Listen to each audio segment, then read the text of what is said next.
Hey everybody, welcome back to the show. Every once in a while, I will take a speculative interview where nobody really knows the truth on the subject matter. And when I do that, I always talk about that in the introduction. This interview, however, may be a little bit hard for some of you to believe, but I assure you there is no speculation. In fact, I've provided a lot of the documentation you'll see presented in the actual episode. And for those of you that still don't believe, do your own research, look this stuff up yourself, and you'll find that it's very real. Remote viewing has been around for a very long time. The U.S. was a little bit late to the game on it, as the Russians have been utilizing this stuff for several years before we did. I brought on the first remote viewer for the United States. This man is a legend. He called The Hunt for the Red October submarine. Many of you have seen that movie. He called where the first International Space Station was going to crash into the Earth. He called a lot of things, and we're going to cover all of them on this show. Ironically, I've heard that this man actually remote viewed his own death, which supposedly happens at age 78. Coincidentally, this episode was recorded on his 78th birthday. And I address that and ask him this question in the episode. You'll see it's at the very end. Ladies and gentlemen, if you get anything out of these episodes, please like, comment, and subscribe to the YouTube channel. Head over to Spotify or Apple Podcast. Leave us a review. That really, really helps the show. Just leave one word in the review. That helps us. And ladies and gents, without further ado, please welcome remote viewer number 001 for the United States, Mr. Joe McMoneagle. One last thing before we kick this off. There's a lot of talk in this episode about the Monroe Institute, a institute that helps develop and hone in these type of abilities, which offers courses to regular, everyday people like myself. I plan on going. Check out their website. I wouldn't be surprised if I see you there. Love you all. Enjoy the show.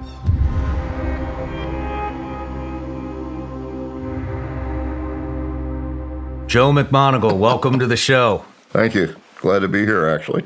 I am very glad that you're here as well. I've been looking into you for right around a year now, and wow. Shawn Webb has introduced us, a mutual friend of us, and credit to Shawn. I've been listening to you for about a year, on and off, and then in the weeks leading up to the interview, your voice has been in my head. I don't know if you're pulling tricks on me or not, but it's been in my head a lot. I can't do that. Doesn't work that way.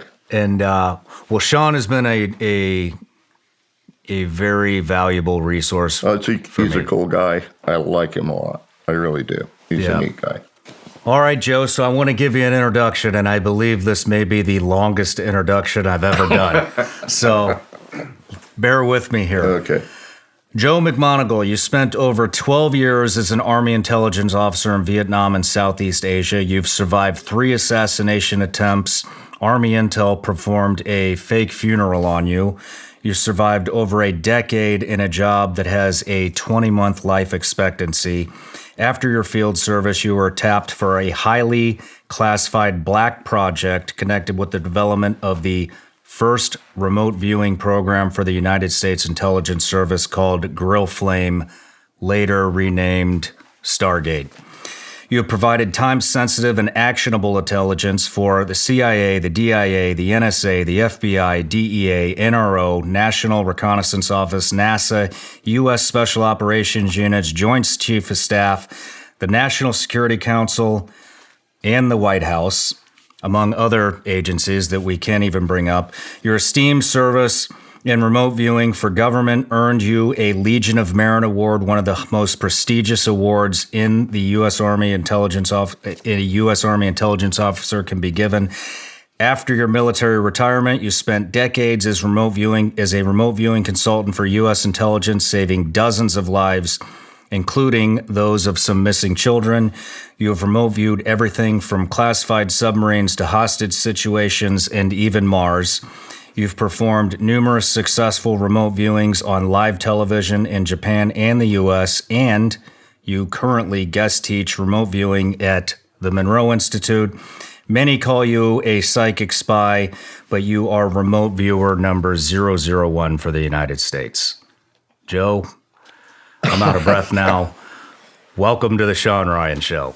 It is an honor to have you here. So I can't wait to get your life story. I just have to say one thing, and that's the 3 assassination attempts.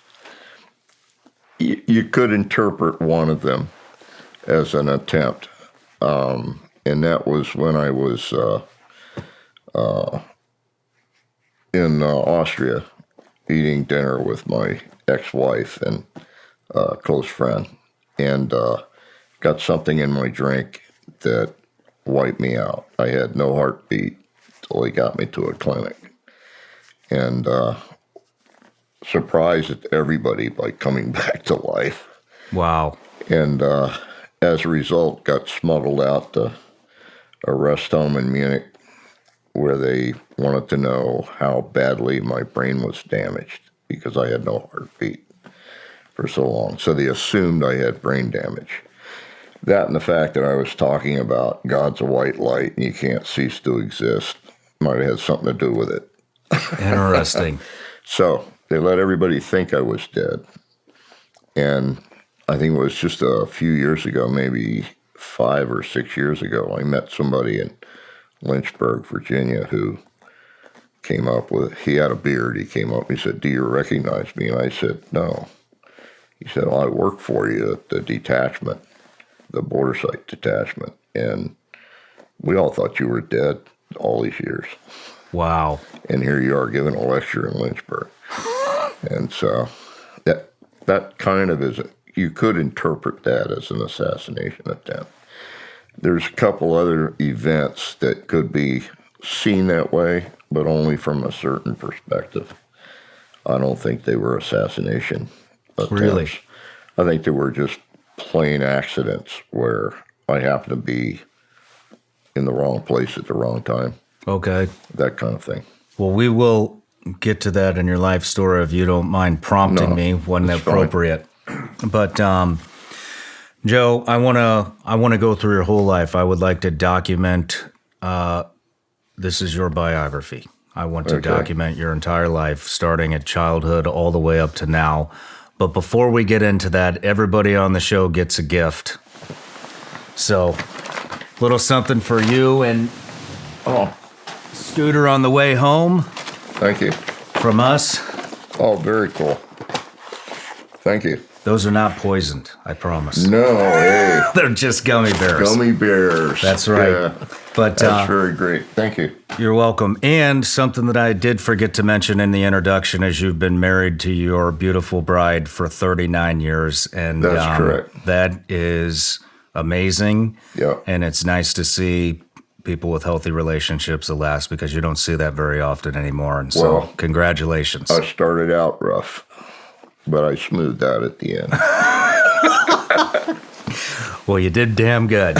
So, but yeah, let's, like I said, I would like to, you had a very extensive career. I know you spent a lot of time in Vietnam, Southeast Asia, and Army intelligence, but I would actually like to start before then in your childhood. So, where did you grow up? I grew up in Miami, Florida, in what would be termed, not loosely, but in reality as a slum. The house we lived in had bars on all the windows and doors, and we had these broomsticks in the corner for the rats that would come out of the sewers and stuff. So they were like house cats, that kind of thing. And it was a bad area of town. It was 79th Street, about Northwest 2nd Avenue, which was right next to, I think it was Edison High School, if I'm not mistaken now. But mostly it was refugees from Cuba, a lot of poor people, white people, black people, Puerto Rican. A melting pot. A melting pot of very poor people. And so there was a lot of rough gangs there and whatnot, which I adamantly fought not being a member of. And I remember I would tell them, it's okay to mess with me, but don't mess with my sisters or my mother. And I was ready to back that up. And they learned to leave them alone and pick on me. So I was one of the fastest kids on the block. What time frame is this? That's, let's see, 1950s. 1950s? Yeah. I was born in 1946, so it would be about 1958 on. And I went to Catholic school, elementary school, which is about 1.5 miles away. It's now the cathedral in Miami. Okay. But it's now in a very poor neighborhood. It wasn't then, but we had to walk out of the poor area to get to the church. It was a little wooden church called St. Mary's on a little hilltop. And now it's, all encroached by big buildings and whatnot. And it's a cathedral, all polished and pretty and everything. Yeah. Who were your parents? My mother was, my father met my mother when she was wrapping Christmas presents for a department store in Miami. And my father quit school when he was 14. He had polio, so he wore braces on his legs. And his father left his mother and him and his other brother when he was 14. So he quit school to help bring money in to help his mother. And so he did everything from caddying for golf players, which were mostly hoods from New York that would come down to Miami over the winter and play golf and gamble and that sort of thing. Back then, you could only get to Miami by train. There was no road that got to Miami. Interesting. My grandmother came to Miami in an ox cart, actually along the shoreline. Are you kidding me? No, they used oxen because they could pull these wagons through the water and the sand and whatnot.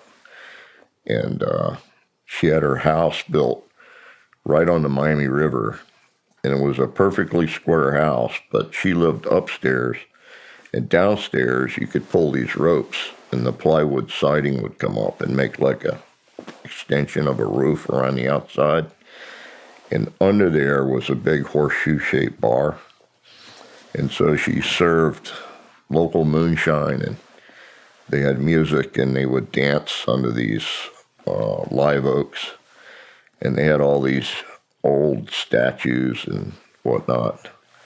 And people would show up in dugout canoes, because back then they hunted the birds for the feathers for hats over in Europe, that sort of thing. And so she serviced those people who were the people out of the swamp and whatnot. Interesting. Yeah, it's an interesting story, the background of my dad. Yeah. But he never had really a formal education. But he was a hell of a golfer. He took his braces off, by the way, and threw them in the trash because nobody would give him a job when he wore them. So he walked. His right leg was worse than his left leg, so it was about 3 inches shorter. When the war started, he tried to join the Army. He spent 3 weeks in the Army, and the DI walking along behind the soldiers standing at attention saw his one leg up in the air, and he asked him, "Do you always stand on your toes like that?" And he said, "Only the right leg. It's a little shorter." So they gave him an honorable discharge and threw him out. And all of his buddies were killed in the war. So it really soured him on all that stuff, and he was upset by that, I think, his whole life. But he worked in a warehouse his whole life, and I don't know if people are familiar with people with polio, but walking on the toes or the ball of your feet on one side on a concrete floor your whole life, you develop a callus that goes right to the bone. It's one of the most painful things you can endure. And he never said a word, ever, about it. But he drank a lot. When he would come home, he'd go through a 6-pack or a 10-pack of beer every night. Yeah. And people really condemned him for it, like all the relatives, your dad's nothing but an alcoholic, blah, blah, blah. But he really loved his family, and he worked his whole life very hard to take care of us. Were you close with your parents? I was close with my dad, but not my mom. My mom was very controlling, and she usually got controlling when I wanted to do something, like leave after dark to go somewhere. And so she'd scream at me and yell at me, and I would just ignore her. And sometimes she'd stop me and slap me across the face and say, "Pay attention to me." And I just laugh or smile at her, and she keeps slapping me, and finally give up, and I'd walk out the door and do what I wanted. But I learned in the Army, actually, I was thinking I had an epiphany, like my 7th year in the Army, and I realized what she was actually doing was out of fear for her children. She was trying to protect us in the areas we were growing up in. That was her way of doing it. And so I came home and I confronted her with that. And she said, yes, that's all she ever meant to do. And so we had this coming together. And so we became very good friends and very close until her death, which was at a very young age. Oh. So she had a heart attack. Had to take 2 buses to get to the hospital. They gave her a bottle of pills and sent her home, and she didn't last very long. Same thing happened with my twin sister. Really? So, yeah. So you're a twin. A real gripe with hospitals that just give people pills and send them home. No, it's Still not right. doing it today, 70-something years later. Yeah. But when did your sister pass? She passed, I think it was around just before her 50th birthday. And she lived in Ocala, Florida at the time. She was also schizophrenic.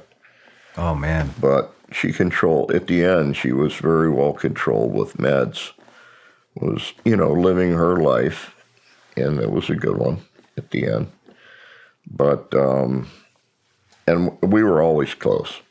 She said I was the only one she ever trusted because I never lied to her. I'd always tell her the truth. She'd call me sometimes. I get a call at 3 a.m. in Germany. I'm standing on the side of the road. It's pouring down rain. I don't know what to do. There's nothing here. And I'd say, how did you get there? Well, I was on a bus. And I said, why'd you get off the bus? So little Abner was looking at me. Yeah, little Abner is a cartoon in the newspaper. And she said, no, he's not. He was driving the bus. So I had to get off. And I go, oh, geez, what do I do? So I'd say, stand on the edge of the road. When somebody comes by, wave like crazy. And then I didn't hear from her for 6 months. The state trooper picked her up, took her to a hospital. Oh, where man. they'd stabilize her, and once she was stable, she'd call me on the phone and apologize and everything. But that's the kind of life she led. And wow. So I worried about her all the time. When did that start? It started at age 15. She got pregnant from a boyfriend or something, and my parents sent her up to Baltimore to live with another aunt who kept her there until she birthed the baby, and then he took the child away from her and gave it away to adoption or something. And that was it. That's drove her over the edge, I think. And she hated my mother till she died. You couldn't talk her into any other belief. Man. And but I had 3 other sisters, and my second oldest sister, who was 7 years my junior. When she was born, I climbed a tree in the backyard and said, "I'm not coming down out of the tree until you take her back." I was 7 years old. And my mother said, "That's not going to happen." And so I'm not coming down out of the tree. She said, "Fine, stay in the tree." And she went inside and closed the door. And that night, the mosquitoes drove me out of the tree. So I snuck in the house and noticed the little bassinet sitting on the kitchen table. And I snuck up on it and looked over the edge, and it was my new sister. And while I was staring at her, she opened one eye, and started screaming. And I went, But it's like a bird, she kind of anchored on me. And everywhere I went, she went. Everything I did, she wanted to see what I was doing. And in her early years at school, I had to walk her to school, which is okay as long as I didn't have ownership. Yeah. But as soon as we left the house, she'd say, "You got to hold my hand." And I'd say, "I'm not going to hold your hand." She said, "You got to hold my hand. I can't see. The sun's too bright." So I have to hold her hand all the way to school. And when people meet her now, they think she's my twin because we think alike, talk alike. Everything about her is the same as me almost. But my other 2 sisters, my next one in line was Elizabeth, and Beth's gentle like a deer. I remember her whole time as a child, she would walk around in the rooms on her tiptoes. I think she was my dad's favorite, and she was trying to emulate him because he's walking on tiptoes on his right foot. Oh, yeah. So she always walked on tiptoes. Interesting. And she was very quiet. She was an observer. She'd come into a room and just observe. And then my baby sister, Kathy, was the one that was a real terrorist. She got into it all the time at school, and she got in a fight over a basketball or something with some boy, and I think she was 8 or 9 at the time. And he pushed her down on the basketball court, and she broke her arm. So she was in a cast. And she came to me and she said, "How do I deal with this kid?" And I said, "Just tell him you want to tell him a secret, but he's got to come close because you're going to whisper. And when he comes up close, you just, with the cast." And that afternoon, I got to talk to a cop who brought her to the house and said, "Did you tell your sister to do this?" And I said, "Hell yeah, I did." Almost went to jail for it. But my other sisters told me that she was wild child her whole life. She died from a brain tumor at 35 or 36. Oh, man. Yeah. So I lost my twin sister and my baby sister. I'm sorry. The 2 in between are now retired senior master sergeants from the Air Force. Are you kidding me? No. Were they in the intelligence service as well? No. Okay. They supported an active fighter squadron up in Portland, Oregon, their whole time they were in. Yeah. That's where they both lived. One lived across the river in Washington State, and my other sister lived in Portland. So they worked at that active fighter squadron their whole time in the service. Okay. And one was a secretary to the commander, I think, kind of a secretary or a person who supported him. And my other sister she's very proud of her MOS because it's one of the few combat MOSs the Air Force has. It's where they parachute in a team, and they set up all the electronic requirements for a landing strip. Mm-hmm. So when they acquire a landing strip in a combat zone and it's got no support, they go in and support the fighters they bring in and the bombers and things like that until they can bring in a regular crew. And they tried to push her out of that MOS a couple times when she got more rank, and she fought them to the end. Very cool. Here's the situation. You've got China, Russia, Ukraine, the border. The banks seem to be collapsing. Plus, the Chinese just negotiated with Iran, Saudi Arabia, and Brazil to drop the US dollar. And most Americans, including myself, feel that we're in a recession right now. But despite all the evidence, I can't tell you what's going to happen for sure. Nobody can. Yet when it comes to your money, you should understand what's at stake. That's why I partnered with Goldco to possibly help at times like this. Go to ShawnLikesGold.com or call 855-936-GOLD to get your free gold and silver kit. The kit shows you how to defend your money with precious metals and how listeners of the show could get up to $10,000 in bonus silver. Go to ShawnLikesGold.com or call 855-936-GOLD to get your free gold and silver kit. I can't predict the future, but I can certainly prepare for it. So go to ShawnLikesGold.com or call 855-936-GOLD now. Performance may vary. Consult with your tax attorney or financial professional before making an investment decision. I've spent more time than I would like to admit researching, testing, trying to find the perfect mattress that's going to give me a good night's sleep. And it basically got to the point where I just gave up. I suffer from chronic back pain. It comes from 14 years of combat operations as a Navy SEAL and a CIA contractor. My back's just shot.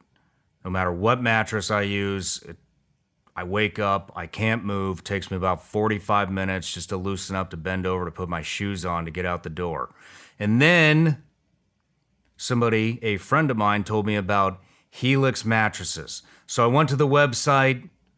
Turns out they got a quiz you take. You take the quiz, and then they make a recommendation out of the 20 mattresses they have in stock. Mine was the Midnight Lux, and bam, had it shipped right to my house. Very skeptical, by the way, but slept on it first night. Slept like a baby. Complete game changer.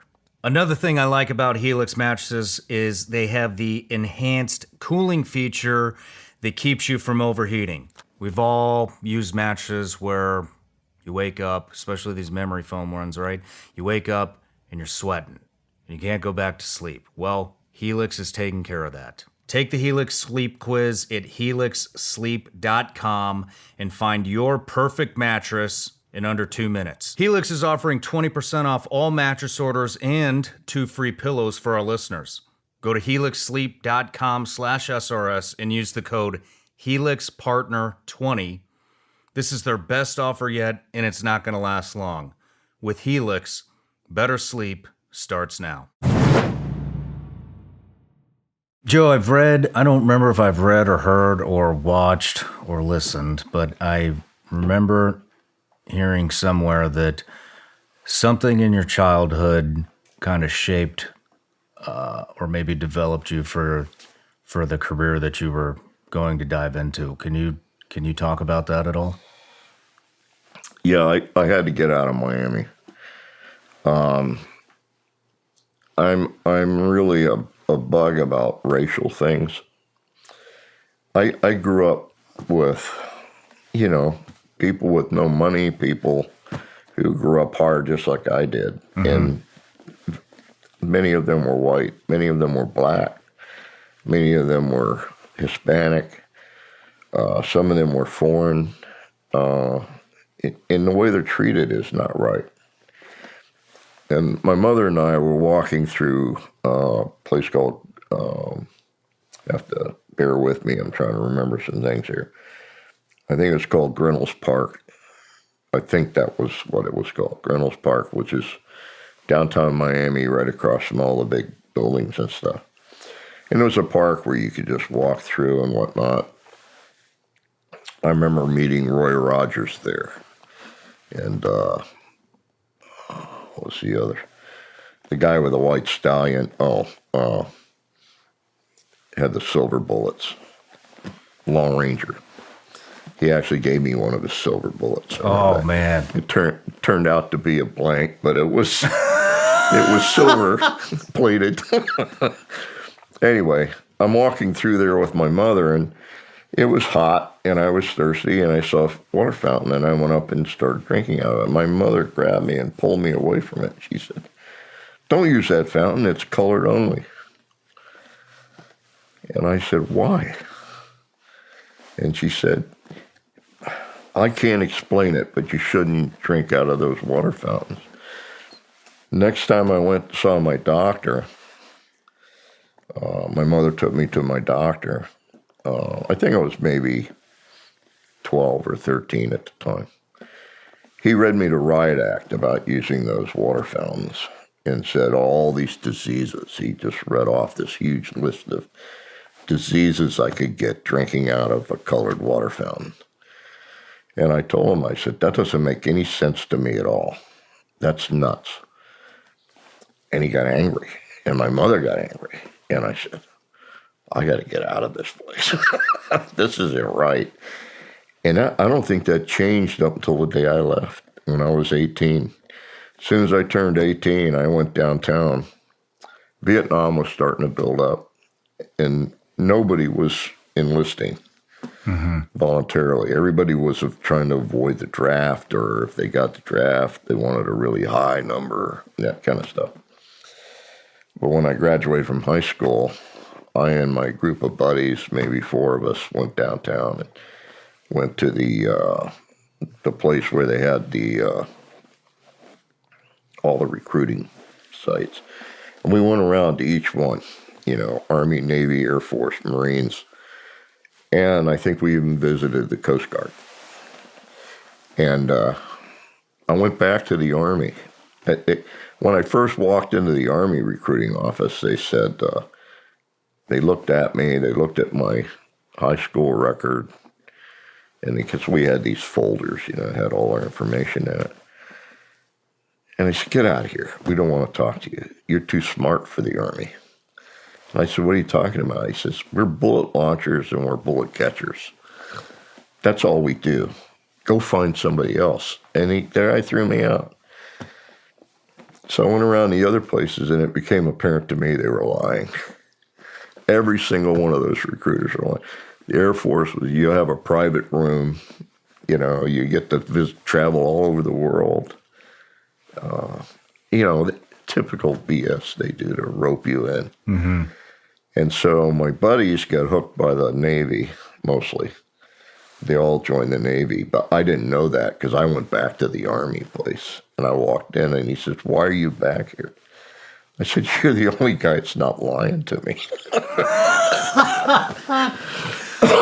So I joined the Army. I came out, met my buddies, and they had joined the Navy. What did you join the Army to do? I actually joined the Army because I felt like if I was going to serve the country, that was the place to be. I just felt like they were guys who were taking up the mission versus kind of dragging their feet going in. These guys were like the guys that they would go with. I just felt like they were serious about it. And that's the message this guy was delivering. And so we talked, and he asked me why, and I wanted to join the Army. I said, I want to fly fixed wing. He said, "Do you know the difference?" And I said, "Yeah, I know I don't want to fly a helicopter." He said, "Why not?" I said, "I heard it's a bag of rocks when it can't fly anymore." And he said, "You're right, it's a bag of rocks." So he says, "We don't have a lot of fixed-wing pilots, but you're smart enough for it."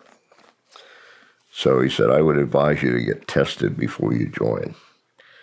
So I went back, and actually I committed to it. I went back and I got tested, and they opened arms, come on in. And so I did all the tests and scored fairly high, and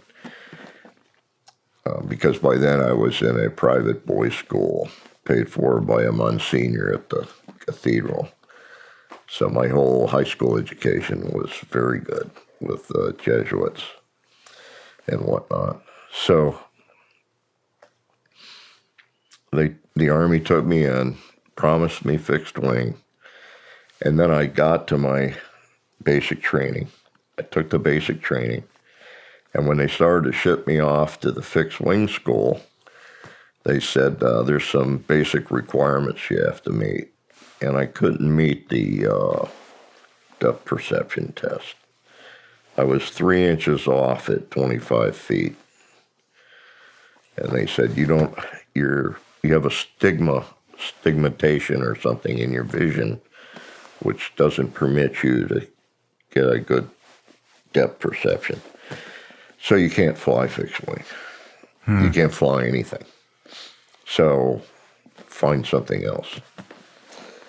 So I went through a brochure of MOSs and came up with the idea that I wanted to do this thing it was called a Sidewinder back then. It was a track-mounted 106 recoilless rifle.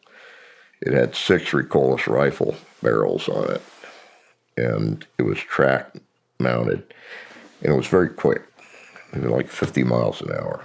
And I thought, yeah, that's it. Strike and run. I was thinking, boy, if you're fast, they can't get you. So I went to AIT for that and finished my AIT. And then when they gave assignments to everybody in the class, everybody was off to Vietnam, Philippines, all these different places. And you, Joe, go sit in the barracks because we don't know what we're going to do with you yet. So I'm sitting in the barracks when somebody came in from the orderly room and said, they've just obsoleted your weapons group. The Army's doing away with it. So you have to find another MOS. So I don't know what the heck I want to do. So I went out on the base, and this is at Columbia, South Carolina. So I'm walking around on the base during training hours. Can't find any MOS that I want to do, so I'm at the PX beer hall at 2 in the afternoon. So it's empty, and I'm sitting in there drinking a beer, and a civilian guy came in and sat way across the place from me. I said, what are you sitting way over there? Why don't you come sit over here and we can talk? So he came over, and he asked me what I was doing, and I told him. And he said, I might be able to help you. He said, come by and see me tomorrow. And he gave me his card. And all his card had on it was phone number. So I called him the next day, and he gave me directions. And he was in a trailer. So I visited him at his trailer in Columbia, South Carolina, on the base. And when I went in, he introduced himself, gave me his name and everything. And he said, I think I can help you pick an MOS. And I said, how do we do that? Do I look through a brochure? No. And he handed me a dart. I said, what's this for? And he pulled his curtain back, and it was a big standard dartboard on the wall. But it had little numbers written in all the little places. And he said, you throw the dart, you hit a number, we look it up, and it tells you your MOS. So I threw the dart, and it hit on one of the black lines that separated things. And I said, what does that mean? Do I get to throw the dart again? He said, no, that's, believe it or not, is an MOS. And I said, what is it? And he said, I can't tell you. I said, what do you mean you can't tell me? He said, well, this is a recruitment for intelligence. And I said, what's that? I had no idea. And so he said, I can't explain it to you because you don't have a clearance. And I said, well, how am I supposed to do an MOS that I don't have a clearance for?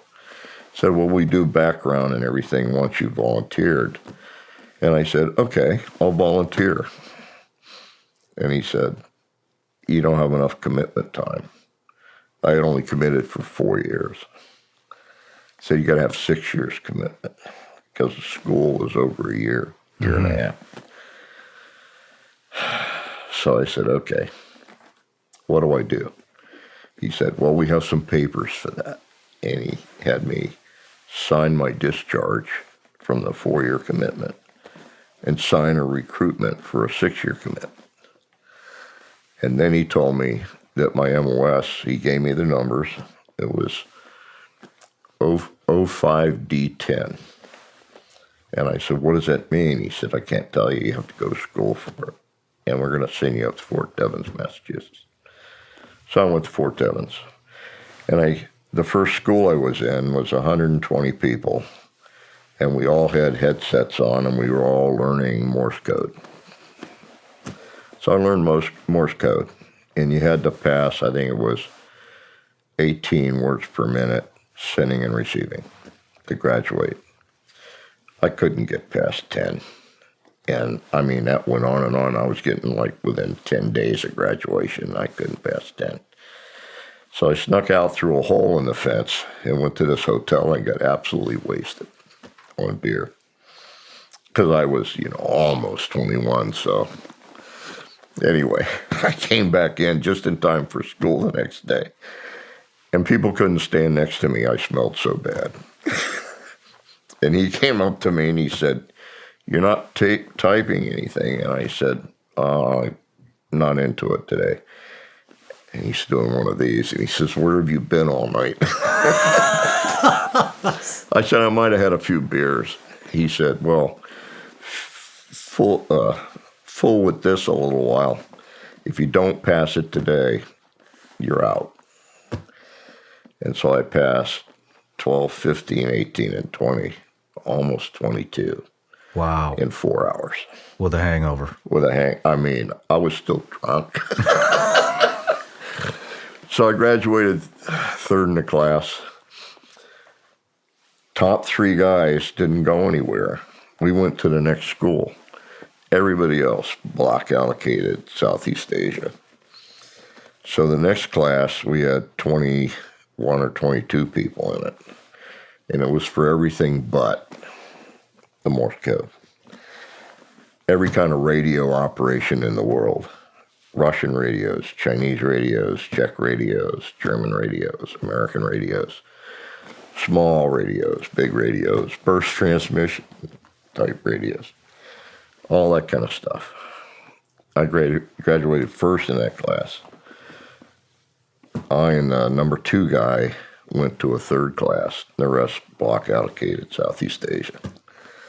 The third class I went to was me and him, 2 guys that were not wearing uniforms, and another guy who was wearing a uniform I'd never seen before. And we're like 7 of us in this class. I graduated first in that class. And that basically was 6 months in the snow. I never saw a warm building, a warm room, a warm tent. I mean, living in the snow, literally. And then I got sent into Boston for a 2-week test.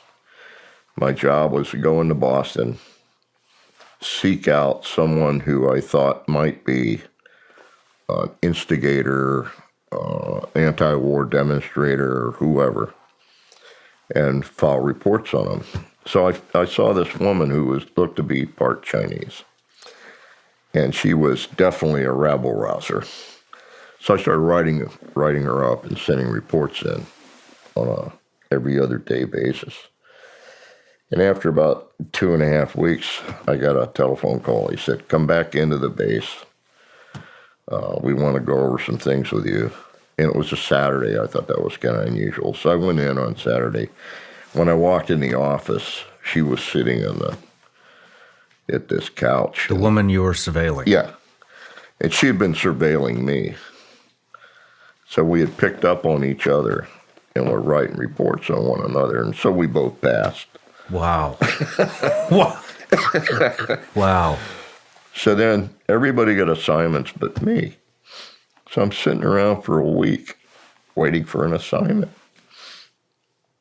And they came in one day and they said, go into Fitchburg, Massachusetts. Here's $300. Go into Fitchburg and buy civilian clothes. So I went to this men's store in Fitchburg and bought a suit and, typical load of clothes.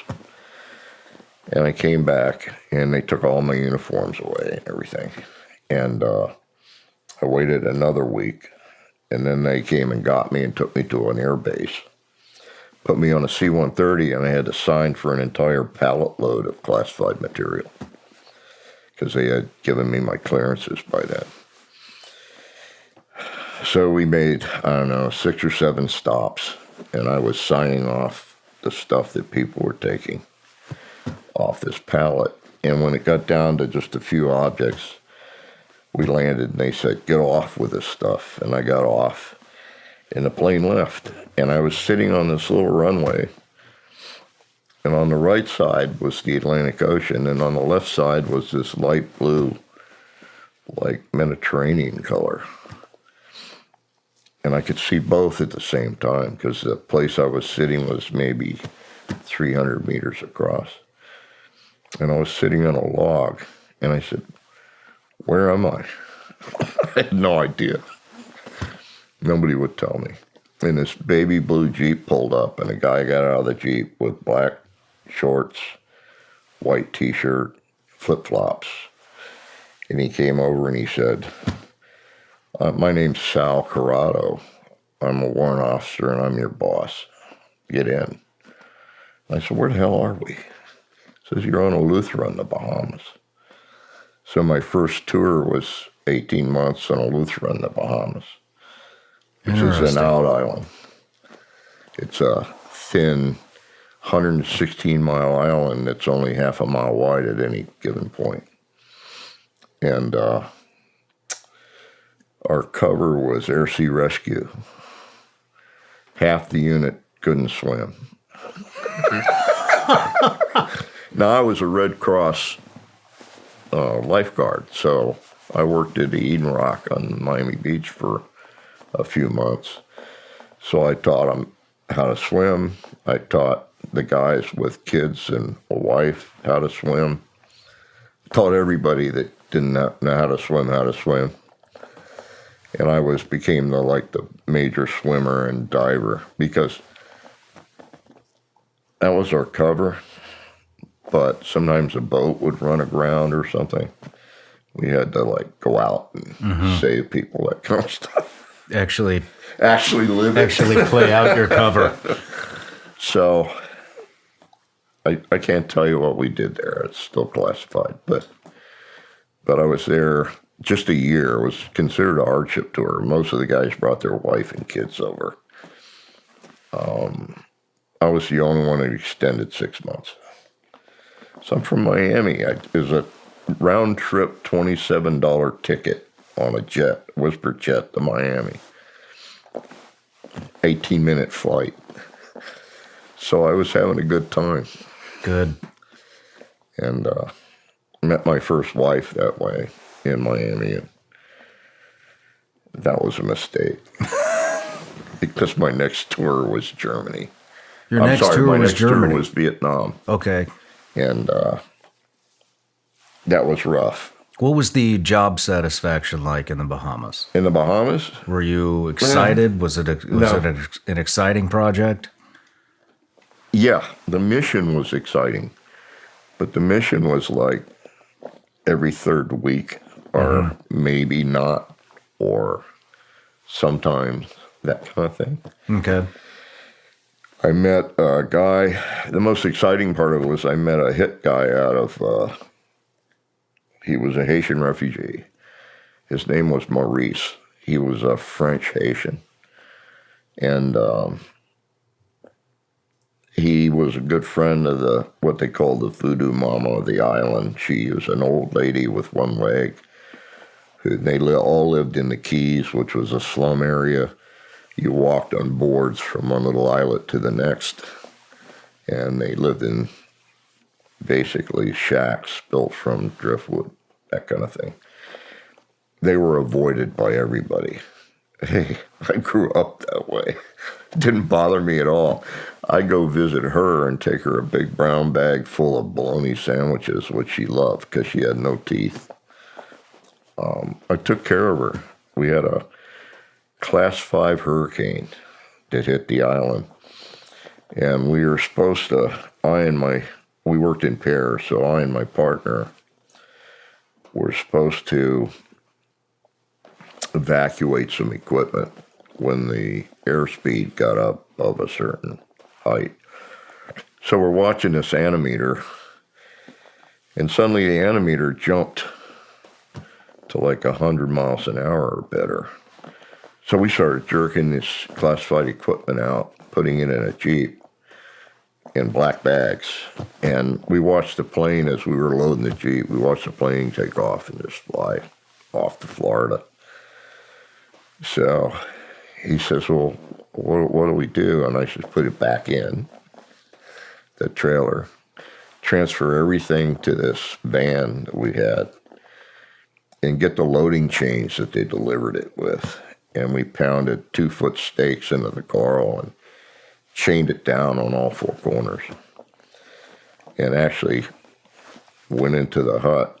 And as we were shutting the door, 2 wild dogs came in with us. They were probably the smartest animals on the planet. They came running in. So we shut the door and wrapped it with 1-inch strap and welded it shut. So I'd been in a lot of hurricanes in my life in Miami. I'll bet. And I knew that this was going to be a bad one because it was already a Class 4 and it was coming up from Cuba. And it actually hit the island, came up the island, and stood a half a mile away at the edge of the eye for 23 hours or something. And you almost couldn't think inside this van because the gravel and sand hitting the wall of the metal van was excruciatingly loud. And the 2 wild dogs wouldn't let us touch them, but they really loved the food we gave them. And when we got 2 feet of water in the van, I started thinking, we're in trouble. Mm-hmm. But it never got higher than that. We slept up on equipment racks with blankets, and the dogs went up there with us, climbed right on up. And when it was all over, we came out, everything was gone. Everything. The completely trucks, destroyed. The Jeeps, the generators, the wires, the antennas, everything gone. And but we had survived it. So I got an immediate, I got chastised for not following orders and being at the airport. And that cost me a $50 fine, which I couldn't afford. Back then, my income as an E4, by then I was an E4, Specialist 4, was $72 a month, I think. Wow. And I got fined $70. And I was like, that's going to hurt. I can't even get a haircut with that. Yeah. And then I came out, I was pissed. And my boss said, now turn around and go right back in. And I said, why? He said, just turn around and go right back in. So I went back in. And the guy smiled at me. I saluted and reported a second time. And he said, no, I'm going to promote you to Buck Sergeant and congratulate you on a job you did really well. So I got one of the first MUX, Meritorious Unit Citations, or Meritorious Unit, not unit. It was a Meritorious Medal. Okay. It was above ARCOM. Wow. So, and then later I got promoted to E6. So the guy that was training me became my junior that worked for me. No kidding. Yeah. And so I extended 6 months. And so I went straight from there to Vietnam. That was my second tour. How did you receive the information that you were going to Vietnam? I mean, it was well into the war by this point if you had joined at 18. That was a story in itself. I got sent from the island back to Homestead, Florida. at the big air base there, we had an Army unit, and the Army unit was working with the Navy there. And so I became an instructor for the Navy, teaching them how to work a piece of equipment that they'd never seen before. And it irritated them that an Army guy could walk into their area, had total clearance to be behind their black, law. Well, I did the best job I could. And I noticed every time the block allocation came out for Southeast Asia, my name was on it, right at the top. It had a line through it with the colonel's initials. So after the third occasion, I went by to see the colonel, and I said, I'm here on a social visit. I said, I need to know why you keep lining me out and initialing it. He said, well, I've had long conversations with your ex-boss, and we've greased the scales for your going to officer candidate school. And I said, no, sir, that's not going to happen. And he said, who talked you out of it? And I said, me. I said, I'm not going. He said, why not? And I said, because I will go when I want to go, not when you want me to go. And I will earn it. I'm not going to have anybody grease anything for me. And I walked out. And the next block allocation came out. Red line and initials again. So I went back to see him, and I said, I thought we had this discussion. And he said, yeah. He said, but Southeast Asia is not in your future. And I said, it should be. I'm due, overdue. And I said, why are you doing this? And it turned out, and he's very open with me, his son died at age 18 from leukemia or something like that. And I looked almost identical to his dead son. And he had taken me on as somebody to protect. And I said, don't do this. I will not receive this well. Mm-hmm. The next block allocation, Southeast Asia. That's how I got to Vietnam. So you wanted to go? I wanted to go, yeah. That was part of being in the military for me. That was like, that's where it all is. It's a war. That's where they send people in the Army. Mm-hmm. That, and I felt I was well trained. I knew what I was doing. Why not? It didn't make any sense to me that somebody was keeping me out of it. Mm-hmm. It angered me in a sense. Were there a lot of people at that time that actually wanted to go to the war? Because no, hell no. Nowadays we don't hear that. No, there was huge demonstrations starting to build for resentment about it. Nobody wanted to be drafted. Nobody wanted to volunteer. It was a bad war. Nobody wanted to be in it. It was growing. This was, beginning of 67. And so, no, it was not a good thing. But I felt like it's denial. It's like stupid. You got it. If you're in the Army and you're a volunteer, that's what you do. You go where the war is. You go where the fight is. You go where you're needed. And so I went to Vietnam. And funny thing happened when I got to Vietnam and I walked in my first orderly room. That I had these orders in a packet that said not to be diverted by anybody, no matter what their rank, by order of some general somewhere. The first thing they tried to do was divert me. Divert me to a colonel who came in with a Jeep and a 5-ton and was looking for 25 warm bodies. And he had blood on him. And I said, I'm not going where he's going. Obviously, he's not very good at what he does. So I just walked away from him. and went to the tent of the guy who was running the repo depot and just walked into his tent, laid in his cot, and took a nap. My orders said not to be diverted, so I took it seriously. So I finally got my orders to go up to the 330th Radar Recon in Pleiku area, Central Highlands.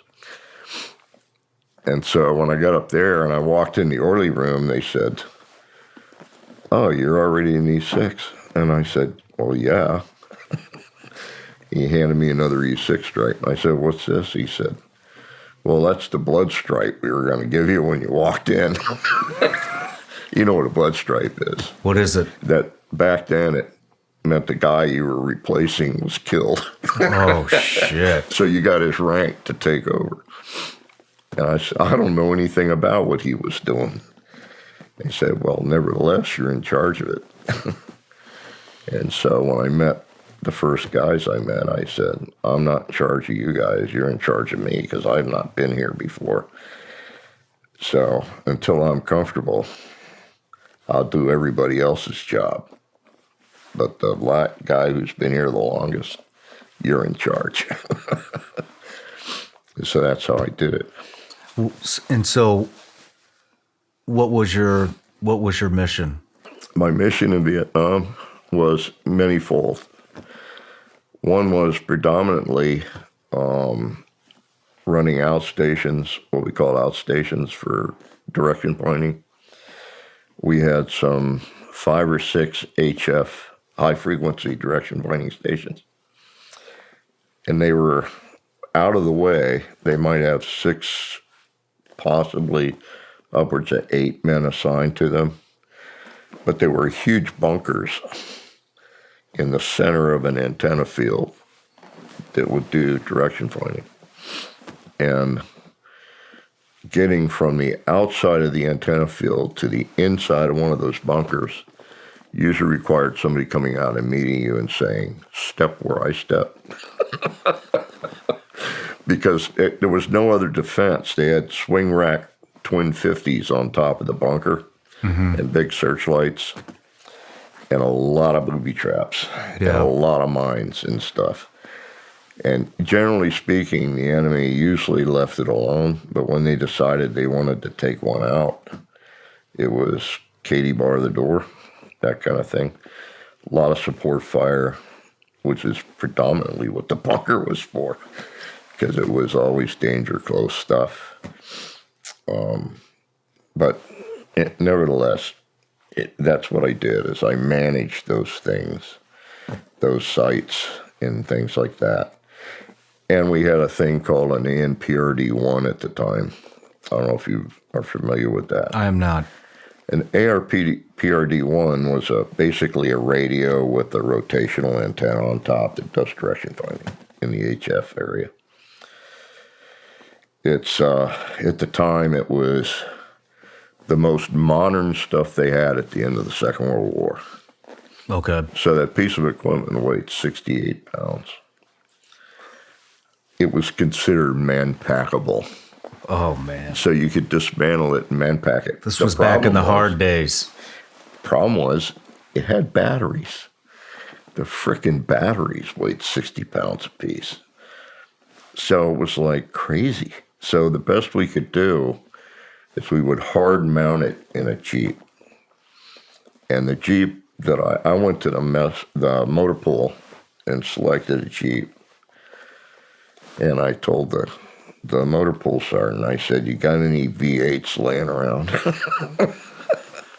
I had a V8 put in my Jeep. I had the windshield taken off. I had a cutter bar put up in the front, welded in the front. 2 layers of sandbags laid in it.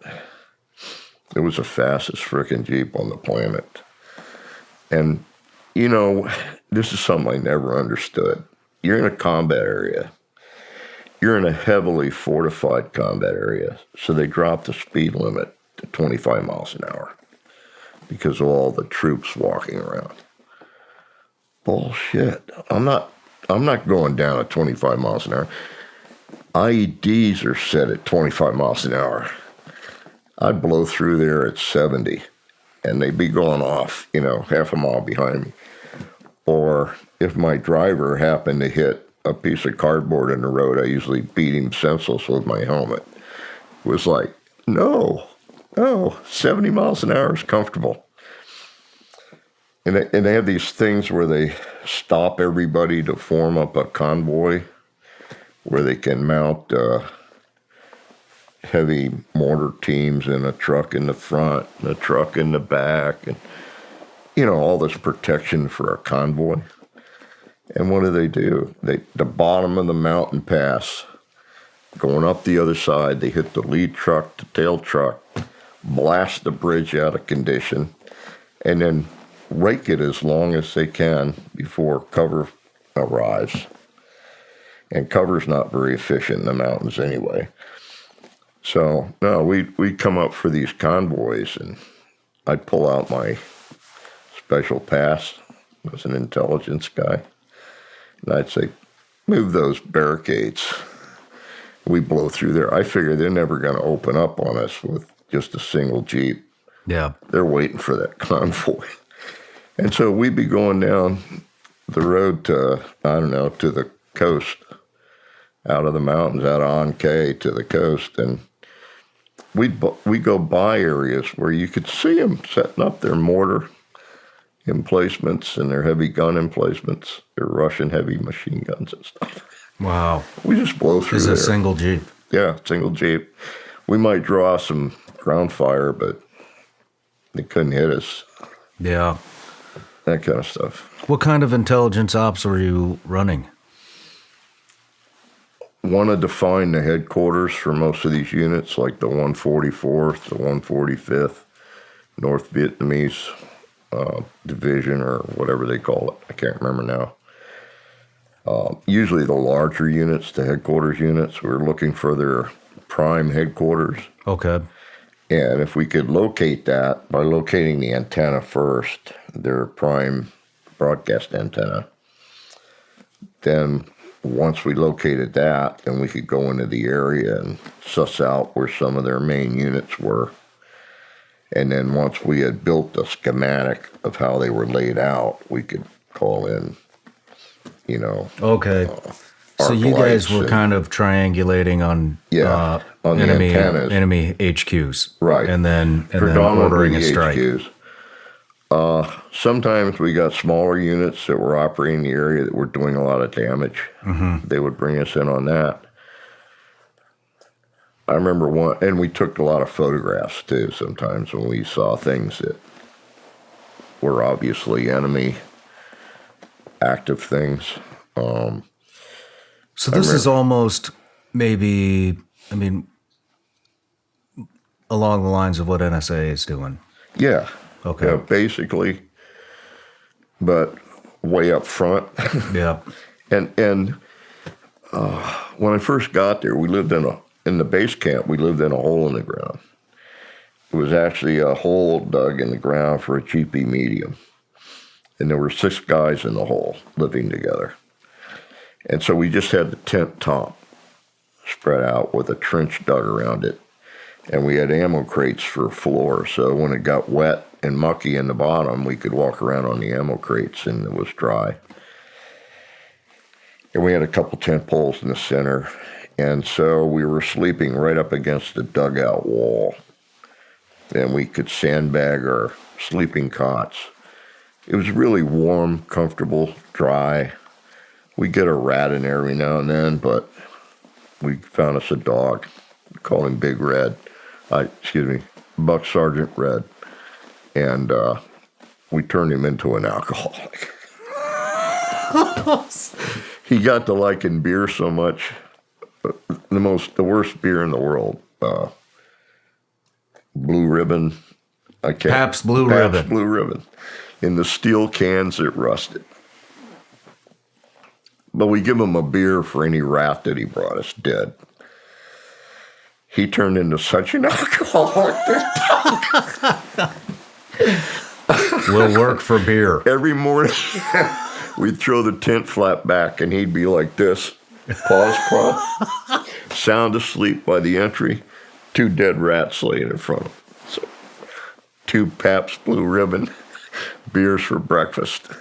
Then he was happy.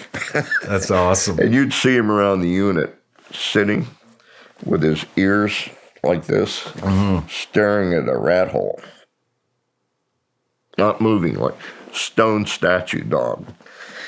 That rat stick his nose out, he'd have him. One more beer.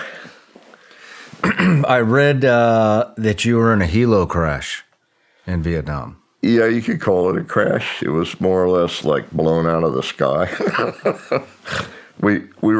I hitched a ride coming back to Pleiku. I didn't want to take a vehicle ride for some reason. It was just quicker. I want to get back to Pleiku City, so I hitched a ride on a helicopter, and I had my rucksack. I had all my equipment with me, and so I was riding in this helicopter. And in Vietnam, the heat was so bad that helicopters back then with the smaller engines just couldn't lift off. They had to take an aircraft takeoff. They had to move in ground effect like an airplane. Once they get above a certain height, it's like only 400 or 500 feet, they could operate like a helicopter because the air got heavier. And so landing was the same problem. So we were coming into Pleiku to land. So we're cruising along the outside edge of the runway to where the helicopter parking pad was. And they waved us off because they had a big cargo plane coming in. So we moved over to the trees and went to about 100 feet over the trees. Not above the trees. It's like around 100, 120 feet total. But we were over the tops of the trees. And the air was cooler. So I was sitting on the side of the helicopter with my feet on the sked. And I'm pretty sure we got hit with an RPG right in the belly because there was this white fireball. That's all I remembered. And I woke up on the ground. And I had fallen through trees, I guess ricocheting off of limbs or something. But when I landed in this flat sitting position.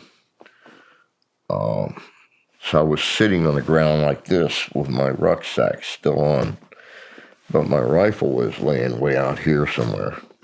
I think I was still carrying a rifle then, but so I went to reach for it and passed out from the pain because the impact had jammed my spine. Had multi-fractured my spine to some degree. And I was in a lot of pain. So I was eventually able, it was right at dusk when this happened. So I was able to roll over because I was hearing things in the bushes I didn't like. And all I had was I had a knife and I found a really good fist-sized rock. So I crawled up into some bushes and just laid there, in the fetal position, hoping if somebody found me, I wouldn't have to get into it.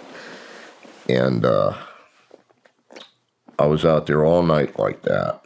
And then the next day, they came in to recover the wreckage, I guess, for parts or something. And they found a number of us still alive. So you weren't the only survivor? I wasn't the only survivor. Just about everybody survived. There might have been one dead or somebody that died later. I don't know. I just know when I got to the MASH unit, I was one of the fewer damaged people. I just had a spine compression. That's what they call it. So they put me in traction. They actually put metal pins in my skull and hooked wire, sandbags, and so I was like taut over this cot for, oh God, they had me there for like 2 weeks in traction. And I started feeling pretty good. And then they had a bunch of people come in wounded, and they said, sorry, we're going to take you out of traction. We think you're going to be okay. They took me out of traction. I stood up. and almost passed out because of the recompression of standing up. And they gave me a couple shots, and they handed me a big bottle of Percocets. I remember it was like this big around, about this tall. And they said, "You're going to be all right. Take these. Go back to your unit and walk it off." Trick or treat. Trick or treat. So I went back to the unit, and that's what I did. I walked it off. It was a lot of pain, but it started easing the more Percocets I took. Yeah. The better it got, and we even had some speed that we would take sometimes,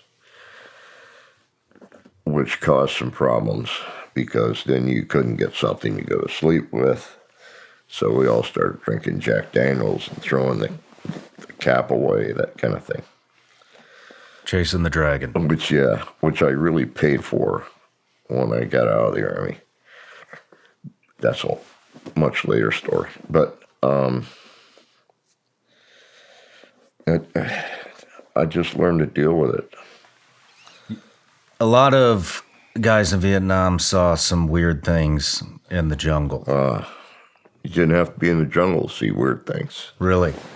My first week there, I saw probably one of the worst things I ever seen in my life.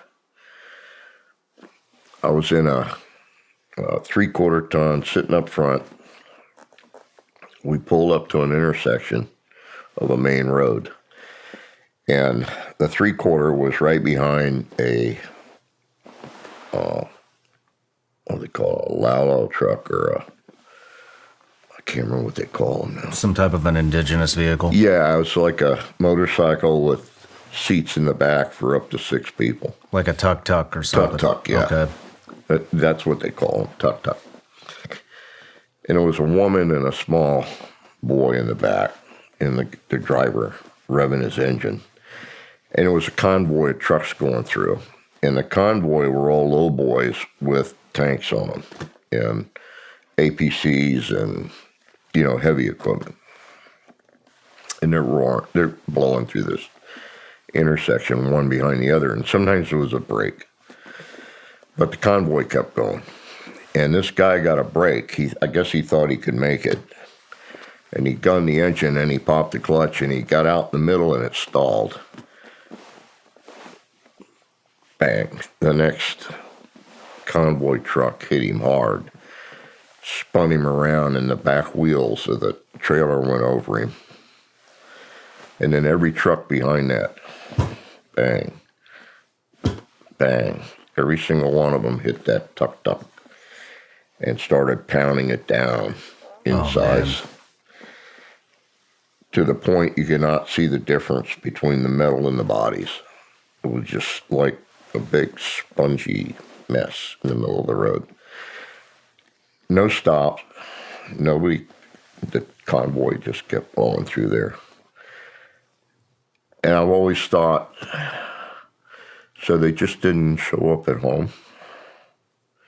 Nobody could have known who they were. Yeah. But nobody stopped. Nobody gave a shit. They just, like it was nothing. A bang. That was nothing.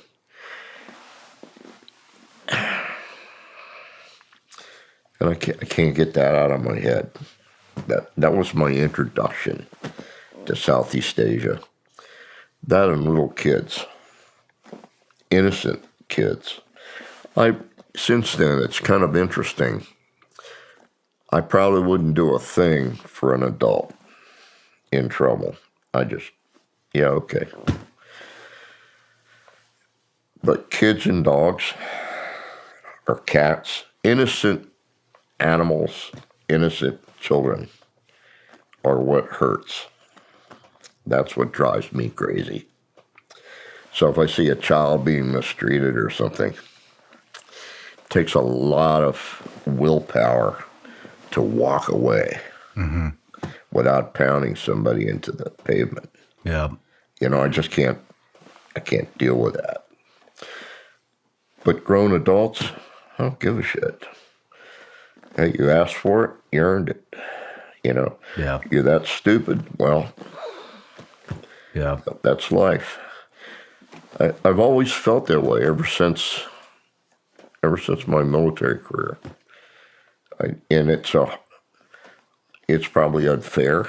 It's probably bad thinking. I don't know. It's just Well, I mean, don't you think that maybe kind of mindset develops as you experience war and see the lengths that humans will go to yeah. to get what they want, prove a point. Egos get involved in Oh yeah. But even just the war, by traveling around the world, and I mean, you'd had some. I don't know what you were doing in the Bahamas, but the Bahamas, Vietnam. I mean, you I've been all over the world. Start to see humanity for what it is. Yeah, I think so. But I got to tell you that the average human being walking on the street has no control over what the governments do. It's the politicians that start wars. Yeah. It's the military. You have to finish them, clean them up, end them, however you want to look at it. Mm-hmm. I had a dinner with, probably five generals, and the rest were colonels, Russian generals and colonels. And of course, they're heavy into the vodka and whatnot. There's a reason for that, by the way. They drink 3 vodkas. Whoever got up and left the room were spies. KGB, FSB, internal security. Mm-hmm. If they have a third drink, they can't testify in court. So they get up and leave when the third drink's poured. And after they leave, is when things get interesting. Because they all agreed it's politicians that destroy a country from the inside out. It's never the people that are willing to die for the country. It's politicians. And they dislike politicians almost as much as I do. I'm glad you brought that up. Yeah, I really do. I just like the idea that somebody can just arbitrarily start a war based on some stupid policies without sitting down and talking about it or talking it out. It's corrupt. Because the people they represent shouldn't be set up for that or subjected to that without the say-so. And I understand government has to do certain things, government has to set certain policies, all that kind of crap. But it's usually for the good of the big companies, economy, money, power, and it degrades into worse stuff. It took me a long time to come to that conclusion and realization, and it's hard to get there. Yeah. It really is, because your idealism gets in the way. You want to believe it's better than that. You want to believe that people are smarter than that people are more aware of what the hell is going on. Most people aren't aware. They don't want to be aware. It's like inconvenient. Mm-hmm. It affects their decision-making at work. It affects their decision-making with regard to their family, their income. Everything goes to security. Secure first, then deal with those issues. But you never get to those issues. Yeah. It's always too much else that goes on. You've heard me talk about my passion for ketone supplements and how they boost your workouts by helping your body use fatty acids for fuel. I take a shot of HVMN's ketone supplement before my morning workout and before I record my show. It's not an energy drink, but what it does do is it gives me the energy and the clarity that I need to get through my day. I don't drink coffee, so this is my go-to when I need that edge. Ketone IQ comes in convenient shots and are great for workouts or when you need to be in the zone. Some of the world's best athletes rely on this to improve their performance because it doesn't contain sugar or caffeine, but it gives them the same benefits. I wish I had this when I was on active duty. I have more endurance, I don't get the crash, and it helps curb my appetite when I'm doing a long day of interviews without a food break. Folks, HVMN is offering my audience 30% off your first subscription order of Ketone IQ at hvmn.com/Shawn. Again, visit hvmn.com/Shawn and subscribe upon checkout for 30% off. Find Ketone IQ in your local Sprouts or Earth Bar stores nationwide. This episode is sponsored by BetterHelp. There's a common misconception that relationships have to be easy to be right. Well, I don't think that's true. I think that the best relationships happen when both people actually put in the work to make it the best relationship. Therapy can be a place to work through challenges you face in life in all of your relationships, whether with friends, work, your significant other, yourself, or anyone. It's helpful for learning positive coping skills and how to set boundaries. It empowers you to be the best version of yourself. And it isn't just for those people who've experienced tremendous amounts of trauma. If you're thinking of starting therapy, give BetterHelp a try.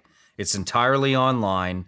It's designed to be convenient, flexible, and suited to your schedule. Just fill out a brief questionnaire to get matched with a licensed therapist and switch therapists at any time for no additional charge. Become your own soulmate, whether you're looking for one or not. Visit betterhelp.com/Shawn today. Get 10% off your first month. That's BetterHelp, HELP.com/Shawn. When did you come to that conclusion, Joe? I came to that conclusion when I got into this special project. So after Vietnam? Yeah, a long time after Vietnam. I spent better than 7 years in Europe and spent 14 months in Thailand, up in Udon Thani, which was basically the CIA headquarters for the operations in Laos and Cambodia. And I lived in the village of Nang Khai off and on for quite a few months, which is where all the operatives lived, going in and out of Bien Thanh and other places in upcountry. So I met a lot of the indigenous folks who were smugglers and gun runners and drug sellers and that sort of thing. Did you have an experience with some type of a medicine man over there? Trying to think. I had an experience with a really bad doctor. Oh, wait a minute. No, I had an experience with a medicine man. Actually, I didn't have that experience. Let me back up. I had an event that happened when I was living in Nang Khai. I lived in a hut that was off the ground in Nang Khai. It was probably 500 years old, this hut. It was 15, maybe 17 feet off the ground. You went up and down through a ladder in a center hole in the hut. And when you got up at night, you pulled the ladder up, shut the trap door, and put a pin through it. So that was security. Below you, there was a walkway to the ladder, but inside that wired-in area under the hut is where you kept the pigs. Pigs are a great alarm. You wake a pig up in the middle of the night, they start going crazy. So they make great alarms. So everybody keeps pigs under their hut. And so I slept on a pad that was on the floor, and I had a little candle, it's usually lit. And I had a beam that went across my head, maybe this high above my head. So I sat up too quick and hit the beam.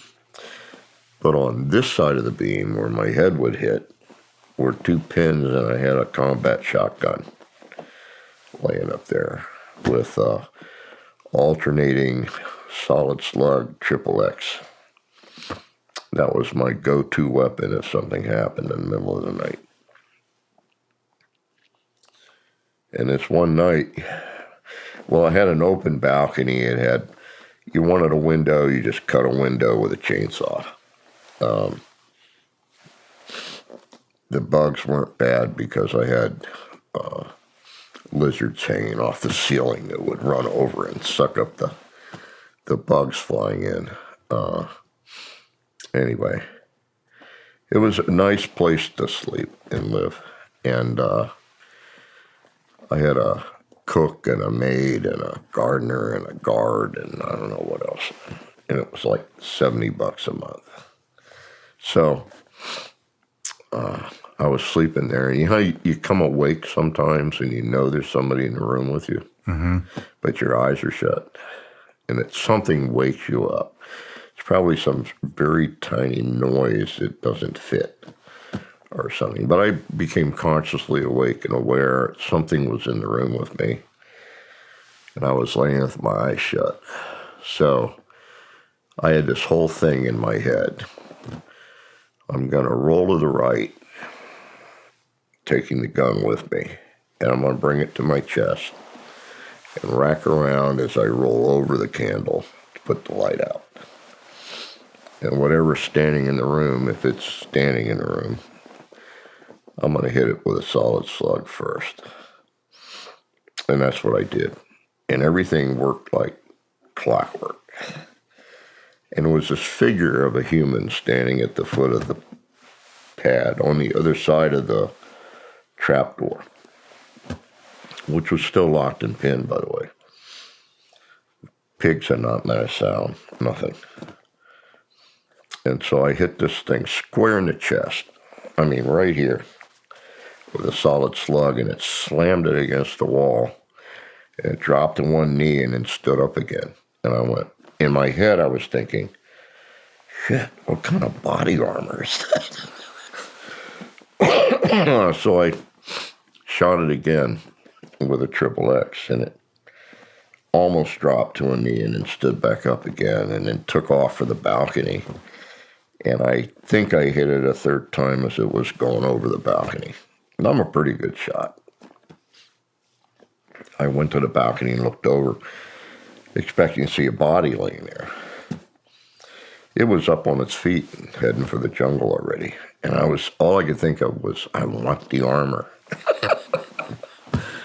I couldn't think of what the hell was that. And then I talked to the village chief about it. He gave it a name. I can't remember what he called it, but he said it was like an assassin, that people could take a plate of food or something into this place, a special place in the jungle, put a name on top and lay the plate of food out there. And this thing would read the message and hunt that person down and assassinate them. I thought, nice story. But I couldn't find any trails or anything, so I couldn't do anything about it. So that was in 1972. Was there any remnants of anything inside Nothing. the hut? Absolutely nothing. Just shells. Just empty shell casings. No holes in the wall. Nothing. So, you know, I could understand some flattened rounds or something from it. You know, XXX is just basically 10-30 round ball peens that had to do something. Yeah. But it didn't. And whatever this armor is, it was taking it in and holding it in some way. So it was probably soft, some kind of soft armor. I don't know. But wow. I didn't know what to do with that. So that was 72. Flash forward to probably 10 years ago now at the Monroe Institute, where I teach remote viewing and whatnot. I met a guy there at one of my talks. He was attending a Gateway program, and he was a cryptozoologist from he said he was doing work for the Smithsonian at the time. I don't know if that was the same time he was in Thailand or not, but he was a cryptozoologist. They hunt for animals that have never been seen before, or bugs or stuff like that no one's ever seen. And he was telling me about this little deer that walked out of the jungles in Vietnam at the end of the war. No one had ever seen one. It was the size of a dog, little bitty thing. And it had horns that came out of its snout and went up its face around the eyes and came over like two hooks. And that was their nose. They actually breathed through that while they were eating watercress, because the water would always be up to here. So they breathed through these horns while they ate watercress. That's what their favorite food, evidently. No one had ever seen one before. No one had ever eaten one or skinned it or anything. There was no evidence that it had ever been seen before by anybody. And they walked out of the jungle at the end of the war. And I was like, how does something do that? Wow. Go through the whole war of Vietnam and survive. You know, it's like with all the arc lights and the bombing and the shelling. And, wow. And he was telling me about that. He said, but that wasn't the most unusual thing that happened. I said, what was that? He said, well, we were way up in upcountry Thailand. I think he said it was like due west of Udorn. And he said we were under the protection of a paramilitary police force out of Thailand. And they would set up a camp, and they had these tents they were walled tents they would set up, and they had 2 cots in the tent. And so wherever they set up to do a scouring of the jungle for these animals and bugs and things, they would put up 3 rolls of concertina wire and searchlights and all that kind of stuff and provide protection, because there are a lot of bandits up there and whatnot. And he said, I was awakened one night by my partner in the bed next to me, in the cot next to me. And he said, when I looked over, there was this human figure on top of him, strangling him, and he was choking. So he said, I can't remember what caliber pistol he said he had, but he reached in his boot, pulled his pistol out, and shot this figure in the side twice. And it rolled off onto the floor and got up and ran out of the tent. And by then, all the lights came on, and all the guards fired some rounds in the air. And this thing shot across the area and went over the 3 rolls of concertina and vanished into the jungle. They couldn't say anything about it, but his friend had ripped out big chunks of hair in both hands, which they put together and put in an envelope and mailed it back to whatever lab they used. So the next morning, they found a blood trail. So they followed it. And he said it went for a few kilometers, and it popped into a village. And they went to the village headman and talked to him, and he said, no, nobody was shot in the village that he was aware of. But his medicine man was sick. So they said, can we talk to your medicine man? And they said, sure. So they went and talked to the medicine man, and the medicine man was really ill. He was laying in the bed, and he had 2 bullet holes in the side, but he was in his 80s. He was in his 80s? 80s, not a hair on his body. I don't know what to make of that. He doesn't know what to make of that. But then that's when I told him about my experience in 72. So, you got to wonder about that stuff. I can't attest to anything other than the fact I know I hit it 3 times, or twice anyway. And it didn't even slow it down. And he shot it twice in the side, and the medicine man had 2 bullet holes in him. So So that was in 1971. 72 for me. With him, it was like 10 years ago when he related this to me, and he'd just come back.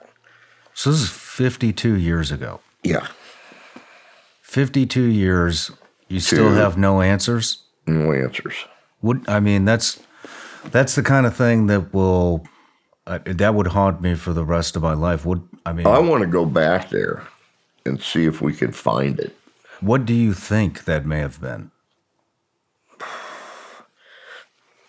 I don't know. I think it's a mixture of things. I think it's somebody who fulfilled the worst nightmares of people, dressed in a body armor suit that could take the rounds, maybe. When he was younger, could take the rounds better. Then when he's older, maybe put the suit on wrong or it didn't have good side protection. Because most body armor doesn't have good side protection. Mm-mm. It has good front, good back protection, but no lateral protection. So if you're gonna like President Reagan, when he was hit, was a ricochet off the door frame or something, caught him in the side. You know he's wearing body armor under his jacket or his coat. So I think it's a combination of that, maybe covering it with some kind of hair off another real animal or something, because the report he claims they got back was dog hair, no specific species. So if they couldn't isolate the species, then it could have been off a number of different animals, all mixed together, that kind of thing. So I think it's a local, who knows? Yeah. I just don't know. But I think it would be interesting to go back there and find definitely be interesting. Find out. But even an 82-year-old couldn't have jumped 3 villager. Well, if he was in really good shape and was taking drugs, maybe. Yeah. Even today's body armor, to take a slug. Oh, no. No. He'd have to be 19 years old, physically better fit than I was, and the armor had to be impeccably good. Just like nobody's business. Mm-hmm. I'd always, back in my memory, was always thinking, God, it'd be great to have a piece of that armor. Yeah. Just see how it's made or how it's constructed. Wow. I have a retired colonel friend who came up with an idea of using spider wire, which was the new fishing line, and a new weaving concept to make body armor lighter and more efficient. He worked on that his whole career as part-time and came up with some pretty good ideas in terms of the weaving methodology, because it would tighten up as it was hit, but the weave was very tight. It wouldn't come apart if some of the strands got broken. That sort of thing. He had some good ideas there. I don't know what happened to him, but he really had some good ideas. But anyway, that's digressing. I've always wanted to go back. I would want to go back too. Yeah. Or maybe I wouldn't. I don't know what the hell that was. But it scared the bejesus out of me when it happened. And I didn't feel particularly quick about wanting to run off in the jungle after that thing. I'll bet. I'd be shooting for the ankles, maybe. Or a headshot, one or the other. Yeah. Triple X for the head and solid slug for the ankles. I don't know. Wow. That is... I don't even know what I'd do. That's something. Yeah. I would love to know. How many... Have you heard of other people besides you and the other gentlemen? The one guy and me. I never expected to hear it again from anybody. But when the guy told me he was a cryptozoologist and was in that area and then said, oh, this really weird thing happened. He told me about it. I was like, wow. Yeah. There it is. When was your when was your first? When did you get poisoned? Was that in this time frame? No, that was. Let me think a minute. That was after Thailand. I'm sorry. It's before Thailand. It was towards the end of my first tour in Germany. Tour being 3 years. And I was working in, well, I can't talk about what I was working in, but I could meet my wife every now and then. So a friend of mine brought her to the restaurant where we met, which was in Brunau am See, which was across the Elbe River in Austria. Really nice restaurant. Brunau is the same city that Hitler was born in. Born over a butcher shop. Go figure, So, but this was a great restaurant. So I asked him to stick around, have dinner with us, since he had brought her and had driven so far. We were probably 200 kilometers from where the unit was that I was assigned to. So we ordered dinner, and we had before dinner drinks. And all I did was take a couple sips of my drink and started feeling really bad.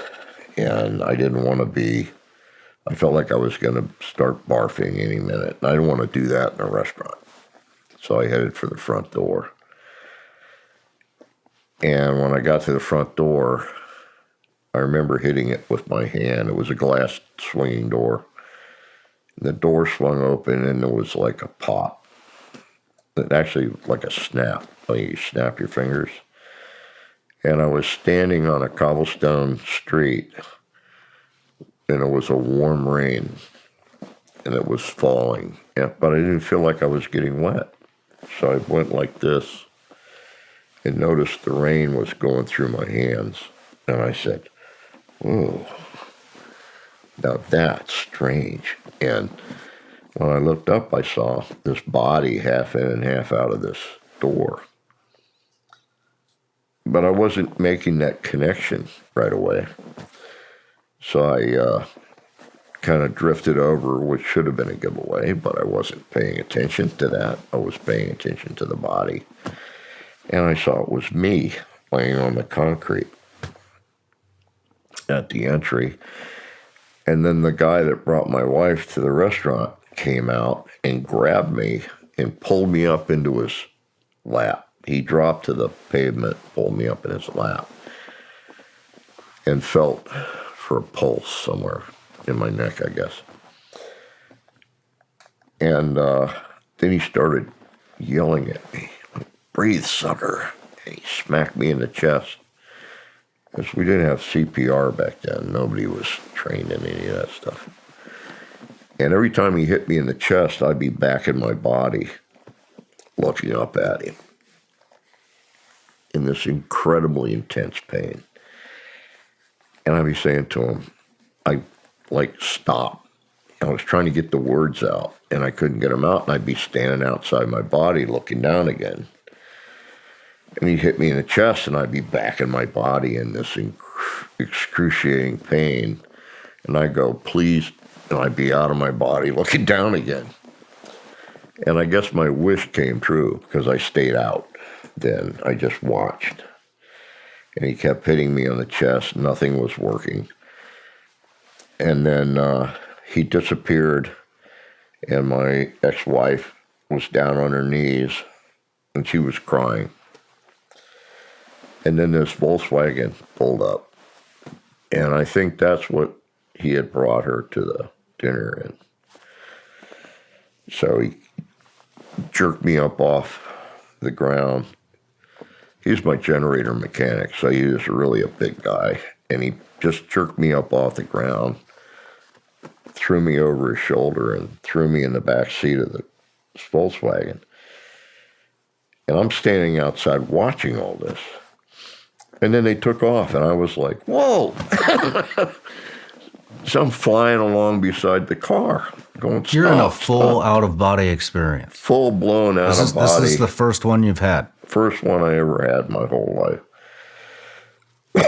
I'm yelling, stop, stop. And then the next thing I knew, I was kind of like in the back seat of the car, hovering, which you can't do with your whole body. But I had that sense.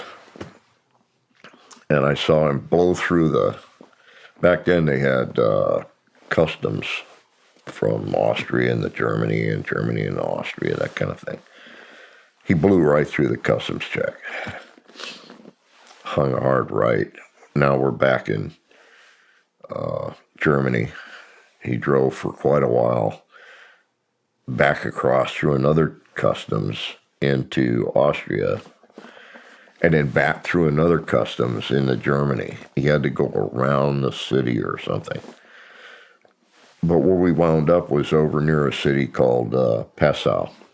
It's way down in the southern tip of Bavaria. And he went to it's called a clinic or something. It's not a full-blown hospital. It's like a clinic. And he pulled me out of the car, threw me over his shoulder, and went to the door, and the door was locked. And I was like, I'm thinking, watching this, isn't that just like a hospital to be locked up when you need it? But he started kicking the door with his foot really hard. And this doctor rolls up to the door in a wheelchair. And I'm thinking, no, this has got to be a dream. That's what I started thinking. But the doctor unlocked the door, and I found out later that's what they do. They lock the door after 7 o'clock or 8 o'clock at night. And brought him in.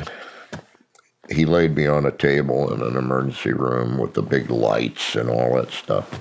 Are you still out of body at this Yeah, point? I'm hovering in that room, watching them cutting my clothes off and sticking all kinds of things up in my throat and up my nose and all stuff.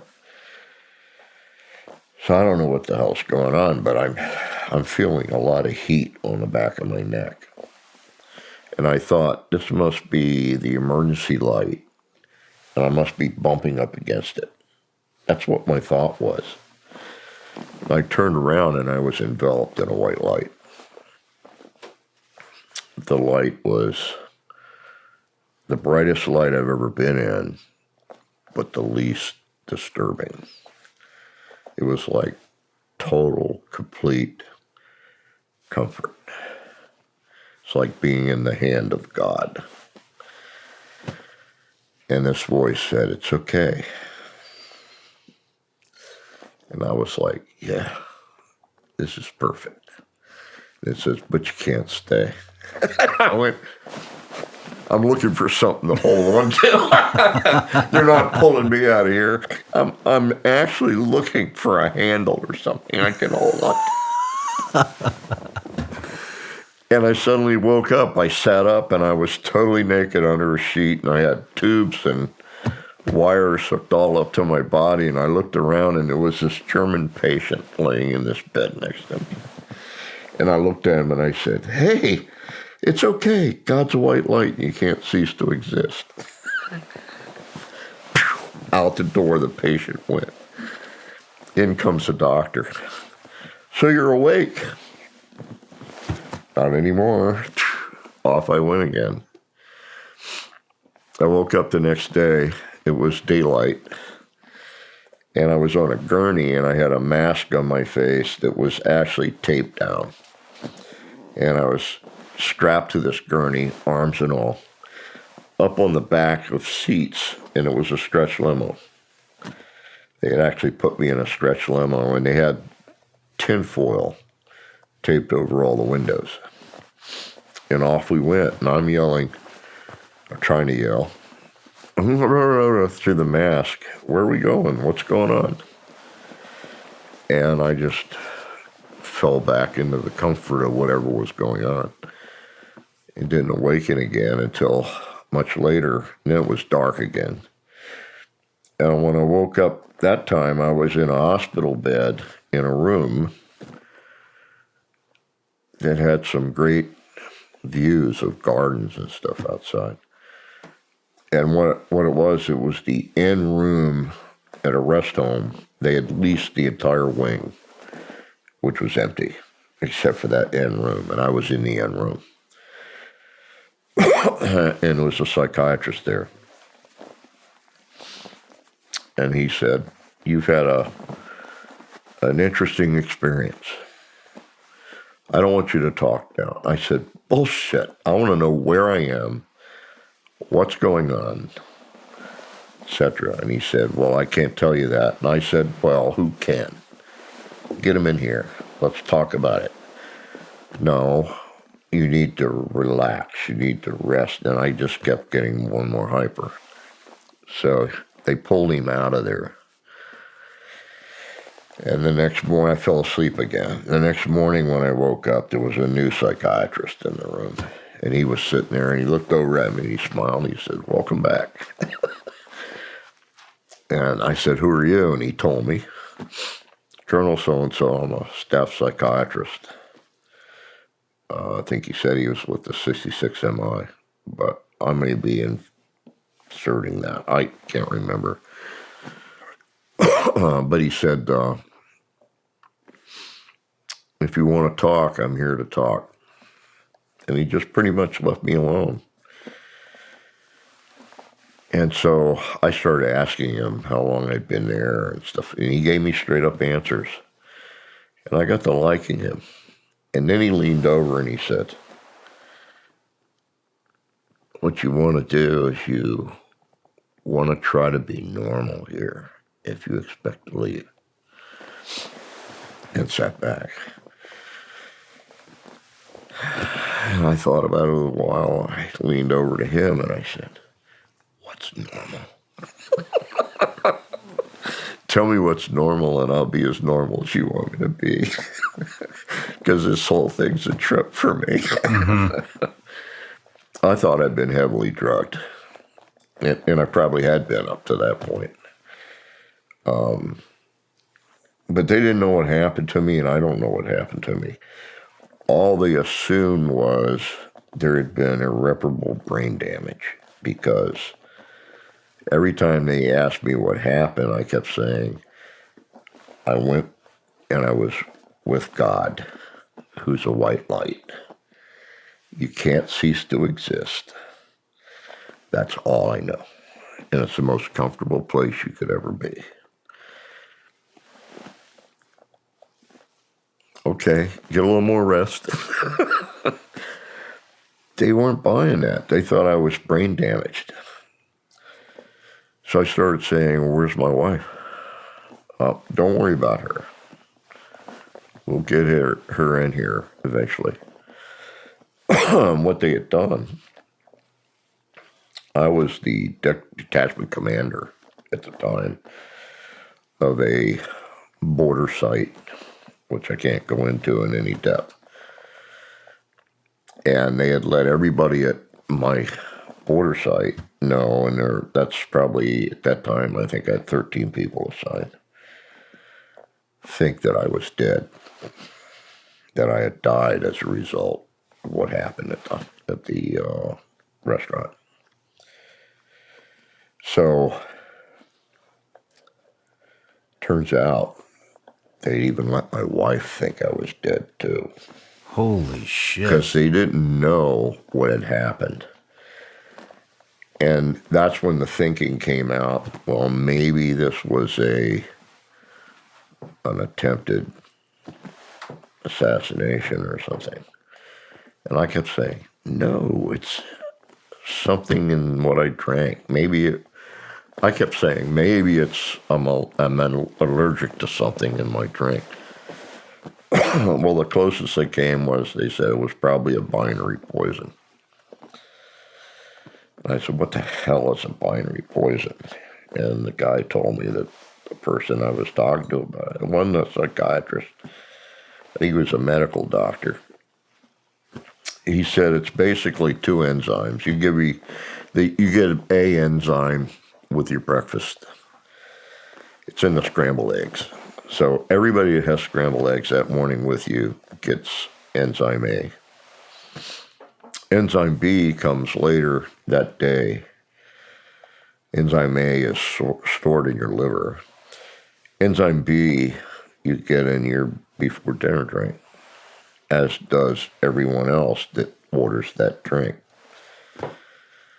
So that it's not, you don't target somebody specifically, but in reality you do. Only the targeted individual gets both enzymes. When they combine in the liver, they create a third enzyme, which creates a stroke, a massive heart attack, something that mimics a natural death. And that this poison was developed by the USSR, stolen by us, polished by us would be a way of putting it. Perfected. Stolen back by the USSR. So nobody knows who did what to whom. And that's what they were trying to sort out.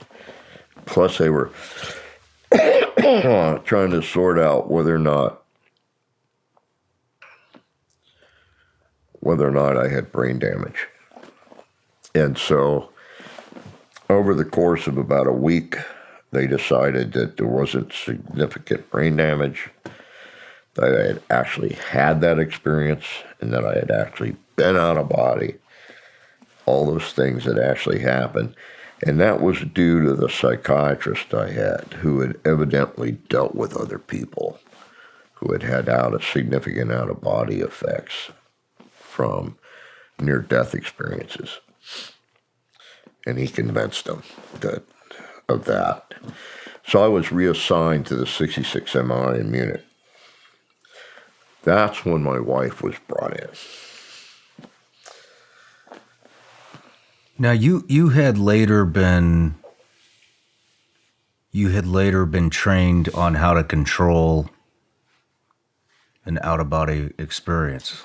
Am I Yes, correct? I was trained by Robert Monroe, who actually wrote the book on out-of-body, Journeys Out of the Body by Robert Monroe. He actually brought it to the public forefront. I'm sure many people had that experience and never talked about it until he wrote his book. And so department, when I was judged to be an excellent remote viewer, they knew that I had been having spontaneous out-of-bodies ever since that event. So hold on. How would that get triggered? Oh, there is no trigger. That's the problem.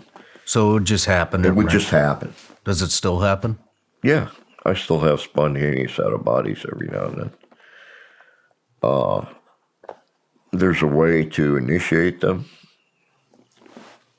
which I haven't done since the project terminated. Actually, since I did a couple targets for Department of Defense, DOD. What they did is they actually came out and hired Bob Monroe to teach me how to initiate, control my out-of-bodies. They wanted to see if intelligence could be collected that way that would be even better than remote viewing, more defined. So what I did for many, many months is I would leave Fort Meade after my remote viewing on a Thursday night, drive to Virginia, to the Nellis Fort area of Virginia where the Monroe Institute is located. And I would get up early on Friday morning, and then Friday, all day Friday, Saturday, and Sunday, I would work with Bob Monroe in his lab. I'd start very early in the morning, and we work all day just doing exercises where he was teaching me how to initiate an out-of-body and control it. Hard work, really difficult. Not so much initiating them, but controlling them is a bitch. How do you initiate that? you lay in a certain position and you try to generate a repetitive vibration that starts at your feet, and it like runs up your body to the top of your head and back down to your feet. Most people, when they get this, get uncomfortable and they move around and it stops. If you generate it and it runs up to the head and down to the feet, you can keep it going. You can energize it. You can put more energy behind it to the point that you eventually separate from your body, roll out of your body so that you're looking down at your body, or you pass through a wall and you're outside floating, like in some suspended state of disbelief, because it's as real as you and I are sitting here talking when you're out of body and completely out of body.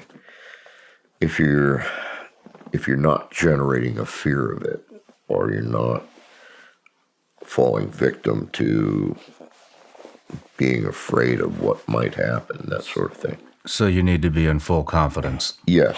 Initially, you have I had a sense every time I separated from my body that there was something evil in the room, something base, evil, that you couldn't deal with in the room with me.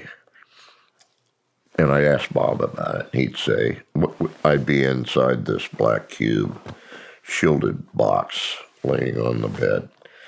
He'd be in a different room monitoring me, and he'd say, it's okay, just go with it. I'd say, but what is that? And he'd say, you'll figure it out. That's all he would ever say, you'll figure it out. And it's something you have to deal with yourself. And he knew that. And at some point, when I was hovering above my body, getting this just overwhelming feeling of base, ugly thing in the room with me, I rolled over to confront it, and it was my physical body underneath me. So your perceptions of baseness and ugliness and everything about this evil is your physical presence, which is kind of interesting. Very interesting. It's when you're out of body, it's a higher form of sensing, a higher form of being. The problem with it is the next thing you have to control is how to go somewhere and do something. You can go out of body and the first thing that catches your attention is a chandelier in the next room. But the chandelier, when you pass into it, is the most glorious thing you've ever seen in your whole life, because you're collecting everything about it into your sense of it. And so it's like you just want to grovel in it. Everything is better than what you are. I mean, you just want to capture all of it. Things of beauty are 10 times more beautiful, and things that you would normally not pay any attention to are the most gorgeous things on the planet. It's hard to not be distracted in the out-of-body condition. So I did that, and then Monday morning at 4 a.m. I get up and drive back to Fort Meade. Can you feel energy flow? You can feel everything in the out-of-body condition. For instance, once you get control of it, then Bob would start giving me things to do. He'd say, go to the location in the envelope. And I'd go to whatever that location was. And I'd be in the out-of-body state. And I'd report to him what I was finding. On this one occasion, he sent me to the Basilica in Rome. It was in the envelope. The altar in the center of the basilica room.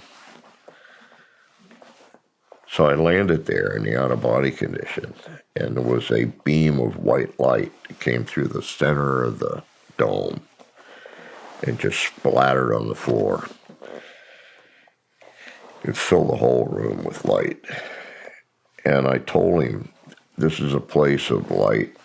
It's a column of just what looks like liquid energy light coming through the center of a dome. And he said, put your hand in it. Put my hand in it. I went, oh, wow. And he said, what are you feeling? And I said, perfection. What do you mean? I don't know. Don't want to move. Just want to be here. It felt like unconditional love, perfection. And then I said, housed in a box of broken glass, or something like that. It's okay, fine. Pull your hand out. Why? Yeah, because I said so. I'll come in there and jerk you out of that bed. No, he didn't say that. But he'd say it's time to leave or something, and I would do that. But we did that for quite a while, and then people showed up while I was in the box, and I was taking a nap because we had been working for quite a while. And this was months later. And they showed up to test me. And so I got 2 targets, which I was tested on. And I did the 2 targets, wrote it all out afterwards, and gave it to the representatives from the DOD. And after which they said, don't do this anymore. What is your reaction to that? My reaction to that is, oh, you don't like the result, so now I'm not supposed to do it anymore. If it had been the result you wanted, then I would be doing it some more. That's how I felt in my head and everything. The one target, the second target that I did. Let me, if you don't mind, can I rewind? Sure. So you were poisoned in an assassination attempt. You had an out-of-body experience. Yeah. Then they wanted to study you in the wing of some psych ward or hospital or something under medical supervision.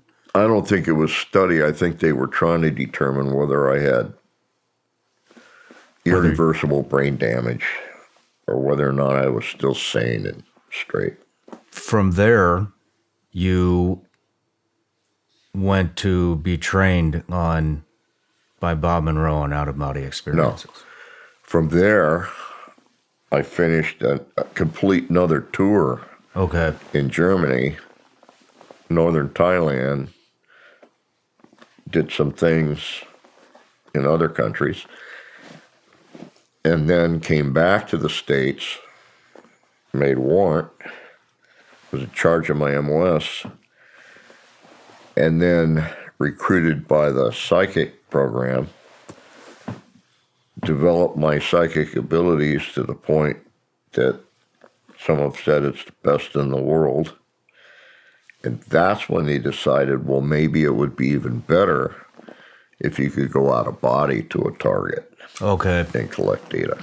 Let's stay in chronological order, if that's okay. I would like to revisit this. Why do you think that so many people who have out-of-body experiences, I've had several on the show who have had out-of-body experience in combat, from being shot in the head or leg blown off. I can understand it. Why do you think that, why is it a near-death experience that seems to always trigger the initial out-of-body experience? I think it's as close to death as you can ever come and still be here. That's what I think. Now, can it be generated? Yeah, you could generate it, but only within limited circumstances in terms of targeting something. The second target I did is a good example. They gave me a picture of a building. And they said, we're not going to tell you where this building is. Your charge here, the mission, A, find the building. Once you found it, countries, nobody cares. Find this building. Once you find the building, go to I can't remember, it was second or third floor.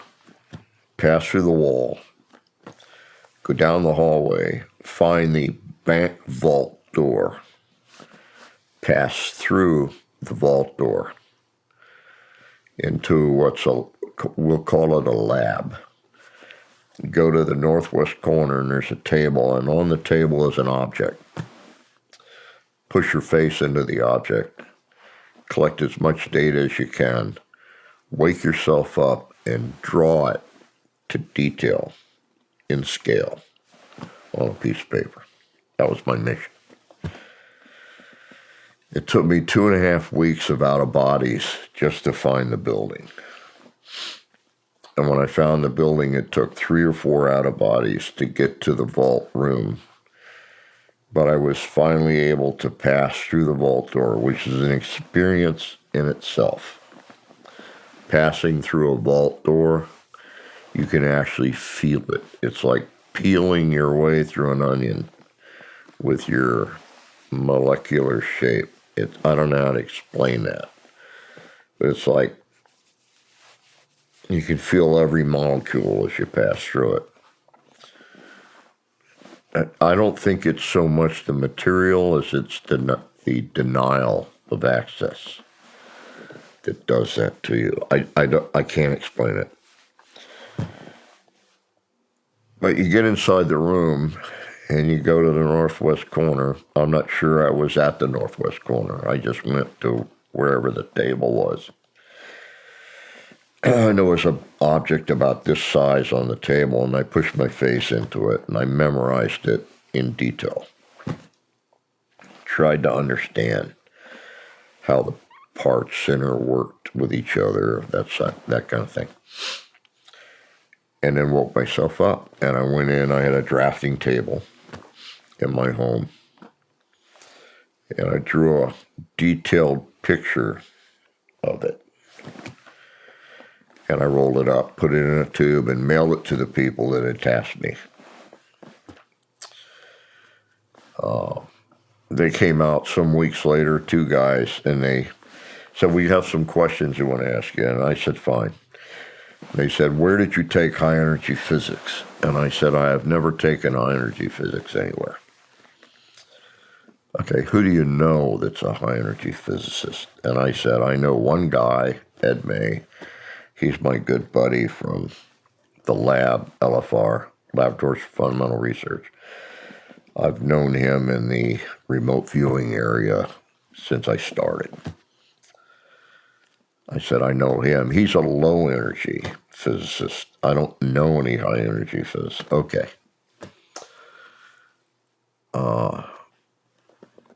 Where do you check your books out? What libraries? And I was like, oh, come on. I'm starting to think, you don't believe what I did.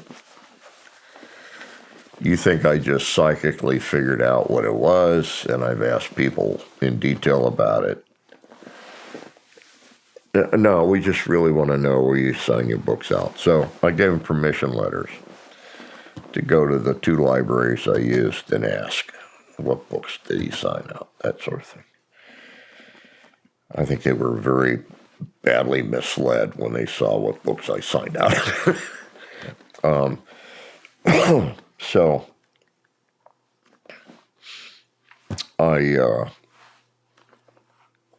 got the idea that they didn't believe what happened, and it pissed me off. So I said I could build something better than what I saw. What did you see?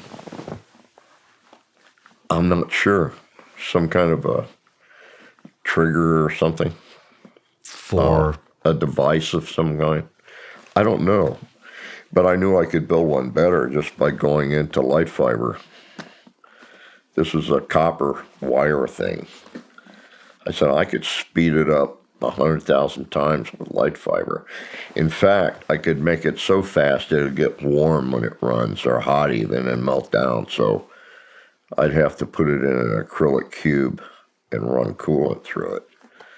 So I did all that, and I drew it in detail, but it was down to about twice the size of a pack of cigarettes. And I drew it to scale in detail with lots of notes and stuff. The big thing was there was a trigger in it. I don't know if there are certain things that if you put too much power to them, it'll kill a city.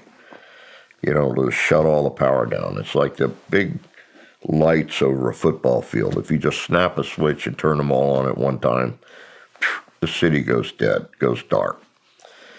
So they have these switches that are slow build switches. They come on very slowly, and the lights come on very dim, and they start brightening, and eventually they come up to operating speed. That way the light doesn't explode when it's suddenly lit and all the power is going to the lights and that sort of thing. Well, I needed one of those switches, and I couldn't find one. I went to 3 or 4 different electronic places. So I finally found a switch that would work, and I drew that into the plan. And I roll it up, put it in a tube, and mail it. They showed up the next day. Non-disclosure agreements, never promised never to draw this again ever. Don't show this to anybody. Don't talk about it in detail with anybody. Blah, blah, blah. So I signed all their papers and said bye. I've never been tasked with another out-of-body target. Can I ask why you signed those papers? Because I didn't give a shit. Did it bother you that somebody was having you sign documents basically saying, we're going to limit your mental capacity? No, because I can still go out of body anytime I want. I can still do things out of body. I just don't tell people about it. Where was the building? I don't know. I honestly don't. How did you find it? I don't know the answer to that either. I just kept looking everywhere I went out of body. I just kept looking. How did you begin the search? The search? Well, I started in this country, and I went to Canada, and then I went to Mexico, and then I spread out from there. I just started looking for something identifiable. And I think there's an inherent way that out-of-body works. It gets you to what you're looking for if you can maintain the focus long enough. When you begin the search and you're out of body, is it like a bird's eye view? Or are you street level? I think it's in the out-of-body condition, it's like you can observe a lot of things simultaneously. You're not limited to what we're limited to in the body.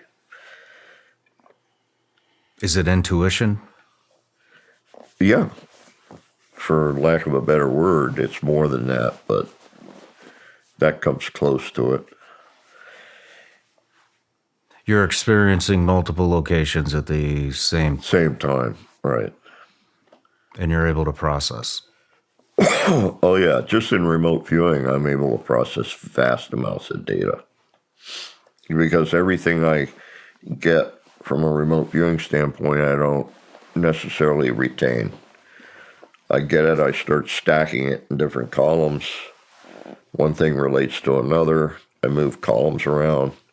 Then I collapse it back down to something that's definable. And then I start deciding what I will use and what I won't use. I throw things out, I add things in. By the time I sketch something on a piece of paper, it's usually some time invested in the remote viewing. I just don't put everything down like I used to. When I first started in remote viewing, you have a tendency to write everything down. It's too slow. That's not how the brain works. The brain works rapidly, very fast. And it's an intuitive action because you're not wasting your time on things that don't apply. You're only going with what applies.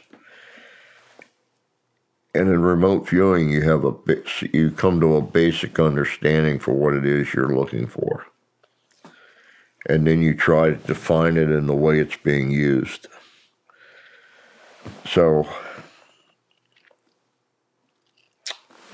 I should have brought some really good examples of my remote viewing with me, where most people write a few words and do some sketchy stuff. I'll draw it in detail.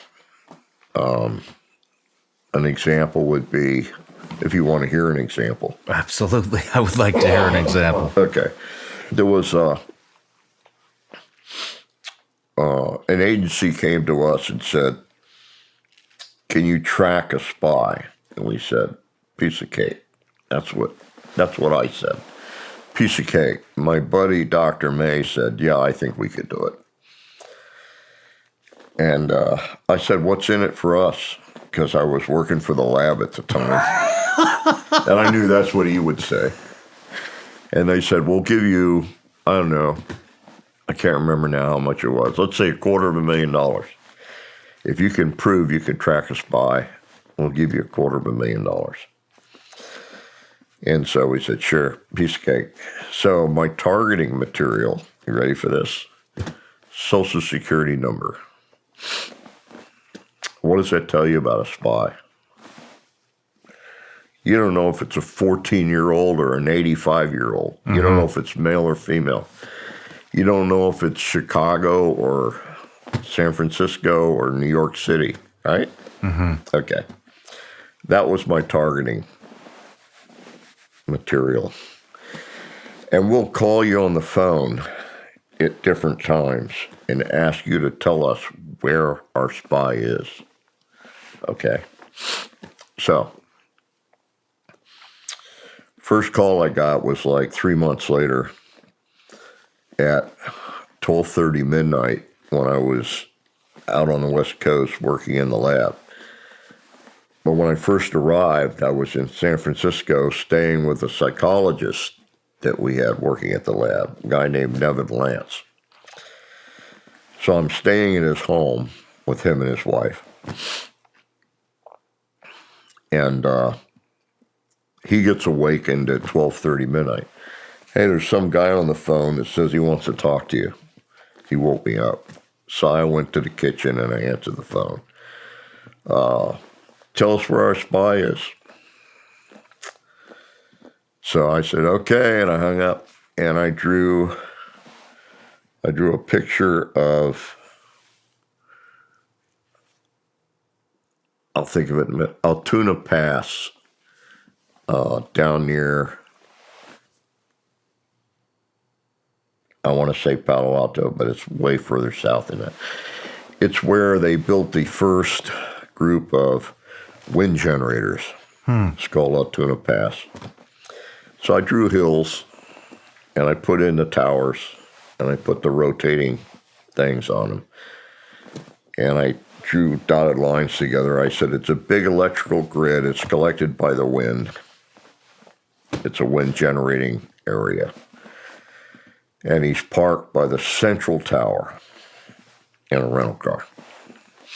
That's exactly where he was. Holy and it's a perfect drawing of Altoona Pass.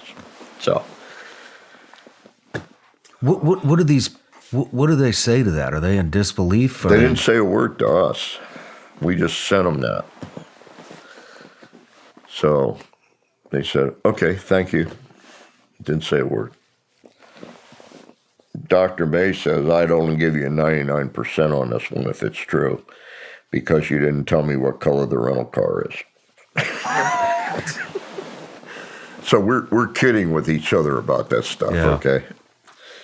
So time goes by a few months, and I get another request. I don't know, it was 2 PM or something. They just interrupted something I was doing.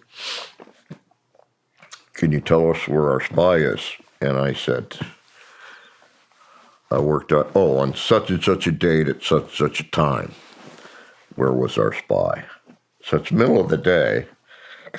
The time and date, I have no idea other than it's like early morning hours on some day of the week. Just passed. So I drew a corner of a lab place, put in parking lots, roads, trees lining the roads, T-shaped building right in the center. And I said, your spy is in the T-shaped building, which is otherwise known as the A building. That's the name of it, A building. He's at the top floor, center of the T-shape. He's facing out through a picture window. You might otherwise call this the director's office. It's 12:30 midnight. He's got his feet crossed up on the director's desk, and he's smoking one of the director's illegal Cuban cigars. And so we sent him the picture. Now, Ed showed the picture to some other people, and they all went, oh, yeah, that's the west gate of Lawrence Livermore Laboratories. That's where they build nuclear weapons. Where do you think he was sitting? In the director's chair, 12:30, looking out of his picture window at the rest of the lab, smoking one of his Cuban cigars. That was the second hit. Wow. The third hit, they said, okay, you've demonstrated you can probably track a spy. That's nice. Tell us what he's doing. He's a creative kind of guy, so tell us what he's doing. He's in the middle of the desert. He's got 2 big tractor trailer trucks, vans, and he's working inside the vans, and he's testing a piece of equipment. It's a microwave equipment. It's operating on this frequency band, and it's got a 60-degree bandwidth, and he's targeting electronic equipment at a little over 60 to 150 yards for destructive purposes. Oh, and his hobby is he loves to drive for lunch. He likes to go over to this solar experimental station and watch the mirrors make a miniature sun on the end of a tower. He loves to see that stuff. That's all we said. So they came back and said, maybe you'd like to see what he was actually working on. And so Ed and I said, sure. So they flew us out to Sandista Desert. We're in a military car driving down the dirt road, and we come over a hill, and they stopped us. They had a block on the road. They had this arm down. The solar station, the experimental station, is doing a test. So you could actually smell the ozone in the air with these mirrors when they made a miniature sun on top of the tower. It's crackling up there. You could smell the ozone. I mean, it was beautiful. Wow. And the whole experiment ends. Oh, and Ed's looking at the driver. He's saying, you know, if you had a bag, I'd put it over this guy's head because he's not supposed to be reporting on this. So they lift the guard gate, so we head on down the road, and we see this dust cloud coming down the side road from the solar array. And it pulls out in the road right in front of us and accelerates away down the road. And so we follow that dust cloud and pull into the same place. 2 big vans sitting on tractor trailer trucks. And it's exactly what I drew. I drew like 15 drawings, about 75 pages of transcript. And they gave all that material to an independent agency, and they said exactly what it did and said they could build it. And that's exactly what he was doing, what I said he was doing. And what they came back and said was, our spy has no hobbies. And we asked the guy where he was coming from for lunch. He said, oh, it's kind of my hobby. I go over there for lunch to watch the solar array. We made sure we put it in his statement in the letter we sent back to him. So he said, that's the only thing I had wrong. That's an example of my viewing at the end of my 7-year career at Fort Meade. You still have those sketches? Yeah, I can send them to you. That would be great. We'd like to overlay I'd be glad to. over the interview. Yeah. Joe, let's take a break. Okay. When we come back, I want to talk about how you were recruited into the remote viewing program. That's a good idea. Perfect. I want to tell you about this business venture I've been on for about the past 7-8 months, and it's finally come to fruition. I've been hell-bent on finding the cleanest functional mushroom supplement on the planet, and that all kind of stemmed from the psychedelic treatment I did. Came out of it, got a ton of benefits, haven't had a drop of alcohol in almost 2 years. I'm more in the moment with my family. And that led me down researching the benefits of just everyday functional mushrooms. And I started taking some supplements. I found some coffee replacements. I even repped a brand. And, you know, it got to the point where I just wanted the finest ingredients available, no matter where they come from. And it got to this point where I was just going to start my own brand. And so we started going to trade shows and looking for the finest ingredients. And in doing that, I ran into this guy, maybe you've heard of him. His name's Laird Hamilton and his wife, Gabby Reese. And they have an entire line of supplements with all the finest ingredients. And we got to talking. It turns out they have the perfect functional mushroom supplement. It's actually called Performance Mushrooms. And this has everything. It's USDA organic. It's got chaga, cordyceps, lion's mane, maitake. This stuff is amazing for energy balance, for cognition. Look, just being honest, see a lot of people taking care of their bodies. I do not see a lot of people taking care of their brain. This is the product, guys. And so we got to talking, and our values seemed very aligned. We're both into the functional mushrooms. And after a lot of back and forth, I am now a shareholder in the company. I have a small amount of ownership, and I'm just really proud to be repping and be a part of the company that's making the best functional mushroom supplement on the planet. You can get this stuff at lairdsuperfoods.com. You can use the promo code SRS. That'll get you 20% off these performance mushrooms or anything in the store. They got a ton of good stuff. Once again, that's lairdsuperfoods.com. Use the promo code SRS. That gets you 20% off. You guys are going to love this stuff. I guarantee it.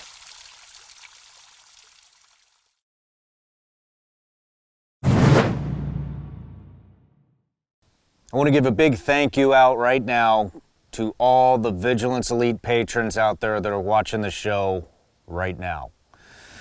Just want to say thank you, guys. You are our top supporters, and you're what makes this show actually happen.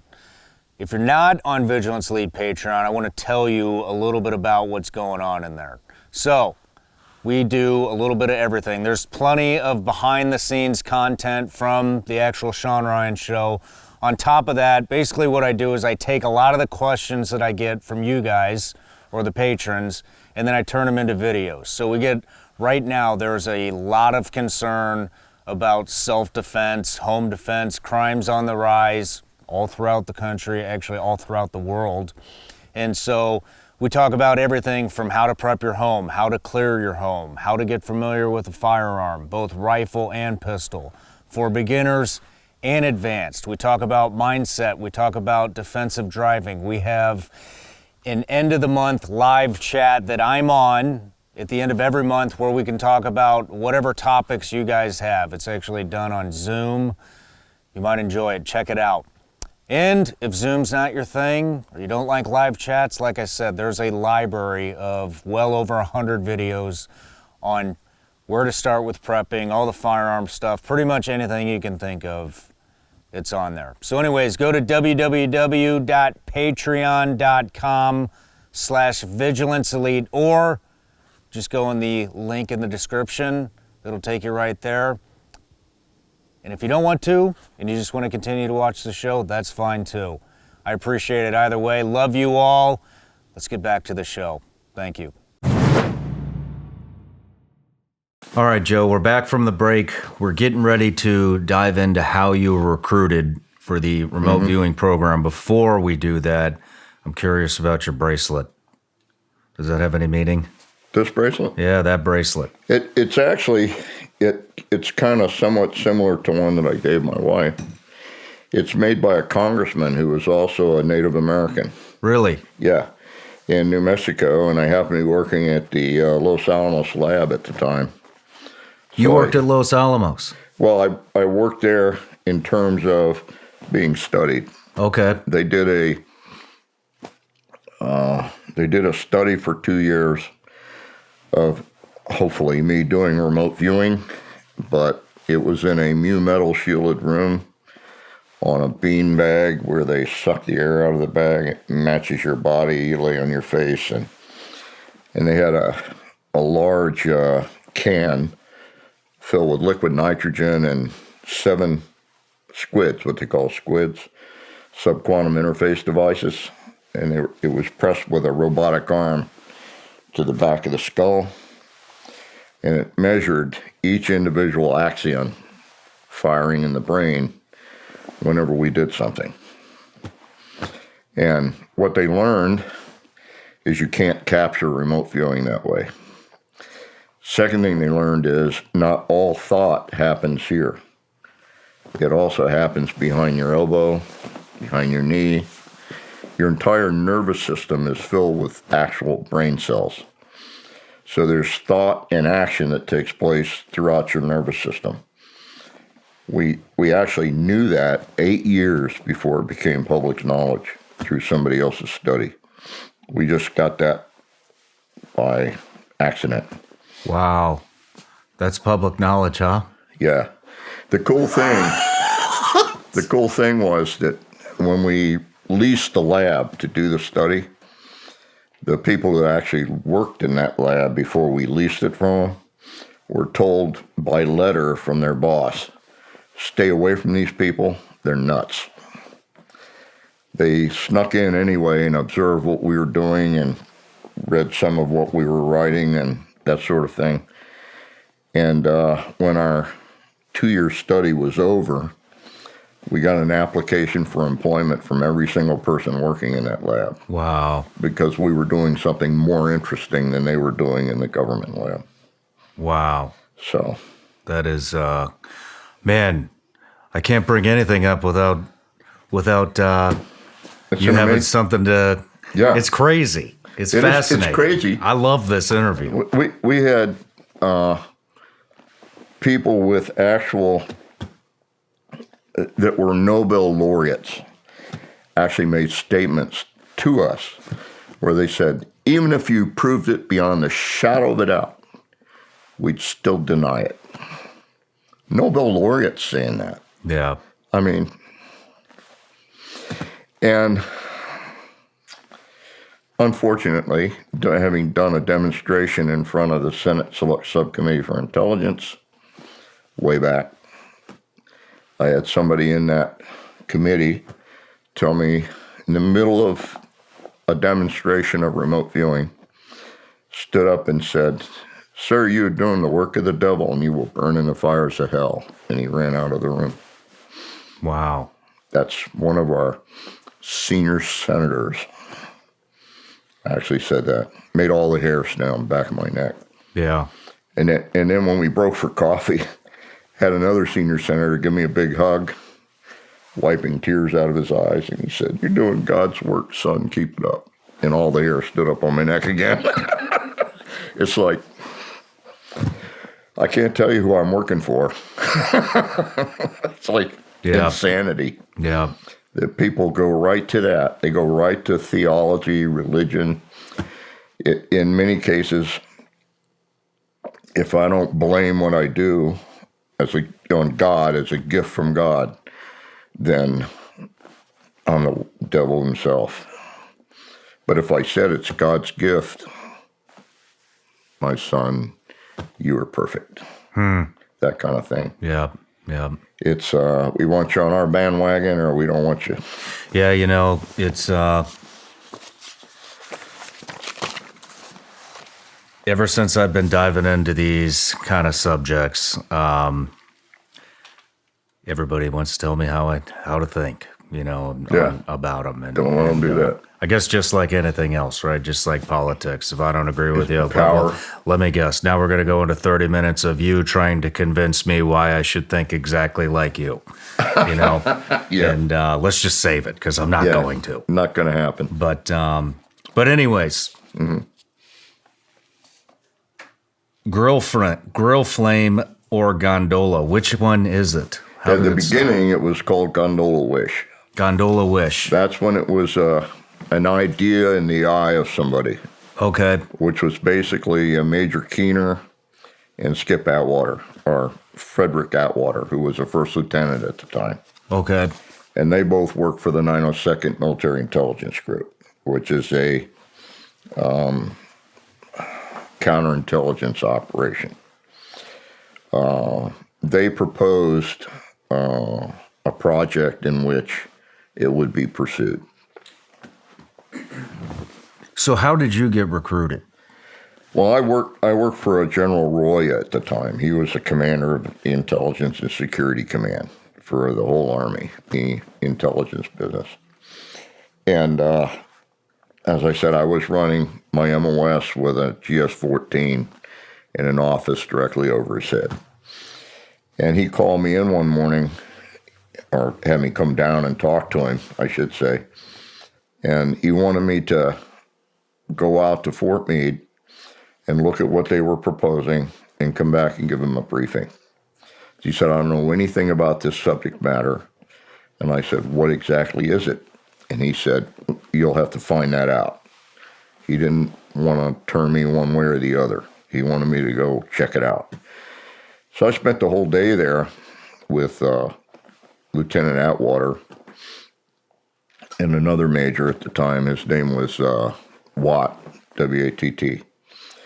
And so I sat there the whole day looking. I was sitting in front of a table covered with nothing but a pile of stuff on psychic functioning. Some of it was stuff that we had purloined from different communist countries. Some of it was stuff out of Inquirer magazine. I mean, it's everything from the trash to the ash. I mean, everything. Mm-hmm. And I spent about 4.5 hours sitting there just picking through it. And I saw maybe 2 documents in the whole pile that meant anything to me. The rest was garbage, just complete garbage. What people wanted you to think, what they wanted you to believe, stories written by people who didn't ask the right questions, that kind of crap. What was your opinion of the psychic remote viewing topic before you were recruited? Before I was recruited, didn't have an opinion. Was there any discussion? I had some very interesting events in my life, particularly in Vietnam, that were very meaningful to me, but for other reasons. I didn't understand them, but they happened. Mm-hmm. An example would be, I was at a fire base, and I can't remember the name of it now, but it was in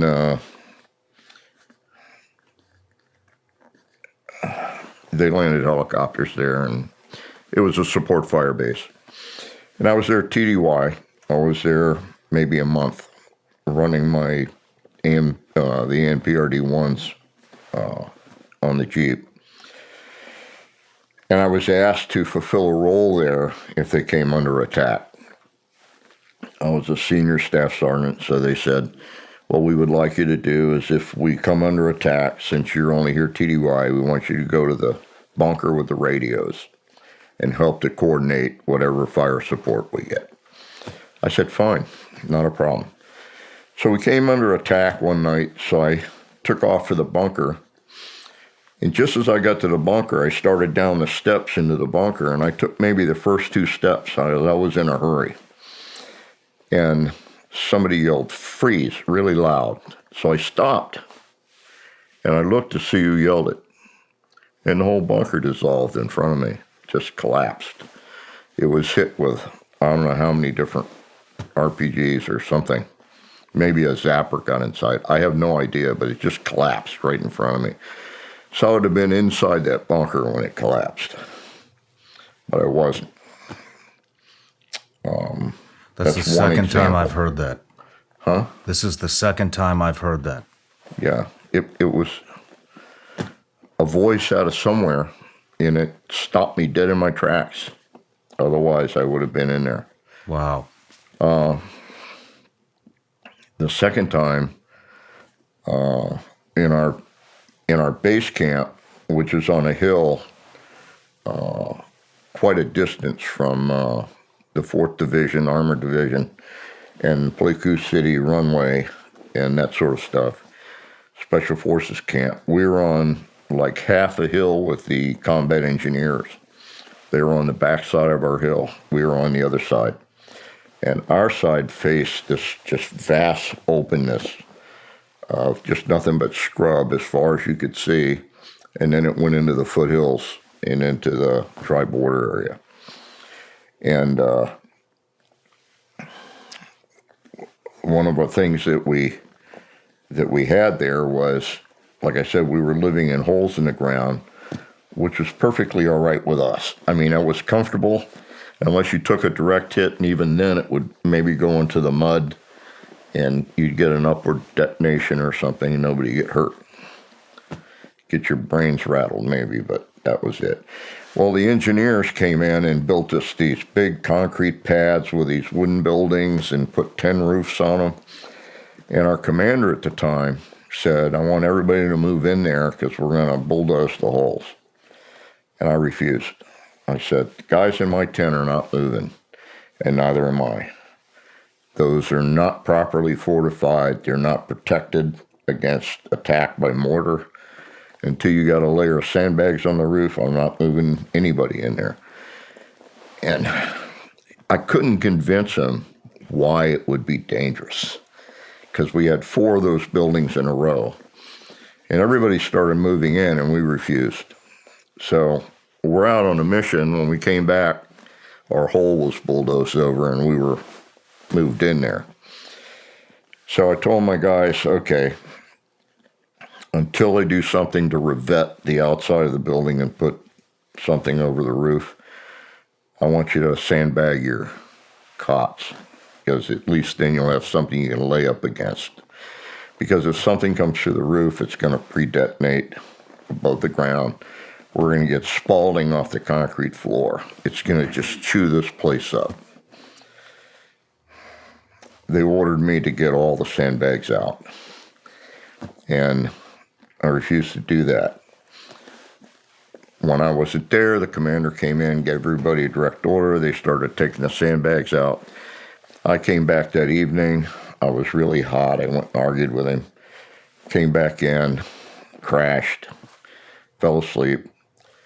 Middle of my night that night, we got hit with mortar. We got bracketed by 2 heavy mortars, and I mean, they tore us up. We got all kinds of pre-detonations, lots of wounded. The guy I had a private room on the end of the barracks. So when I heard him going off, I just rolled off the cot and pulled everything in the room that wasn't attached to anything down on top of me. Everything I owned had holes in it. The guy in the room next to me never got out of his bed. He was hit in the head. It was just feathers everywhere from his pillow. So I was inside having the guys re-sandbag the surviving guys re-sandbagging their cots when the boss came in again. And I just pulled my 45 out, jacked around in it, and laid it on the sandbags and kept stacking the sandbags. And the first sergeant said, maybe you ought to go outside with me, sir. We'll have a discussion about it out here. And he left, and I never saw him again. That was the second time. It was like I knew stuff was going to happen. But the thing that got to me was this kid. I can't even remember the state he was from, but he had a real southern accent, like from Kentucky, or it might have been Tennessee even. I can't remember. But all he wanted to do was make me happy, because I happened to be the sergeant of the guard one night, and so I was in charge of all the bunkers and stuff. So the following morning, when the bunker guys had all been relieved, I told this kid, I said, go out and collect all the loose hand grenades, collect them up, put them in the back of the 3/4-ton truck. I didn't tell him specifically how to do that, but I told him to do that. So he said, yes, sir, right away, and he ran out to do it. And I was talking to someone else, maybe 80 feet away from the bunkers, and the 3/4 was parked over near the side. And he was waving at me, and he was walking to the 3/4-ton truck carrying a gunny sack. And I had this picture in my mind of the open weaving in the gunny sack catching a pin, just getting hung up on a pin. And I started yelling at him and doing this. And he started waving back. And he walked over to 3/4 and turned the gunny sack upside down and shook the grenades into the back of the 3/4-ton truck. And it was a big, big flash, and he was gone. And I just saw that whole thing happening like 60 seconds before it did. Wow. So I started paying attention to stuff.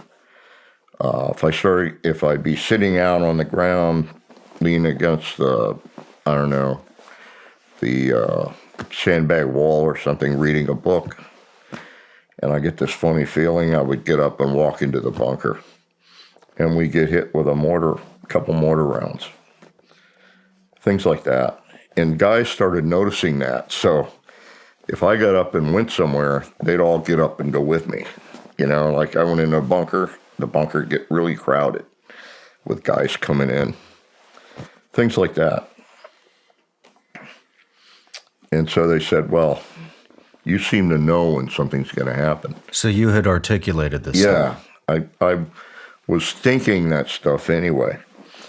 So when I went and read this data, this is many years later, I'm doing it for the general. And I went back and told him that I thought there was a threat buried in it. I was serious because there were a couple documents in there. Is this the table with all this? Yeah, the table with a mound of stuff on it. There was only maybe 2 or 3 documents in there that I read that I took very seriously because one was from Russia, 2 were from China, I think, and one may have been Czech or something. But it was research that they had been doing on combat vets where they would know things. And that resonated with me. And I thought, well, if they're researching that for possible use as a collection tool or a casualty preventive tool of some kind, that's important. And I thought if they're doing it, we should be doing it too, or it would be a threat against us at some point in the future. And I just told the general that. So next thing I knew, he's sending me out to SRI to evaluate it because he wanted to know more about it. And of course, when I went out there, I had a result where I had, I said, so what is this remote viewing stuff? And they said, well, rather than try to explain it, why don't you just do a few and then you'll understand what it's all about. So I did 6 of those in a 2 or 3 day period. Were you skeptical at all? Yeah, very. I didn't understand it.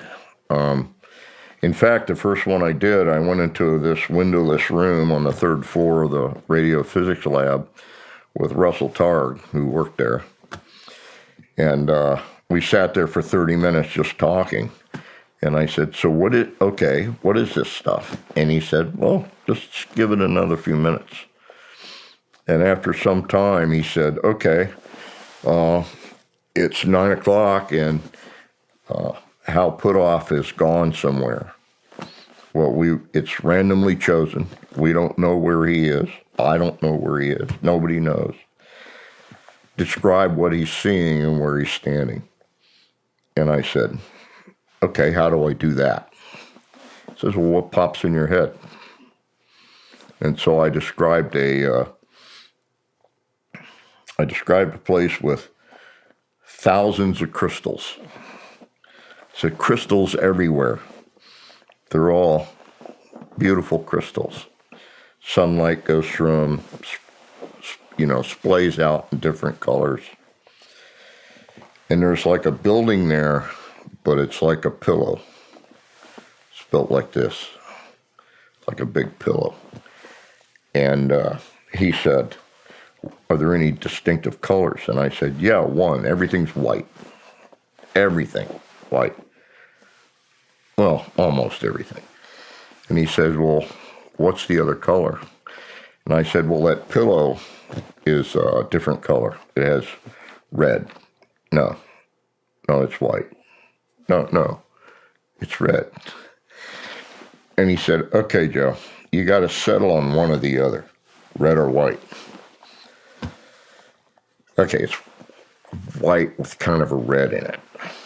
No, it's red with kind of a white in it. And he started getting angry with me. He said, just tell me what color the building is. I said, okay, here it comes. You ready? Red-white / white-red. That's the color, in quotes. And he said, that's not a color. I said, it is now. Learn to live with it. That's what I actually said. And so we get a call. Hal Putoff tells him where we are, where he is. So we get in the staff car and we ride out there, Russell Targ and I, with a driver because he's legally blind. And I wouldn't ride with him if he was driving. So we get there. And what it is, it's right on the bay, and it's a place where they process seawater for salt. So mounds of salt everywhere. And salt's a white crystal, crystalline form. And in the center of all this white, mounds of white salt, is a Quonset hut.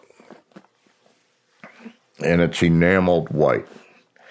But rust is bleeding through all over it from this heavy salt content.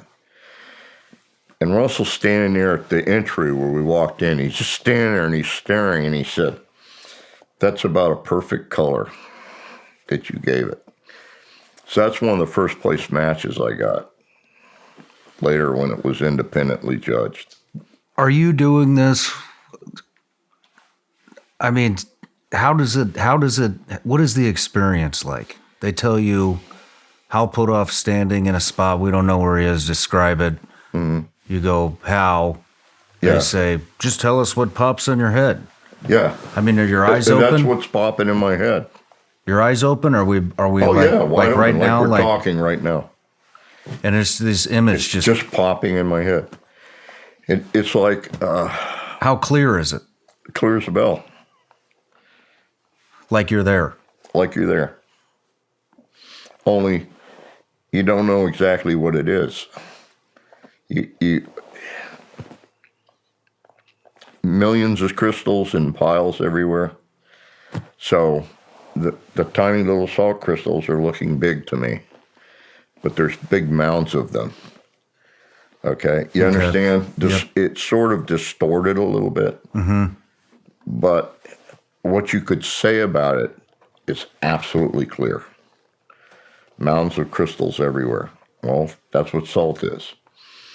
And the color was bleeding, literally, the red was just this wavery kind of stuff bleeding through the enamel from years of sitting next to the salt, I guess.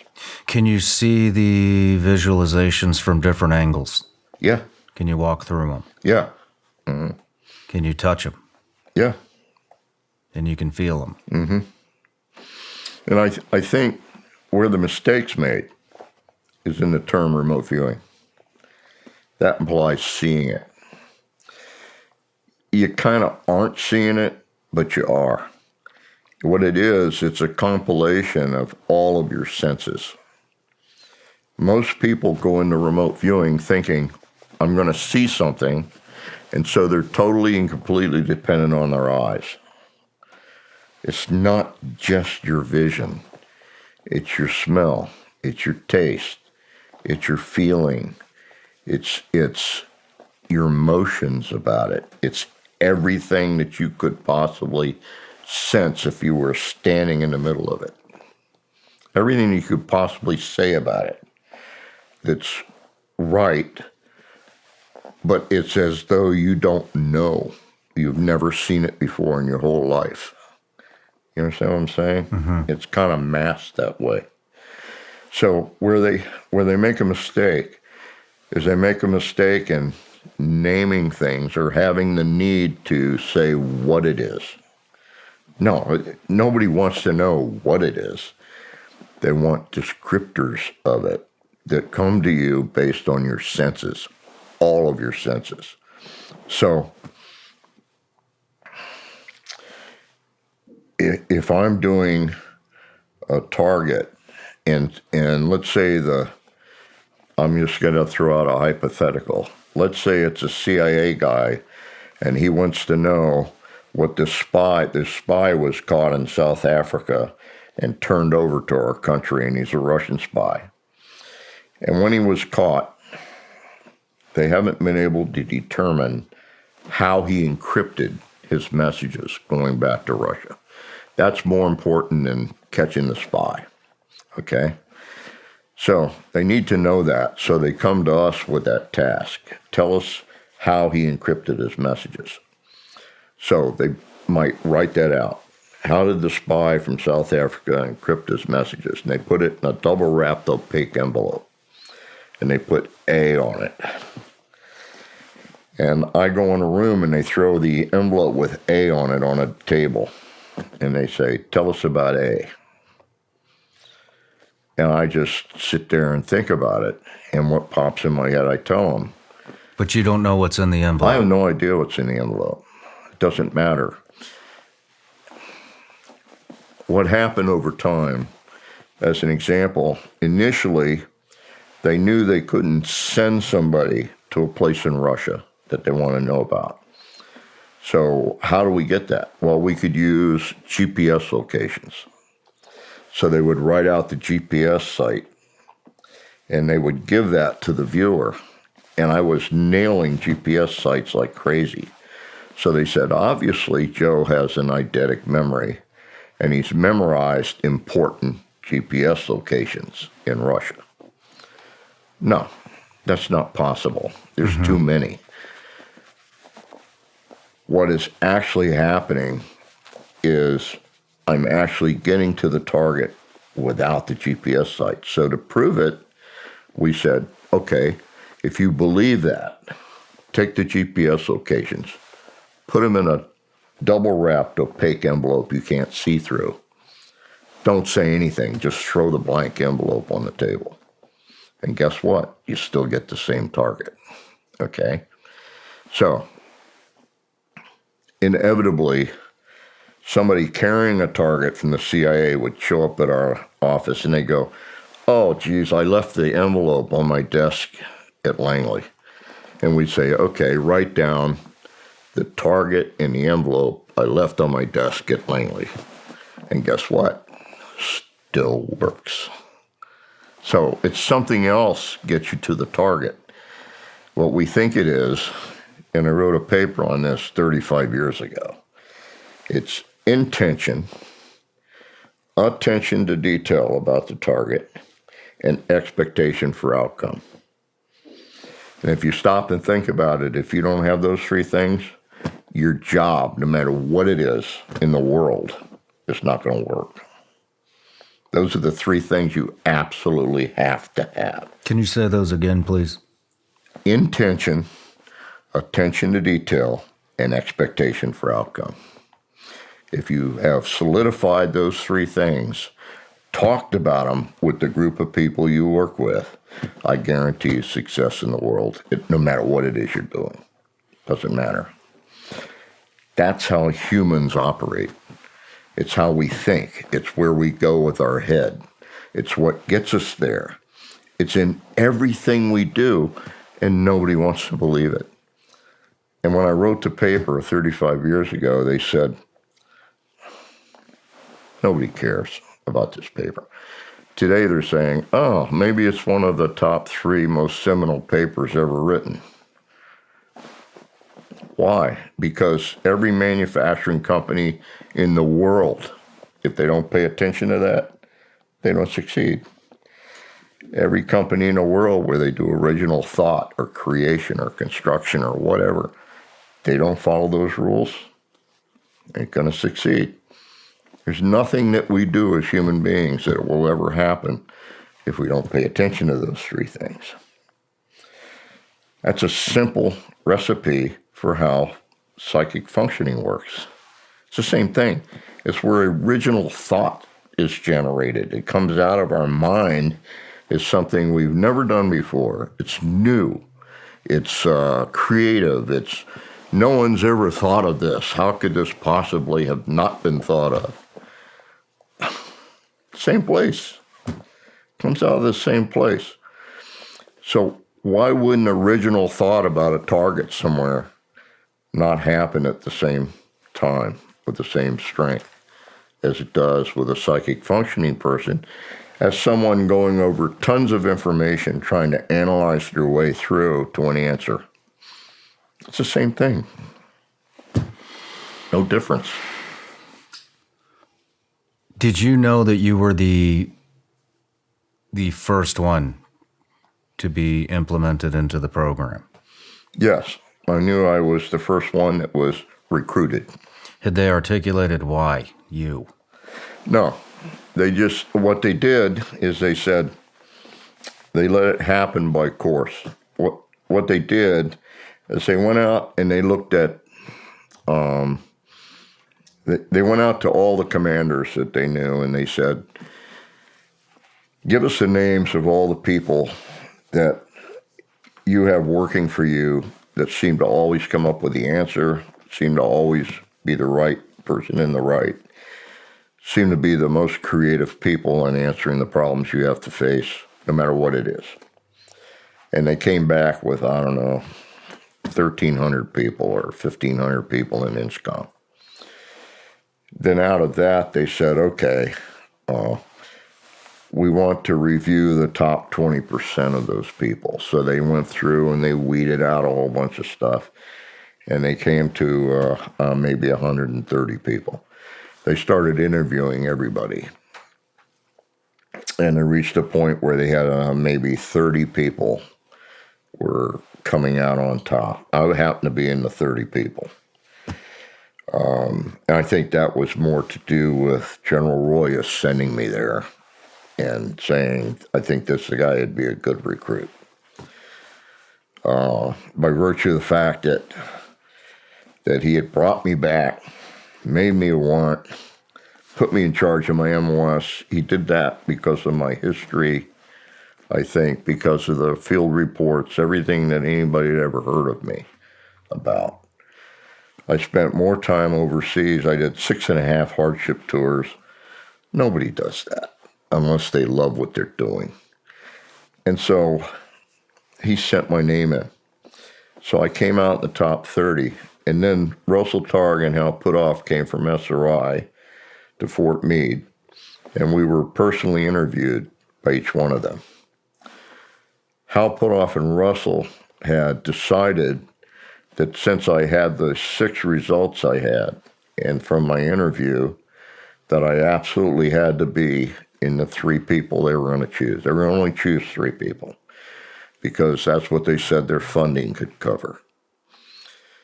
When they did the interviews, they kept coming up with 6 names. Well, the government said, no, we're not going to give you any more money than we're giving you. So they said, okay, we'll do it for 6 people. So they collected the 6 of us, and we all went to SRI and learned more about remote viewing, and Katie bar the door. That's what happened. We started getting tasked. Originally, it was supposed to be a 3-year project. First year, recruitment. And it took about a year to do that. Second year was training, and training consisted of doing it over and over and over and over and over because nobody knew how to train this stuff. It was practice. See who got better, who didn't, that sort of thing. All 6 of us got better at it. I had 24 straight failures. Really? Yeah. My ego got in the way, and I knew that. And it just took a while for me to beat it back. How did you control it? You don't. You give it another job to do. I give mine math problems. I give it thoughts that I got to work through while I'm doing a remote viewing. I don't let the ego play. What happens with many people is they have a resounding success the first time. And the reason why is the ego goes, I don't know what's going on here.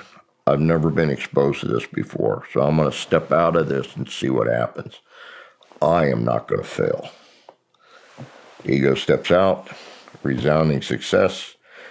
The ego jumps back in and goes, okay, I know what's going on now. I'm in charge. Failure, failure, failure, failure. Because the ego thinks it knows what it's doing, and it doesn't have a clue. So you got to keep the ego busy. And you can sidestep it, push it over here and have it do something else that egos are good at while you're doing the viewing. And that's kind of a split mental function that I do. I still do it. I've done this for better than 44 years now. And I still fight battles with my ego. You can't have an ego and do remote viewing. What is the ego? The ego? I think that's a protective part of us that looks out for our benefit. Where does it come from? Where does it come from? Mm-hmm. Competitive side of man. It's our need to be on top, be the best, do the one thing that we do the best, or whatever you want to call it. Be the producer, be the guy who generates the most. However you want to look at it, it's you got to be on top. That's counterproductive in remote viewing. It's counterproductive in a lot of things, actually. What I learned by being in intelligence for as many years is by the time I got to remote viewing, I had already learned that nobody knows who I am. When I do something and it works out really, really well, it's because nobody knows who I am and never will know who I am. That doesn't matter. What matters is success in the job. In other words, if part of your function is to keep whole units from being decimated in combat, that's what you do. And you don't take credit for it. You don't want credit for it because it will erode your job quality. It erodes the very function that you're out there trying to do. I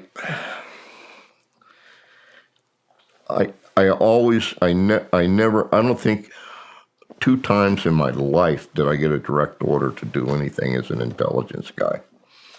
I saw the job, I saw the problem, and I did it. I didn't ask for permission. I didn't have somebody tell me to go do it. I just went and did it. I've always done that. because that's how I was brought up in the intelligence business. I had good trainers. I had people with me who said, no, you don't get credit for this. There are no awards here. Your job, that's your job, keeping these guys alive by giving them the information they need, doing what they need to stay alive in the field. It's like somebody said to me once, oh, well, you did a lot of recon, so you really know what combat's all about. I said, no, recon is you don't get discovered. Nobody knows you've been there. You're good at hiding. There's no combat there. Yeah. You stay alive for other people. You know, I've been in places where I watched the NVA going by me to the battle. And I was down in the corner going, and you got another group coming over the hill, you know? That's stupid.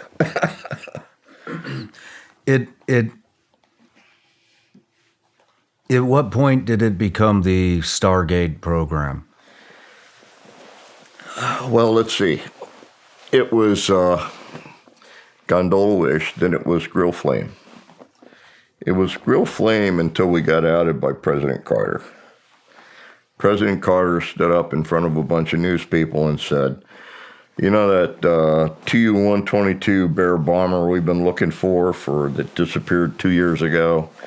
Everybody's been looking for it. Well, we found it.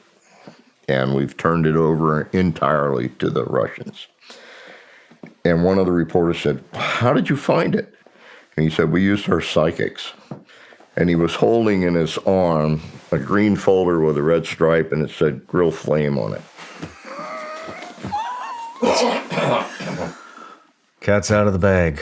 Hour later, everything changed.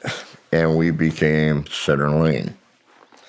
So we were Center Lane for a while until somebody else, we had a congressman by the name of Rose.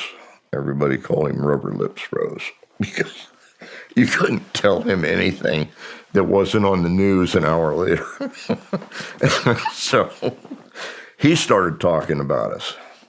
Center Lane disappeared and Sunstreak appeared and so on and so forth. We went through like 6 or 7 name changes. And somewhere in there, INSCOM divorced itself of the program because A, it couldn't fund it, B, it had been supplying the bodies out of MOS. I was 999 the whole time I was in the unit. So it was turned over from INSCOM, it was turned over to the Defense Intelligence Agency, DIA. DIA took it over because they provided the huge amount of money to keep it going.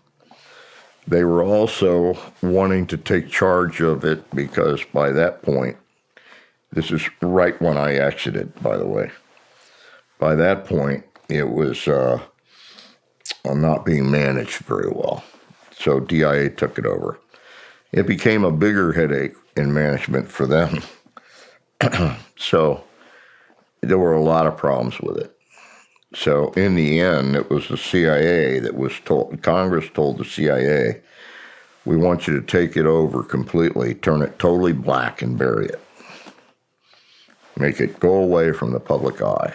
This has got to be so secret, no one ever knows about it or ever asks any questions about it. And the CIA said, no, we're not going to do that. And the reason that we're not going to do that is because you, Congress, has just raked us over the coals for 2 years over the Project MK Ultra, where we use psychedelics for interrogation purposes. Why? Because they gave it to one of their own people at a party, and the guy thought he could fly and went out a 9-story building in downtown D.C. and splattered all over the sidewalk, to the disgruntlement of the CIA, his family, and a number of other people. So they just lambasted the CIA for that. So the CIA said, no, it's not going to happen. Congress went back to the CIA and said, you got this all wrong. You don't tell us what you will or won't do. We tell you what you will do. And so the CIA said, okay, we'll take over managerial authority of it, but only after a study's done on its condition. So they had two people come in to do the study. A woman by the name of Jessica Utz, who was the #1 analyst, statistical analyst in the world almost. Okay, never mind America. Probably the top 5 anyway from the world. And a guy named, I can't remember right now, I'm sorry. He was a professor who had been one of our worst detractors the whole time. He said, this isn't real, it's a lie, it's all BS. And it's not real, and the government's being taken down a false trail. He was their counter to her. So they both did a study of material that the CIA gave them to study, which was 1 year of hand-selected material that we supposedly reacted to. And it was all if you had to pick the top 7 worst possible results, that's what they gave them to study. And yet, the statistical analysts came up with the idea that based on that material alone, it was better than the reason you take an aspirin every day to prevent heart attack. For a lot of reasons. The biggest reason is the people who have studied it aren't wedded to it. The people who cause you to take an aspirin every day to prevent heart attack are all aspirin producers. So she gave these very brilliant arguments, still found statistical reasons why it was supported, even on the minimal amount of material given to them to review. The professor, on the other hand, same old story, held his view that it was a waste of time, never should have happened in the first place, blah, blah, blah, and didn't give any reasons for it at all. So what they did is the CIA dumped her report, kept his, presented it to the Congress, and said, this is why we're not accepting it. And Congress said, well, then shut it down. So they did. Primary reason I will tell you is nobody wants to be caught dead standing next to a psychic. It's political dynamite. Mm-hmm. You're toast. You get caught standing next to a psychic, you're toast. And the example they give, President Reagan's wife talking to an astrologer at the same time, we're working for him. They're crucifying his wife. And we're advising 15 of the 17 largest intelligence agencies in America. Wow. I mean, that's nuts. Now, I have to say, we did over 1,200 remote viewings in support of the CIA. And they are the ones that kept coming back for more for like 15 years. And they said it didn't work. You know, if you had a restaurant, I'm going to give you the example that Dr. May gives.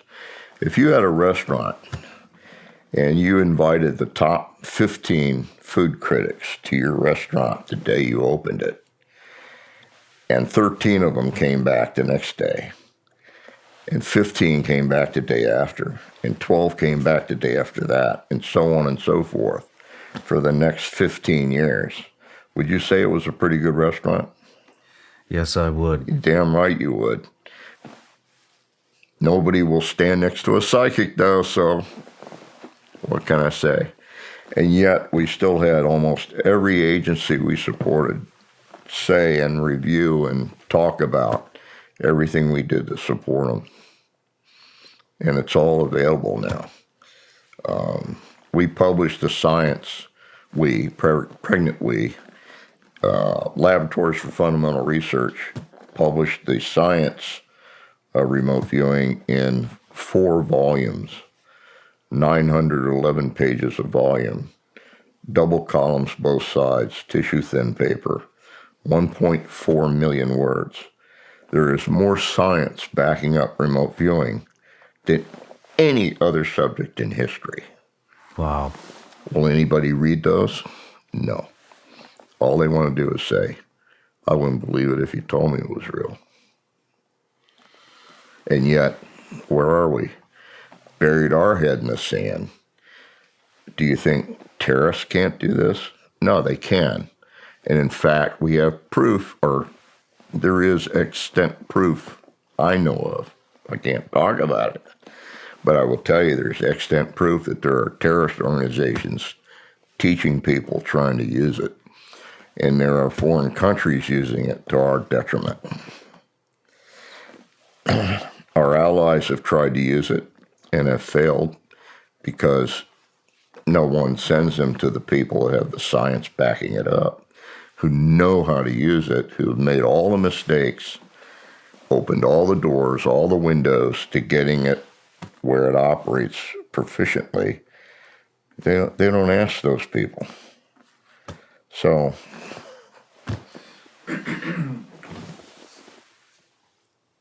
at what point did you, we'll get into that in a little bit. What is one of the first, was the Skylab one of the first big predictions you made? I actually made that prediction, I think it was about 6 months prior to the Skylab coming out of orbit. And I did it before I ever knew of the existence of the program that they were trying to put together. I did it because someone said, they don't know where this thing's going to come down. And I said, oh, they should. In all probability, this is where it's going to hit.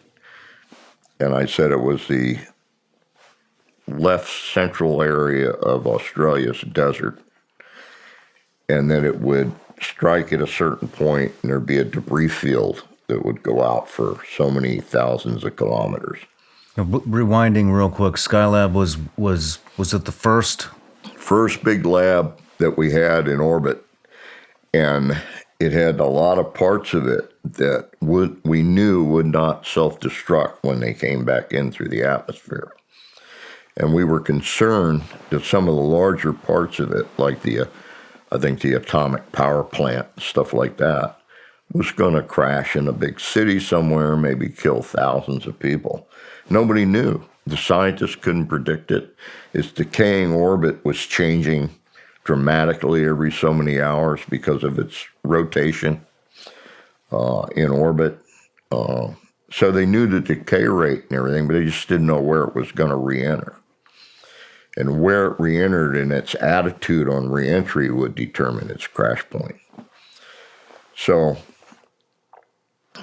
I think one of the large sections landed in the Indian Ocean, thousands of miles from where the predominant part of it hit, which is in the deserts of Australia.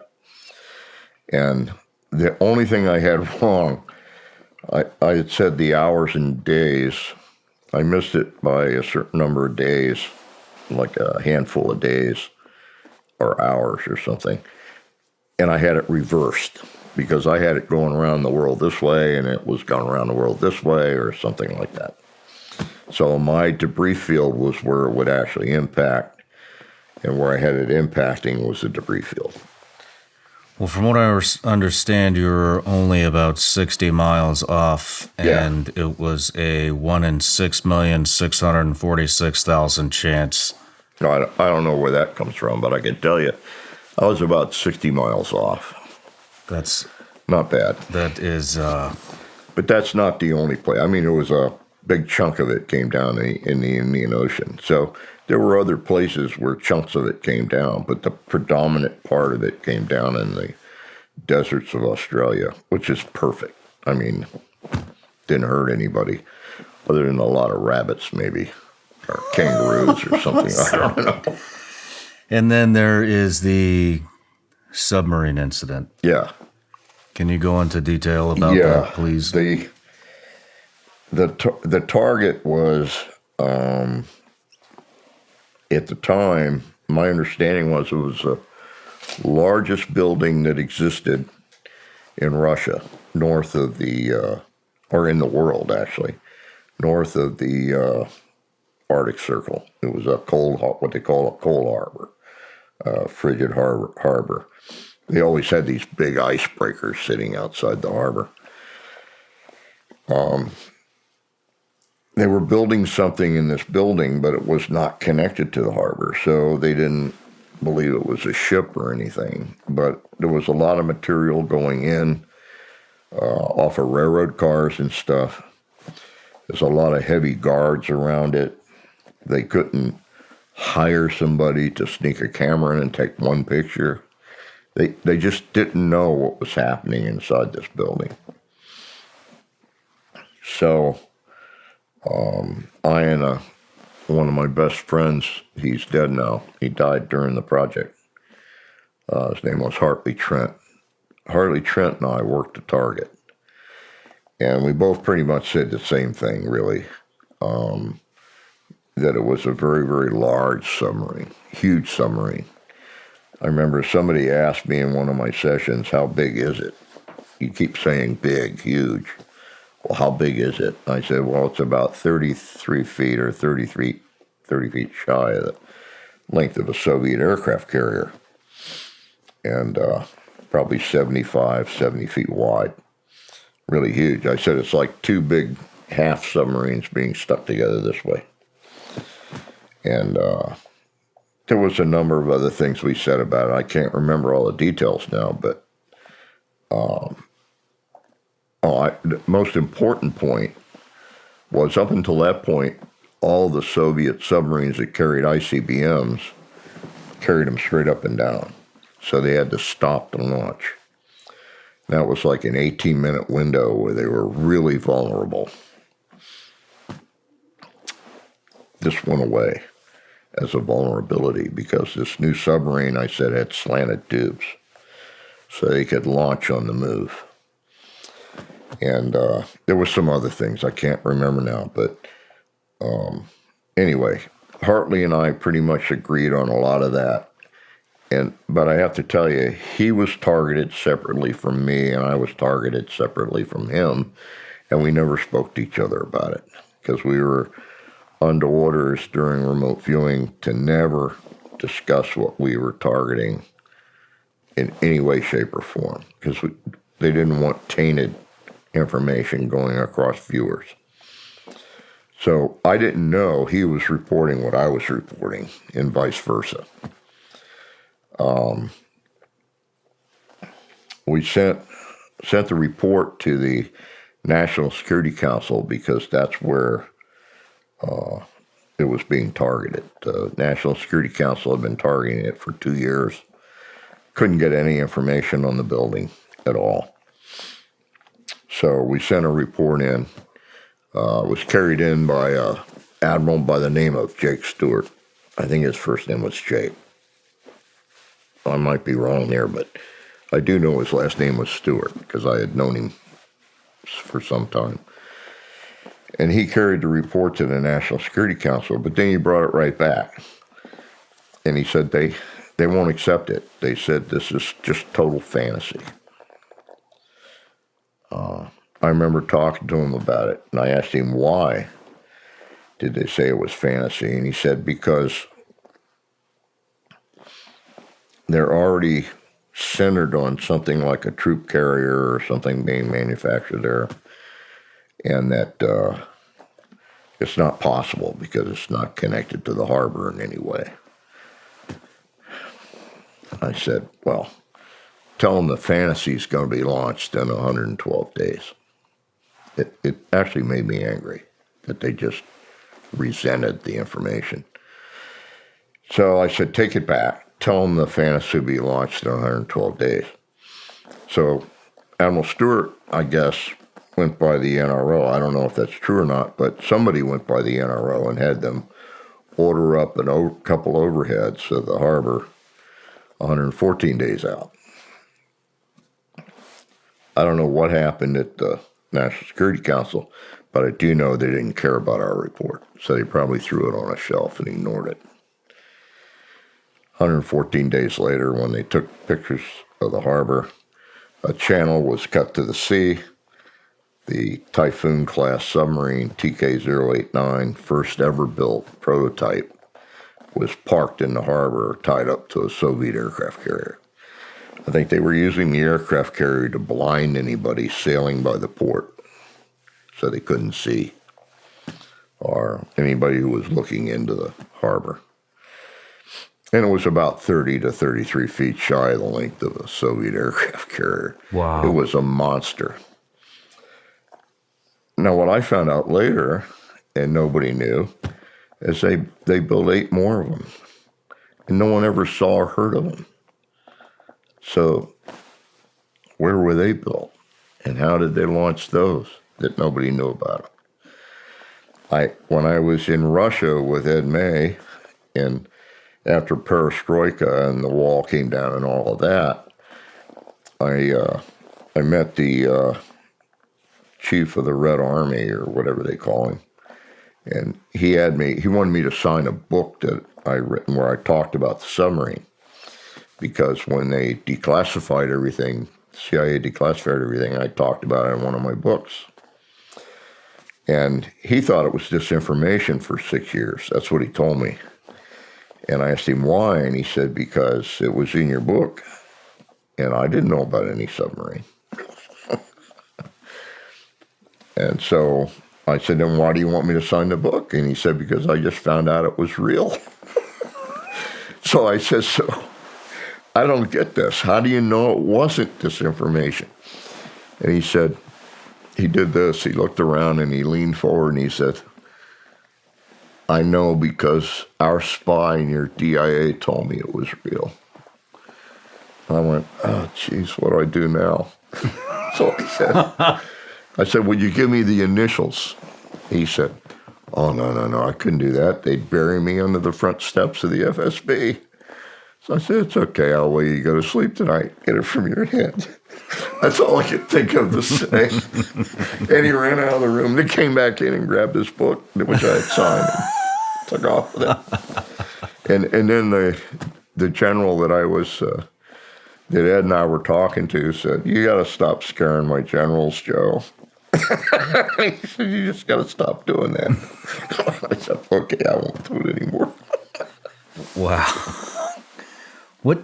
So when you're tasked to do these things, how do they approach? Well, they just tell me, Joe, you're up.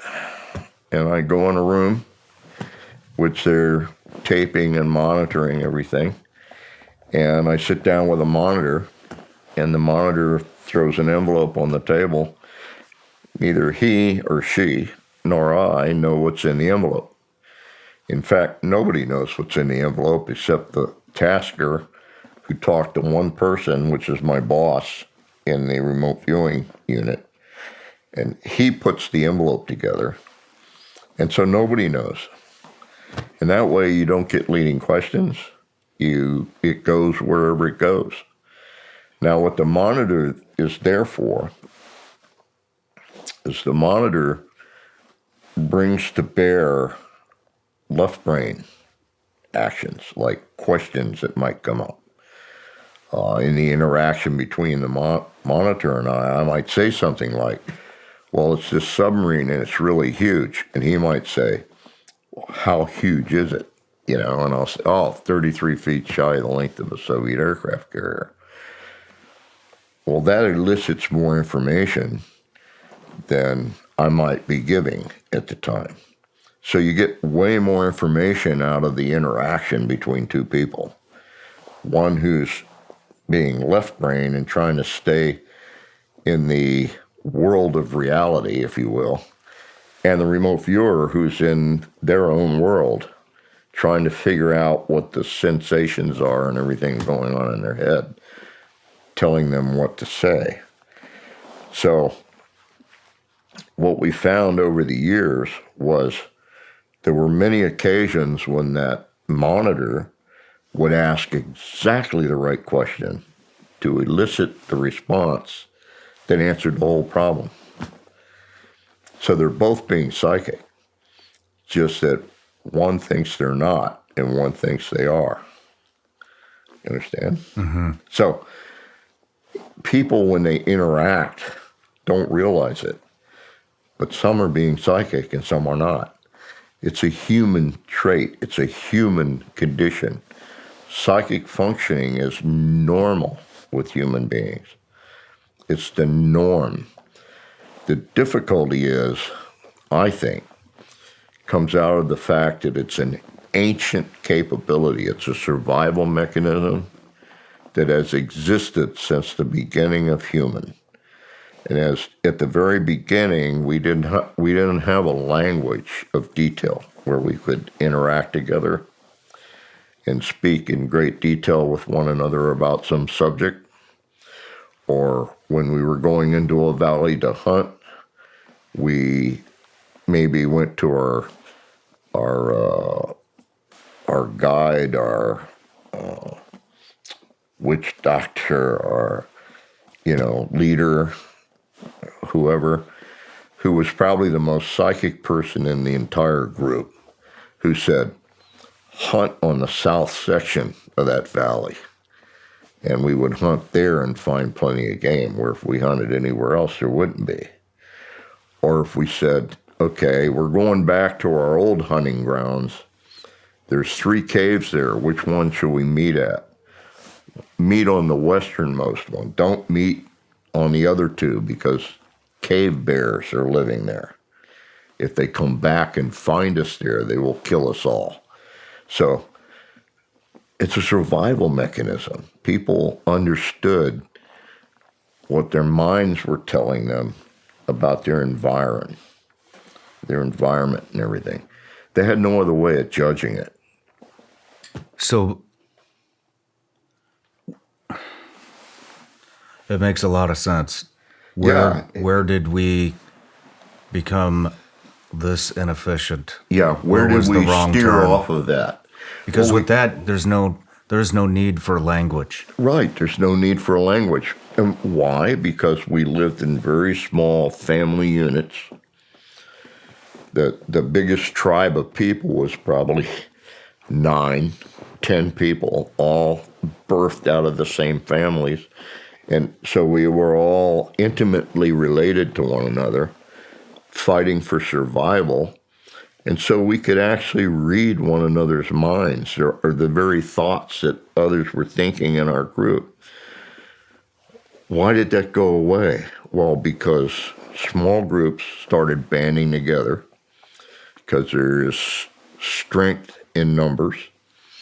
And when you have strength in numbers, it trumps small units.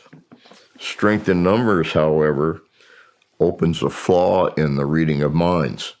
Because now you're reading the mind of this guy who's got this woman as his primary mate, and they're not part of your original group. And you're now reading her mind, and he's reading your mind, and you're the one who winds up with a spear in the back. So that doesn't work. So I think over time, not right away, but over thousands of years, what happened is we found ways for our development to change that capability from a, yes, everyday kind of capability to one that was less invasive. So probably somewhere in the forebrain or the callosum or something, we started building a filter there that would prevent this occurrence from happening. And it's not a perfect filter. Stuff still gets through, but it's the outrageous, screaming, survival type stuff that gets through there now. You only see it in combat. You see it with policemen in dangerous situations. You see it with surgeons in surgical suites where something happens and they don't have time to pick the phone up, talk to their buddy, go and look at a medical dictionary or find out something special that's going to help them save a life. No, it's like right then, right there, you got 2 seconds to make a decision. They go here for it. They get it from everybody in the room, and they act on it. I think that's the way things work now. It's an overriding need. It's interesting you said this because I mean, me and you just met this morning at breakfast, and I had a similar conversation. I can't remember who it was, but they were saying it was another operator, and we were having a discussion. I can't remember what it was about, but he was talking about we'd got on this subject, and he said that he was saying he believes everybody has this type of ability, and Absolutely. he related it back to, he was like, remember in Iraq, Afghanistan, when we were clearing rooms together. Yeah. And he's like, and you can pick up on the energy of who's in that room, and Yeah. and when I think of it like that, I mean, everything happens so fast. But that light shoulder tap by somebody behind you would slow you down maybe just enough that you don't round that next corner so fast. You might glance back and you'll go like this or something. You like feel each other. But we would also, I mean, we would call it reading the room. And so it would be, women, children, men, bad guys, good guys. And that is what you go off of. You go off your gut instinct, intuition, whatever you want to call it. The only time I saw that was at the Tet Offensive when we had to clear Pleiku City. I saw some of that then, where it's gut-wrenching to kick doors in. When you're going through a town or a city or a village or something, it's really, there's times when you don't have any problem kicking a door in and then ascertaining who's inside. There's other times when you just don't want to kick that door, It's kind of like, no, I'd rather like flashbang it first, then kick the door in. And it's an intuitive knowing that I need to do this. So does everybody can everybody access this, or is it a gift that only certain No, I individuals think everybody can access it when they're in a situation where they're at great risk. I think that's when it comes to bear, because they're open to it. Could everybody learn it? I think to a certain degree, yeah. And in fact, there's some evidence of that. There's a guy named Han. He wrote a book on this, by the way. I can't remember his first name. His last name I remember being Hand, just like your hand. And he taught a platoon of Marines before they went to Vietnam, taught a team of Marines, a platoon actually, how to sense their way through a inspection of a hut or a village hut. He taught them in a mock village on booby traps, what to look for, how to smell them out, how to feel about a room, how to suss it out, that sort of thing. And a lot of it had to do with how they felt when they just put their hand on something. And they then followed that platoon of Marines in Vietnam for 14 months. And their incidents from wounds from booby traps, wounds and death from booby traps, was 45% lower than any other platoon in the Marines. Wow. Did they continue that training? No. Of course not. We found that if you wire these two, the index finger and this finger, just have a wire coming off these two fingers, going to a computer, and a person's wearing a pair of headsets, let's say, and they're listening to white noise, just that hiss, and they're comfortably listening to the white noise. and suddenly there's a bang in that white noise. It startles them. What happens on the recording for those two wires is what you get is a huge spike and then a quick die-off. It's their emotional response to that bang. 1.5 seconds out in front of that is a little bump that occurs. That little bump occurs every time a startling reaction is going to occur. So he came up with the idea, you take 4 guys in a Jeep or a 5-ton or a 3/4 or whatever. You take 3 or 4 guys, you wire them together, you run them through a averaging box into a computer, and the computer monitors looking for that little bump. And when it sees one of those little bumps, it lights up 3 red LEDs in the leading edge of a helmet. And the guy driving the truck or whatever, who's operating the vehicle, is wearing that helmet. And when those light up, he stomps the brake immediately. The IED will go off in front of him. Whoa. At a broadside. Whoa. We set up Corps of Engineers. We got a mock village, Corps of Engineers to set the IEDs, unbeknownst to anybody. We wanted volunteers from the Marine Corps of the Army to test this. And they all agreed, up to the point of actually doing it, and everybody backed out.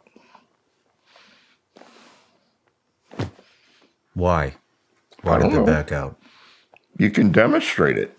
In a lab, you can demonstrate it. Why wouldn't you test that? I have no idea. Neither do I.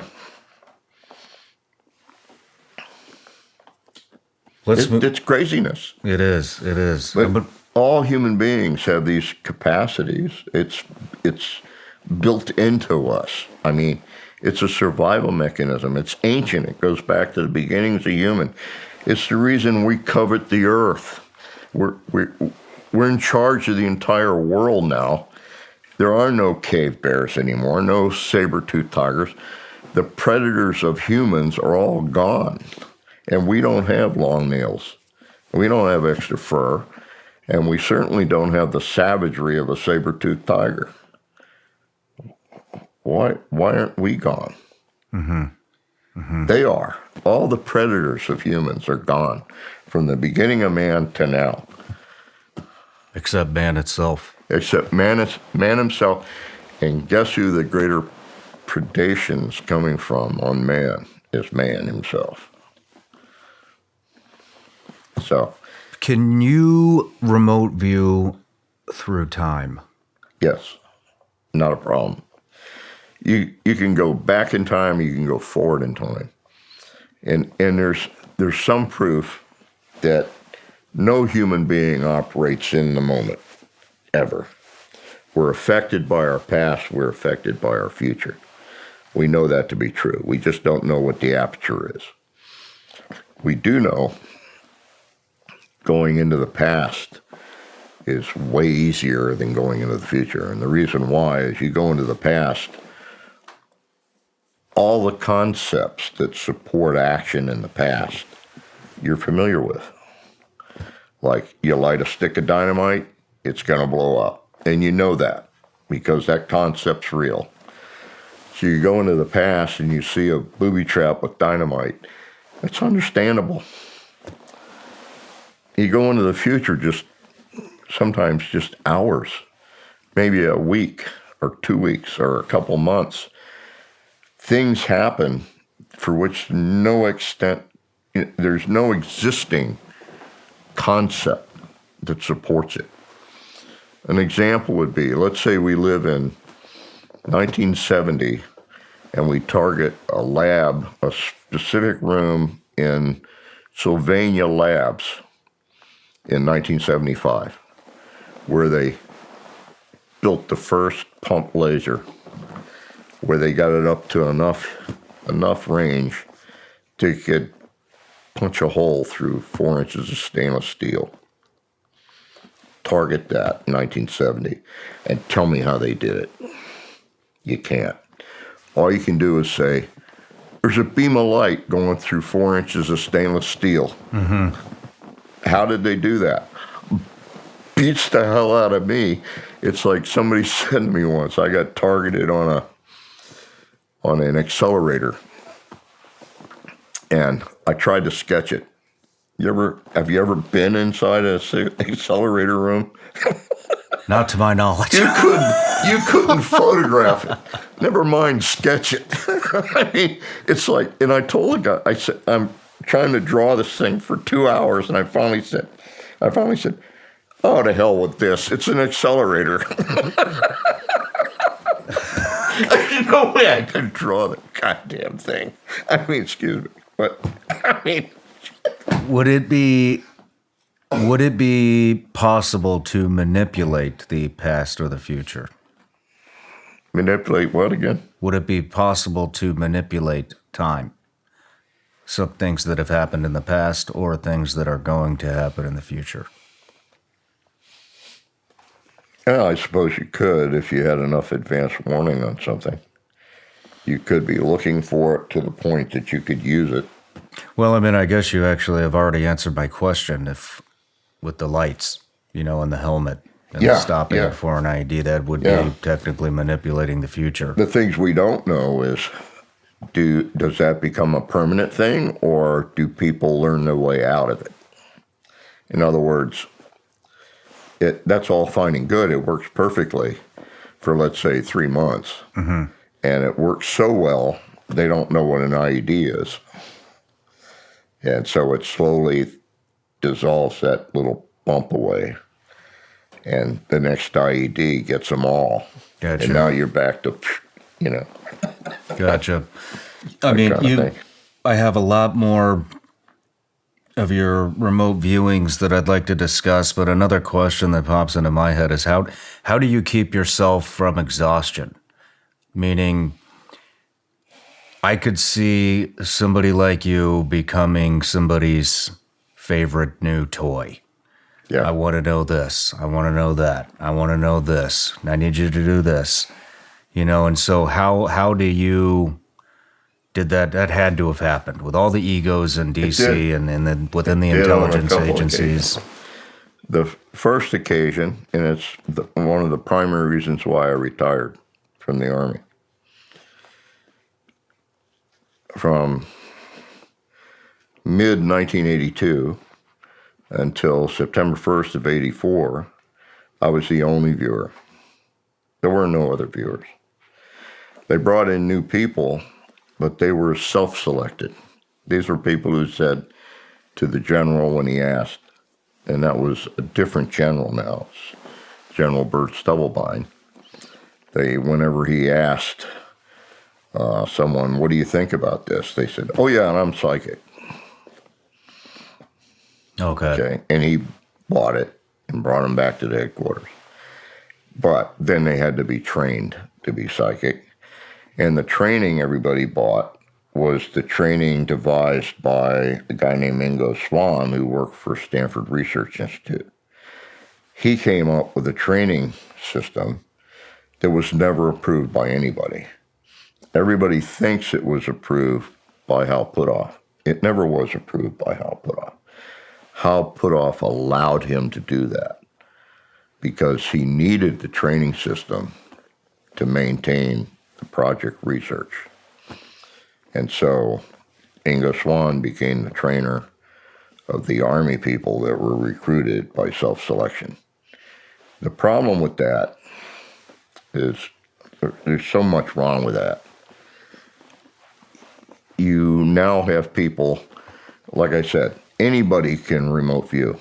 I teach people. I've had one person in 16 different programs, or possibly more, I don't know how many I've done now, one person who said they couldn't remote view from the 6 days of training I gave them. At the end of the training, I always say to people, everybody who is totally convinced that they remote viewed during this 6.5 days or 6 days, raise your hand. Everybody raised their hand. And I always preface that by saying, doesn't have to be great remote viewing. I'm just talking that you know for a fact that you gave some item of detail about a target that you did not have a clue about before, and that detail turned out to be correct. That would be what you call remote viewing. They all raise their hand, except for one person. And that was a reporter who was collecting data to write a report on. So I know everybody can remote view to some degree. The problem is, afterwards, nobody wants to do the practice. Nobody wants to beat themselves against the wall for the next 3 years to be really good at it. No, that's when they start looking for okay, what's the easy part? Mm-hmm. When do I get the pill that I take? Yeah. And I'm a master remote viewer.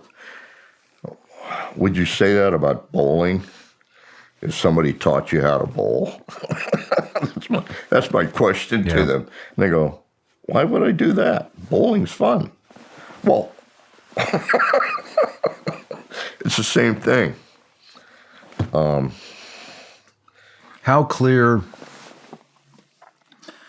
I mean, what state of mind are you in when you are, do you prepare for a viewing?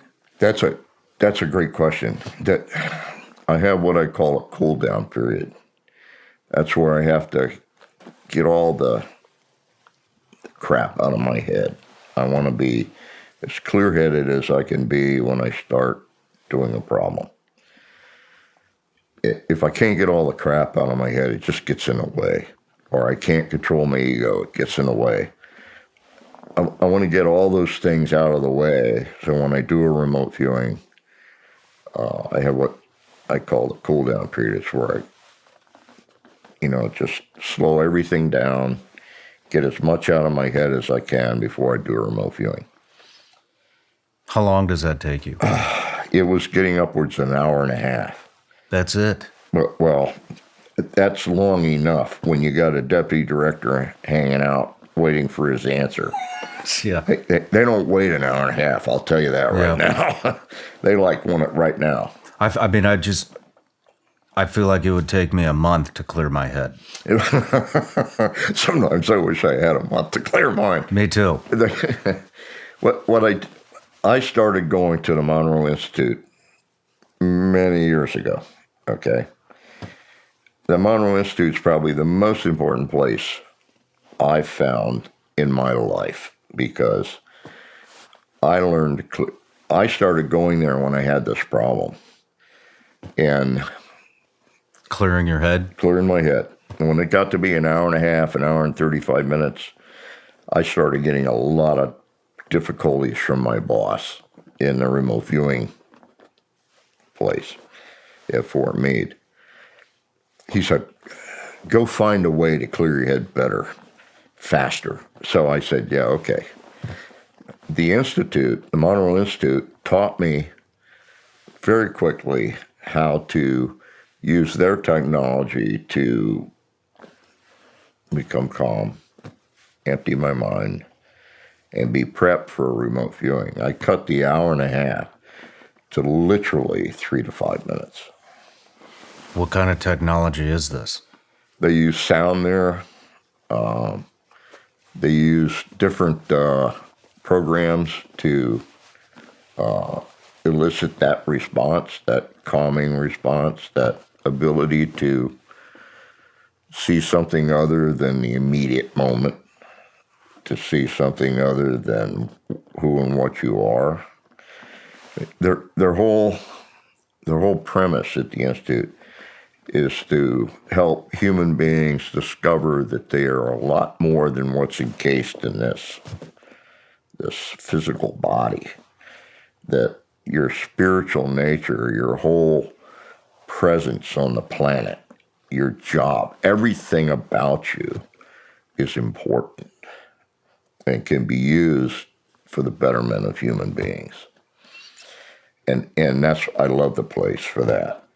They teach you how to reach out and go places you just would never choose to go in terms of development, in terms of belief, in terms of being open-minded, that sort of thing.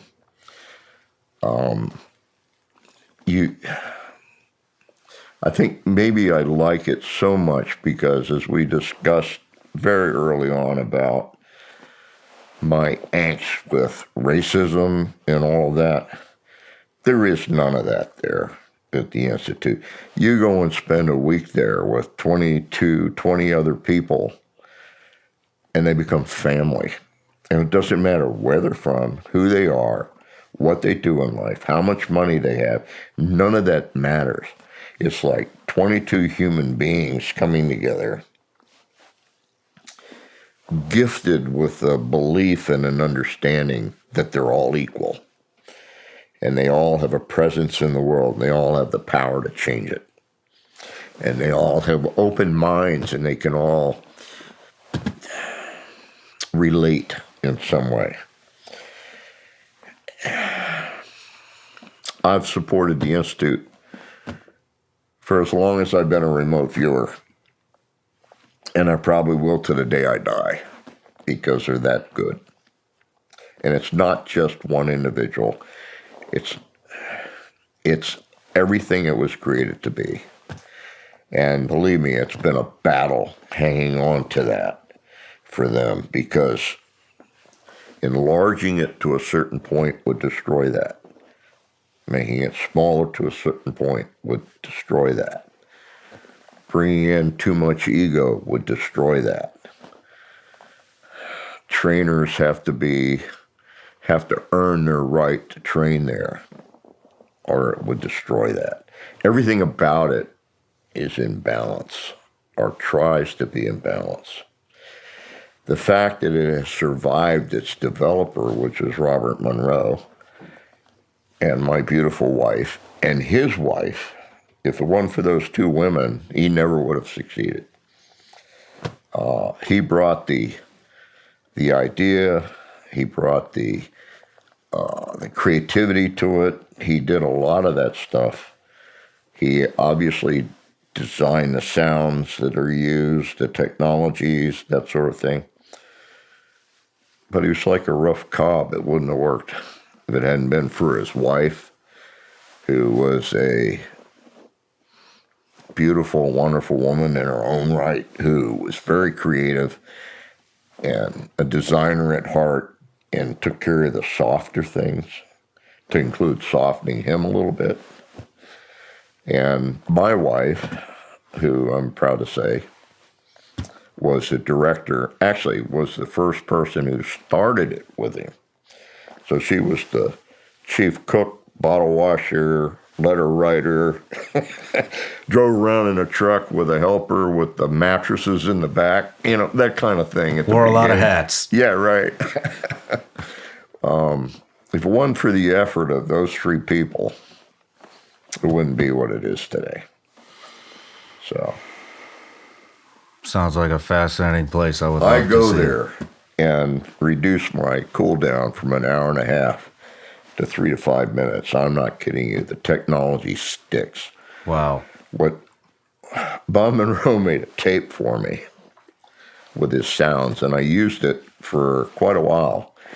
And, tapes stretch after a while. Mm. They're no longer the same. And my tape started stretching. So I went into him one morning and I said, I was there for one of those elongated weekends.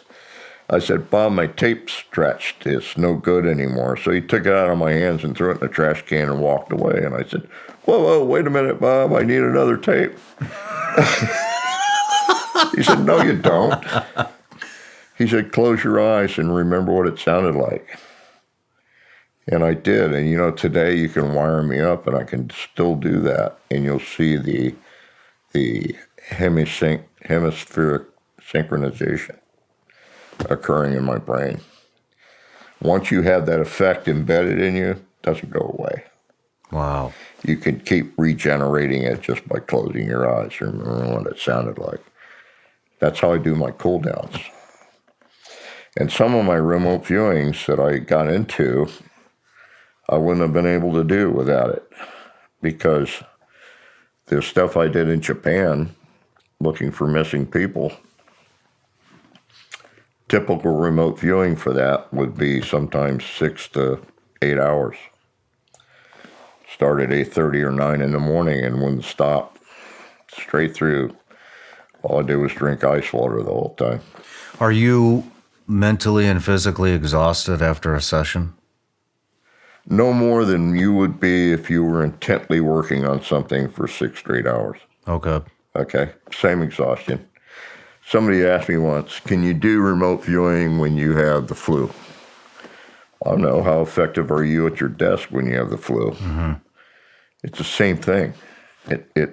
It's no more difficult, no less difficult than a normal job. Okay. Once you get used to it. Okay. You beat yourself up initially. Do you think that do you continue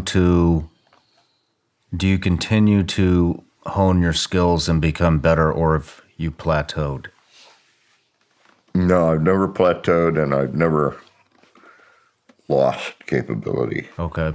Originally, everybody thought somebody who was psychic would be very psychic to a peak, and then they would slowly lose it. There was this kind of slow failure rate. I did it for 44 years. It took 3 attempts at retirement, but I finally stopped doing it. I think that was mainly because of my habituation of going, yes, I'll take care of that. Well, that finally went away in me because it was becoming more invasive and more tiring than not. So, I'm ready to let somebody else step up. Mm-hmm. The problem is nobody wants to work at it as hard. I won't lie to anybody. I've had to hammer at it for 44 years. It's not magic. It doesn't happen. And then you're magically gifted. No, you have to hammer at it over and over and over all the time. And if you stop for like a month to clear your head, you got to go back to square 2 and start over. Okay. Because you lose that rhythm that's in that. So, no, it's hard. I wouldn't lie to anybody. The problem is everybody wants a magic pill. They don't want to hammer away at it. Yeah. Now, I've met 1 or 2 really gifted people that could be world-class remote viewers. They don't want to spend the time on it. Well, actually, they can't. They have families. Mm-hmm. They have to support their families. When I retired, of course, the Army paid for everything when I was doing it. When I retired from the Army, I started, there's that proverbial ego stepping in. My wife and I started a company called Intuitive Intelligence Applications. It's incorporated now 38 years or something in Virginia.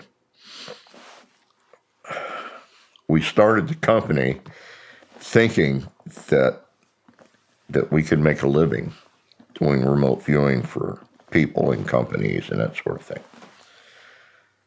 And I remember when we started, the one thing we said to each other, well, we'll give it a year and see whether it's going to work or not. 30-some years ago. And it worked great.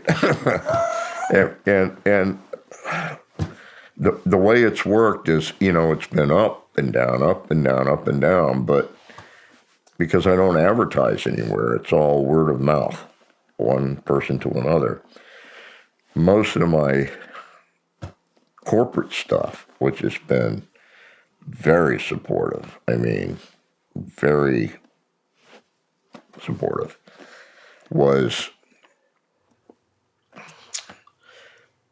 because I guaranteed total anonymity to any of my customers. And the reason why is because most corporations I did work for had CEOs and CFOs that were publicly owned companies. And if they knew a psychic was advising their CEO or their CFO, bad things would happen. So we just didn't tell anybody. I was like hired as the information manager or something. And there were a couple companies I worked for off and on for 15 or 20 years. And I have to tell you, I made a ton of money from them. And there are a couple individuals I worked very hard for a number of years. One guy wrote books about things like the Titanic and stuff like that. I did the remote viewing for him. And it turned out my remote viewing was more accurate than written history, because he went as far as going back to the records of the interviews with the people that were rescued and found that things I said in my reports were accurate. Things written about it by historians were wrong. Like there were two guys in the tower together when they hit the iceberg. One guy in the tower. The other guy was in the kitchen getting a tin of tea and didn't even know it was going to happen. And that's never been in history reports until my remote viewing. Now it's in history reports. Wow. Stuff like that. Wow. I started out, well, we digressed too much there. Let's talk about the colonel that was kidnapped by an Italian Marxist group. Oh, General Dozier. Yeah, the Red Brigade kidnapped him. They took him in the evening. I think it was about 6:30 in the evening. They just kicked his door in and went into his living room, or not, into his house. And they duct taped his wife to a chair in the kitchen, blindfolded her and everything, and they took him. And so she wasn't discovered till 7 a.m. the following morning by a maid that came in. And that's the first time they knew that he had been kidnapped. So they had no idea where they took him. It was like a 10-hour head start. And they were well known for going straight into a communist bloc country with their hostage. They were also well known for collecting a ransom and then sending the hostage back in multiple boxes. So it was a pretty harsh thing that they were looking forward to. So they really wanted to find him. And so it was all hands on deck. And again, Hartley Trent did a lion's share of that work. And what I did is I kept saying, they took him to a place called Padua. Well, Padua is an archaic name for Ravenna, which was the city he was kidnapped in. And so they started thinking, well, Joe keeps saying Padua, so maybe it's the archaic part of the city, the old part of the city. So they went to the old part of the city and they found what Hartley Trent and I both described as a dead-end street. And it was exactly as he and I had sketched it. Adjacent to it was a big apartment building. So there's 4 entries to this apartment building. And the problem was, is he being held in the apartment building? And if we go into the apartment to look for him, we only have a finite amount of time once we kick the door in, because they intend to kill him if they hear us coming, okay? So we tried to work all that out. So we're doing remote viewing, and DIA took our remote viewings and put them together and sent them over to the Italians. Well, the Italians put them with all the other psychic information they got. So they got like 900 psychics in Italy who all knew where he was. And so they had this mess of psychics. So they took the top 2 psychics they knew of in Italy, and they went with the first one and went to a hotel and kicked the door in on a room and caught one of their senior statesmen in bed with another guy. Problem was he was married and had 3 kids. That huge stain all over the front page. So they thought about the second psychic that they knew really well in Italy, and they followed that person and did what she said and kicked another door in and caught a guy with 3 women who was also married and had kids. Was a political guy. Another big headline.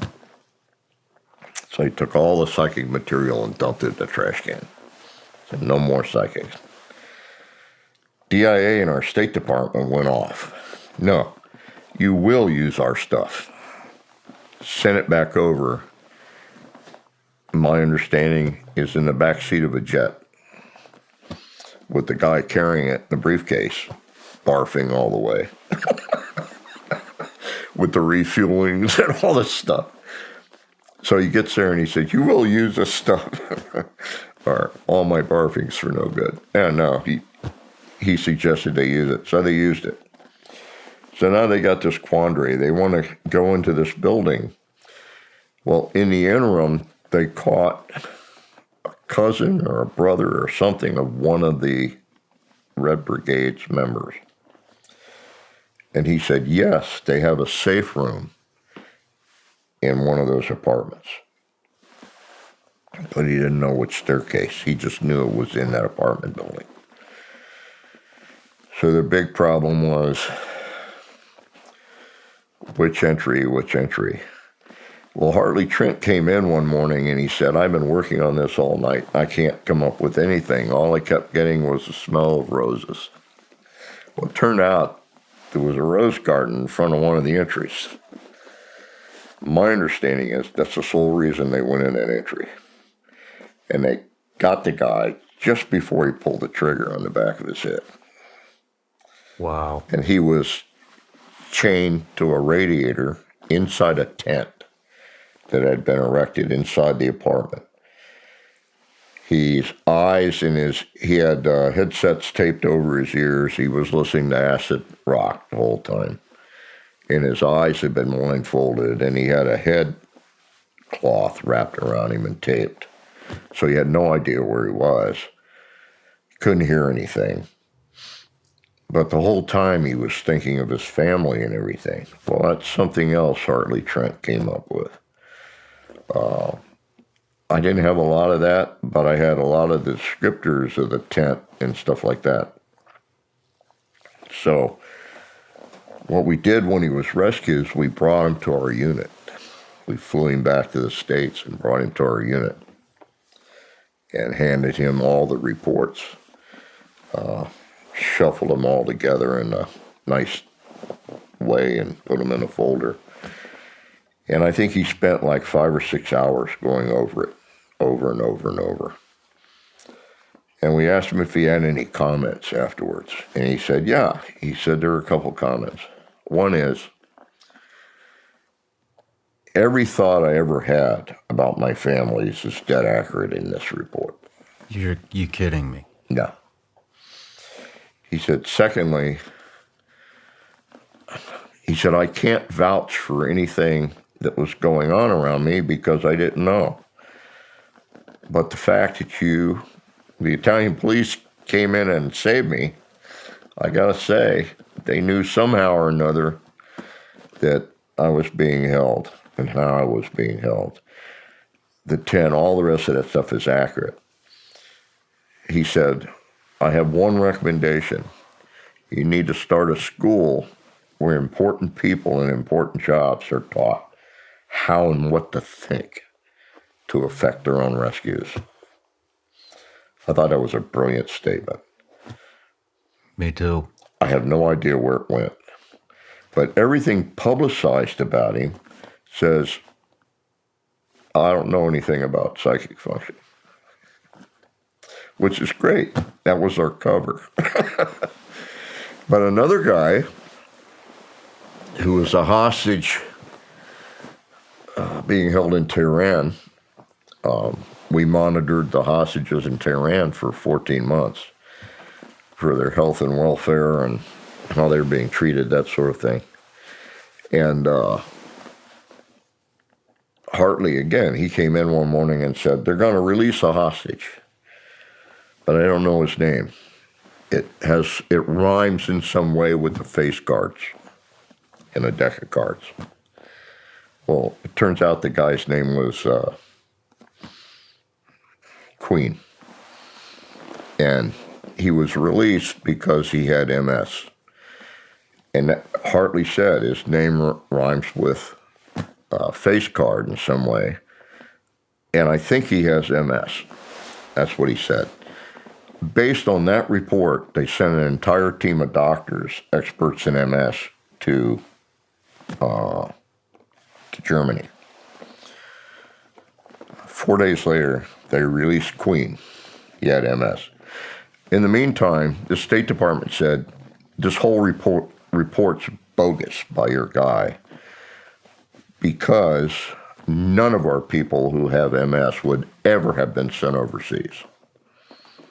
And he never made that claim ever in his lifetime. Well, it turned out he lied because he wanted to go overseas. So it flared up. It was in remission when he went overseas, and when he was taken hostage, it flared up. So all of that turned out to be correct. The other thing that we saw spider webs in the trees of the courtyard. Spider webs turned out to be tripwires to the claymores mounted in the trees.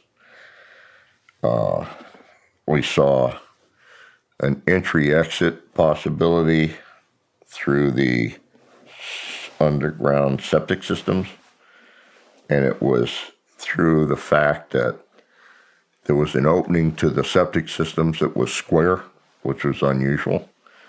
It's the only place in the world with square manhole covers because they fall into the hole if you open them. And everywhere else they're round. And it goes on and on and on. Wow. They wanted to insert a guy in the compound that could do nighttime reconnoitering. And the problem was they needed a reporting capability, that sort of thing. Well, there was a boat in the car garage. It had been demasted. It had an onboard radio. It had food on board. It had everything but the batteries to run the radio. And it had a whole bunch of cars in there with batteries. Whether they use that or not, I don't know. But I can tell you, I got called in once by someone in the Pentagon who wanted to know why we knew as much about a rescue attempt as the top 11 people designing the rescue attempt. He wanted to know who our source was. And I said, it's psychic information, and he said that was bullshit. That he wanted to know the source, or I wasn't going to walk out of his office. And he put a cocked 45 on the desk to prove it. Where'd he go with that? I told him some things about his relationships that he didn't want to hear, but I walked out of there. All my hair standing up, back of my neck. I mean, stupid stuff like that. We were getting indications for months, you know, stolen vehicles, automatic weapons being put together and hidden, blockages being built out of concrete block in certain entryways, guys in hotel rooms with telescopes. I mean, it was going on and on and on. And we didn't know what to do with it, so we started putting it in an addendum. That was a mistake. Wow. Damn. Now, here's the thing. If we're doing that, why wouldn't terrorist organizations be doing that? Yeah. Yeah. It doesn't make any sense. It's scary. Yeah. It scares the hell out of me. Bothers me a great deal. Joe, all you need is that little window, that little mistake to capitalize on. What, after this, I believe, is this when you retired? After going 2 years without any relief at all as a viewer, I said, that's it, I'm done. The General Bert Stubblebine at the time offered me anything I wanted. Said, you want to be a line officer, you want rank, you want money, you want, what is it you want? I can hire you back as a GS-15, da-da-da-da-da. Just don't leave. I said, no, I want to retire. That's what I want. And so I submitted my retirement papers, and I waited. 2 months went by, I never saw him again.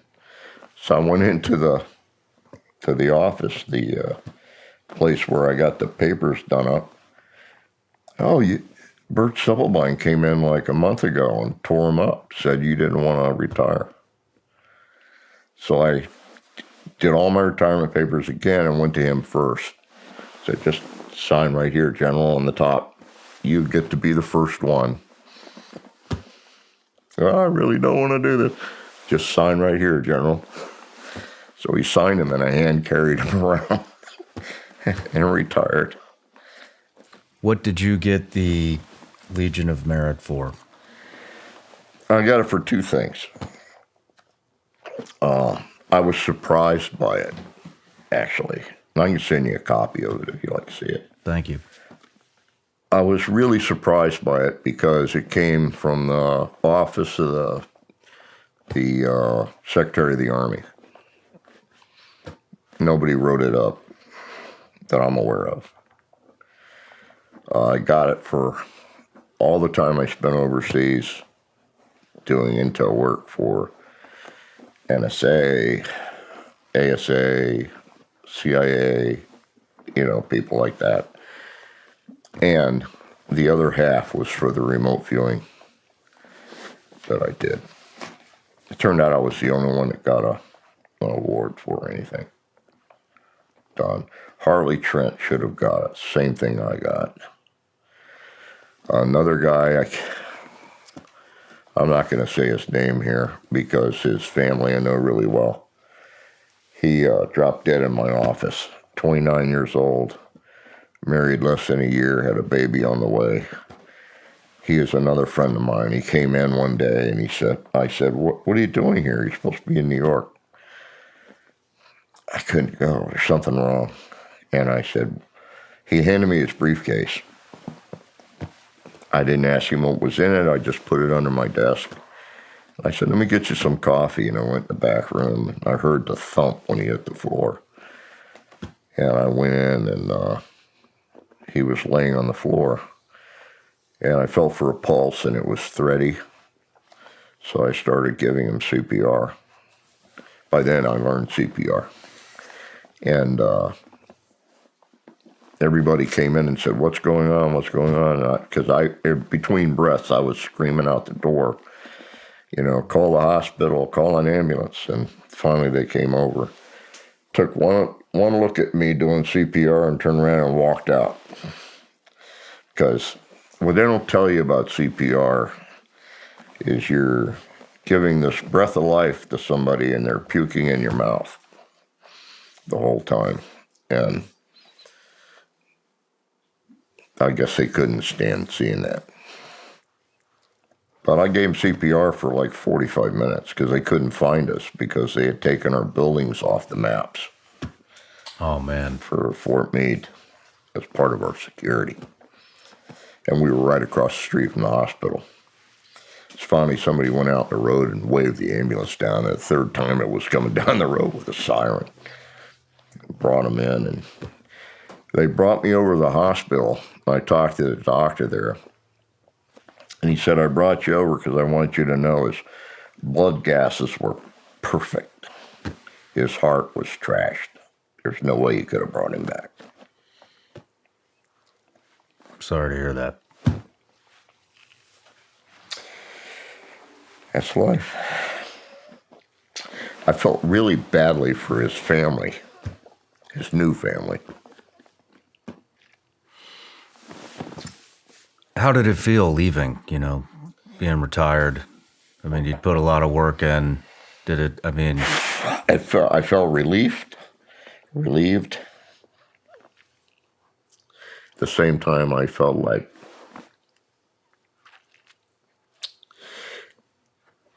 I felt like there was so much more I could have done. But the environment was not supportive. It was terrorizing, actually, because we had as many enemies as we had friends. But I'll explain it this way.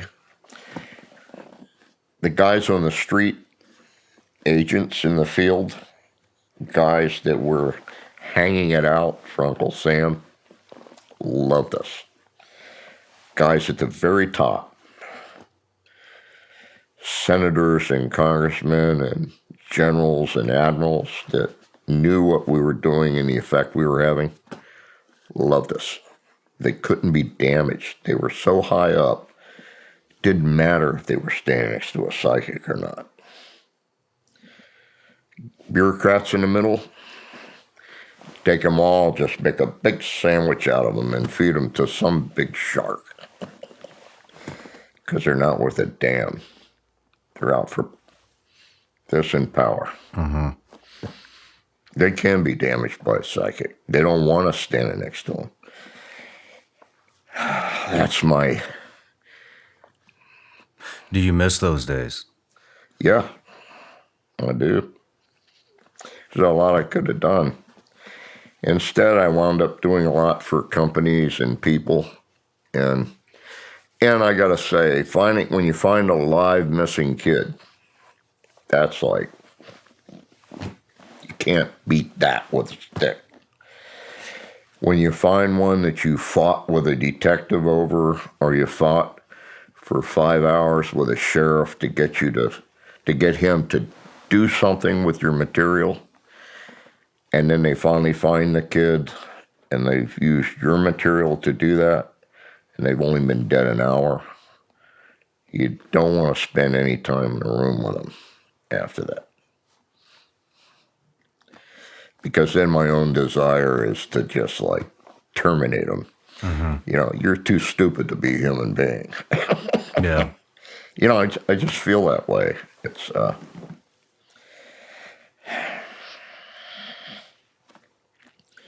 enraging to a certain point, and I don't know where to go with it. It's like, yeah. How many children did you save? Do you know? I have no idea. Do you remember? Maybe a dozen. What is one that really stands out to you? One that really stands out?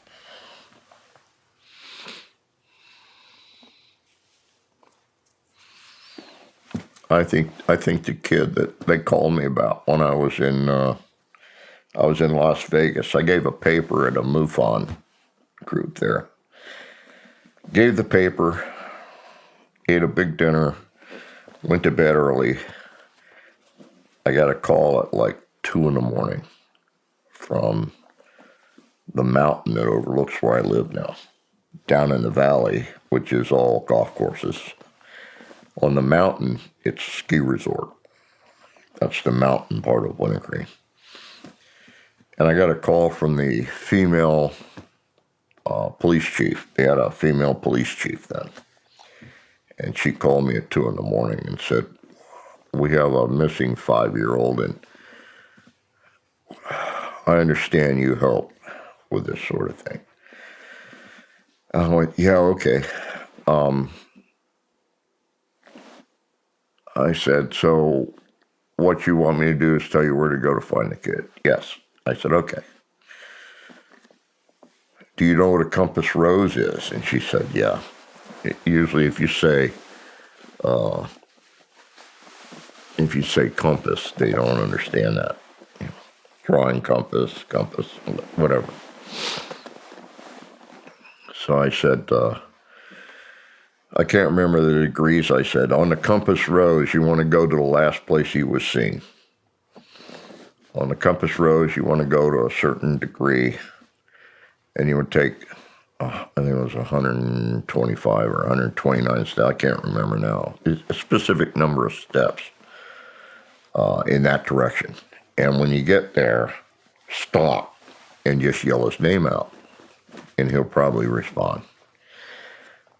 It turns out the guy she sent to do that, the deputy, came back and said, there's no reason to do that. I can tell you right now, you're not going to find a kid that way. And she said, why not? And he said, because I went to a class where I was taught by the FBI on this, and kids under age 10 never go uphill. Never go uphill. So she called me back, woke me up the second time. This is like 20 minutes after I went back to sleep. And I said, yeah, what now? And she said, I was getting upset. And she said, my deputy told me that it's straight up the side of the mountain, and a kid would never do that under age 10. And I said, some pretty ugly things. I said, just go do what I told you. And I slammed the phone down and got back in bed. And she woke me up again, like 15 minutes later. I'm just getting back to sleep again. And I said, okay, what's going on? And she said, we found him. And I said, thank you. Have a good night. I hung up. What I didn't know, and I found out later, his father told him, if you ever get lost, go to the nearest light and wait for me. The nearest light was on the back of an empty cabin. Somebody had left the back step light on up the mountain. So that's where he went. And when he got to the cabin, it was all locked up. So he climbed up on a couch on the back porch and laid down on a couch and fell asleep. Wow. And so this detective went up the mountain, stopped right behind the cabin and yelled his name, and he sat up and said, what? Oh, my God. And wow. I think that was the best, because I was getting so upset with the whole thing because she kept waking me up. Just go do what I told you to do, damn it. And I don't know where it comes from. It just comes in my head. But there's been a couple that have been really bad. Have you met any of the kids? No. No? Do you want to? No. Don't need to. Why not? Don't need it. If they're safe, they're back with the people who care about them. That's all that matters. I don't, beyond that, I don't eat it. Anything. That's the old intelligence stuff. Mm-hmm. Oh, yeah. This company didn't get wiped out. It side-flanked an NVA unit, took 190 NVA. Hey, good for you. Where'd you get the info? Who cares? In fact, they came looking for me once. So I'm a staff sergeant in Vietnam, and the unit I talked to met an NVA unit moving through their area, which I knew was going to happen. And nobody was doing anything about it. So I put on lieutenant bars and went by and saw their intel officer.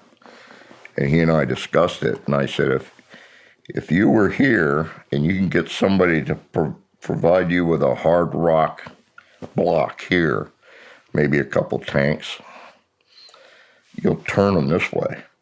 You got them. They're in a ravine. And that's what they did. So they came to our unit looking for this lieutenant. They gave him an award. And I'm hiding under my cot. Don't tell anybody I'm here. Oh, I'm in the hole, down under my cot. Don't tell anybody I'm here. I could have gone to Leavenworth. I didn't even think about it. I did some stupid stuff.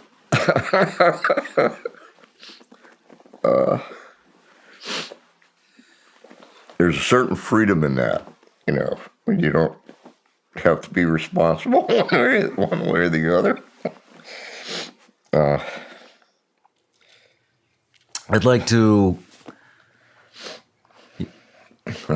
I'd like to talk about some of your other remote viewings. Now, one in particular I'd like to discuss is you were tasked with remote viewing Mars, from what I understand. And the Yeah. time period, I believe, was 1 million BC. Yeah, 1 million BC. Who was that directed by? Well, when it was tasked, I was sleeping in the industrial cube, the sealed cube, in Bob Monroe's lab at the Monroe Institute, because we had been working on going out of body and controlling it. And I was exhausted. So we've been working. This was Sunday, I think. And he woke me up, and I said, yeah, I'm awake.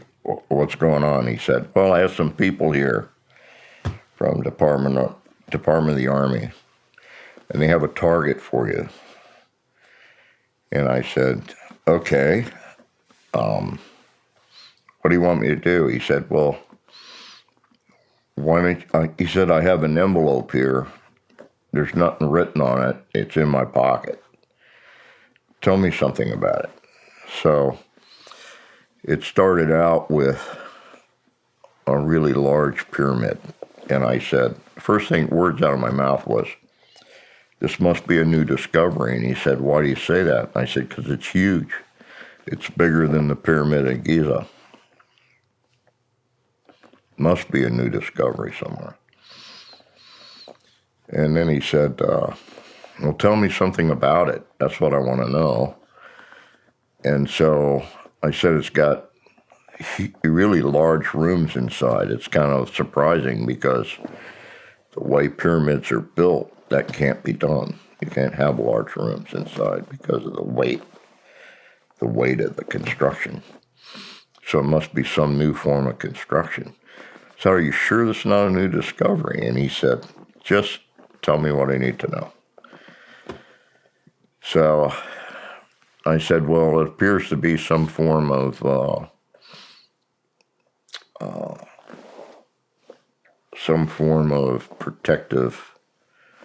protection of survivors of some cataclysm. And they're in stasis. They're waiting for somebody to come. I said, but I think it's too late. I think they're all dead. And he said, why do you say that? And I said, because I feel like the messages I'm getting are like leftover mental images, things that they pass differently from normal or something like that. So he asked me some other questions. He moved me around in the target and asked me some other questions and things. And it turned out there were 6 specific targets that I was given in that particular case. And all 6 of them I described exactly what was standing there. And when I say that, I mean what was also pictured in negatives by JPL, Jet Propulsion Laboratory, California. And so I finally said, it's like a special race of people or something. I'm getting humans just like we are, but I'm not so sure they're humans like we understand human, because they're way bigger. So what do you mean? I said they're like 10 feet tall, really huge, but they're proportionately the same and very human-like. So I don't know what's going on here. I said, and the sun looks really weird. And he said, I don't care about the sun.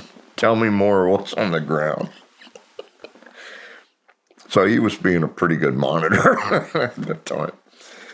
And so we basically finished the whole line of it. And I came out. I said, what's going on? And I was introduced to these people. And the guy that had brought them was Fred Atwater, my old training officer. So this was, as far as I was concerned, was an active mission because we were still doing remote viewing with the project. And so I said, so where is this? Is this a new discovery or something? And he says, well, Bob's got the envelope. It has a target identified in it. And Bob, oh yeah, I got it right here. And he pulled it out of his shirt pocket and just opened it up as an envelope. Nothing written on it. And so he opened up the envelope, and inside it said Mars, 1 million years BC. And I said, wow. I mean, what are you going to say? But everything that's actually on the ground, I described. There is what I decided to do was the next time I was in California, I was going to go by JPL and get copies of the negatives. Because somebody said, oh, that's all BS. And I said, no, I think they're pictures, specific pictures for the different GPS locations. See, these were all GPSs that they read to me while I was in the box. The GPSs, in my mind, were for Earth. I never heard of GPSs for another planet. It turns out every planet in our universe has got GPSs that match the Earth's because they're all spherical, as well as the moons and everything else. So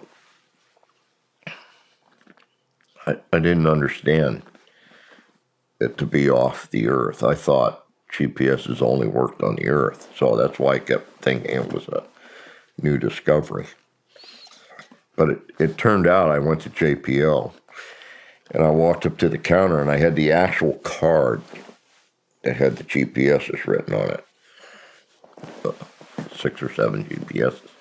I think there were 7, and I just didn't do the 7th because I was too tired. I worked on it for maybe an hour and a half, and I was tired anyway from working all day. So I walked up to the desk, and the guy said, can I help you? And I said, yeah, I understand all the pictures taken in space belong to the American people. And he said, of course they do. It's taxes paid for them. I said, okay, I'd like to see all the pictures for these GPSs. And he took one look at the card and said, oh, that's the old city on Mars. And opened the drawer and pulled out a packet and handed it to me. And inside the packet are all the negatives. And I blew up the negatives, and guess what's in my book? Everything I described. An old fort, pyramids, big impact crater with a road running through it. There's a road runs straight as an arrow for 1,200 kilometers on Mars that go right through the heart of a huge impact crater. And where the road come through, you can see where the impact crater has been modified to let the road through one side and out the other. Now, here's the thing that made it real for me.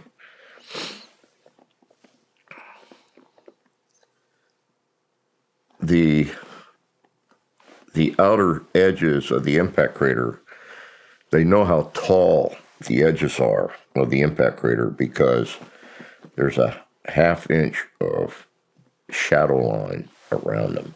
And they know the angle that the picture was taken and from where, and the sun's position and all that. So they can tell you that the half-inch of shadow line around the outside edge of the impact crater tells you that it's 3,000 feet high, the walls of the impact crater. That's not really a super high wall on an impact crater, but what they don't tell you, and it's shown in the picture, is in the upper rim edge of the impact crater is a little triangular piece sticks out on the side of the impact crater. That had to have been put there by somebody. It's a construct. It sticks straight out at a perfect 90-degree angle. It goes like that. Is it part of the pyramid? No. It's part of the wall of the impact crater. So you got an edge up here, 3,000 feet up, and there's a triangular piece that sticks out and goes back in. And on top of that is a pyramid. It looks like a pyramid because you're looking straight down on top of it. The shadow from that pyramid that you're looking straight down on top of is 2.5 inches out. Now, if the impact crater has a 1/2 inch shadow and it's 3,000 feet tall, how tall do you think that 2.5 inch shadow is? It's up there. I said to the guy at JPL when he showed them to me, I looked at it.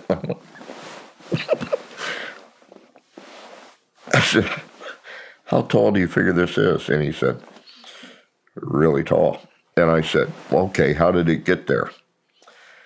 It had to be put there after the impact crater hit. After that thing that made the impact crater had hit Mars.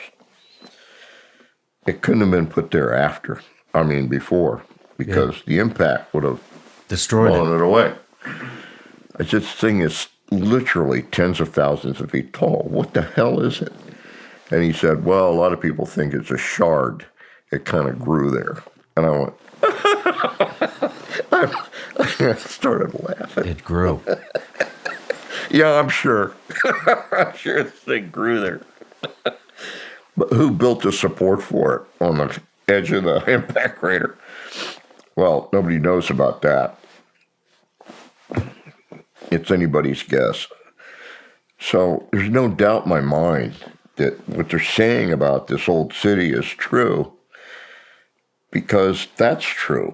I mean, why? It's like I ask questions about it, and they just look at you like you're stupid and say, well, we don't know. Why did you take pictures of that area of Mars? We don't know. How do you think that got? Well, we don't know. I mean, what is your thought process after that? I happen to think the only aliens on our planet is us. And I have good reason to say that. I think we're the aliens on this planet because we don't give one rat's butt about this planet. We take and take and take whatever we want from it. We don't give a damn what happens to the climate, the planet, or anything else. We have shit so badly in our nest that you see people dying left and right of more and more cancers, and we got to go, I wonder why that's happening. It's stupidity. It's God almighty. But everybody wants to think we're the master race. We are human beings. We own the world. The Bible says, take control.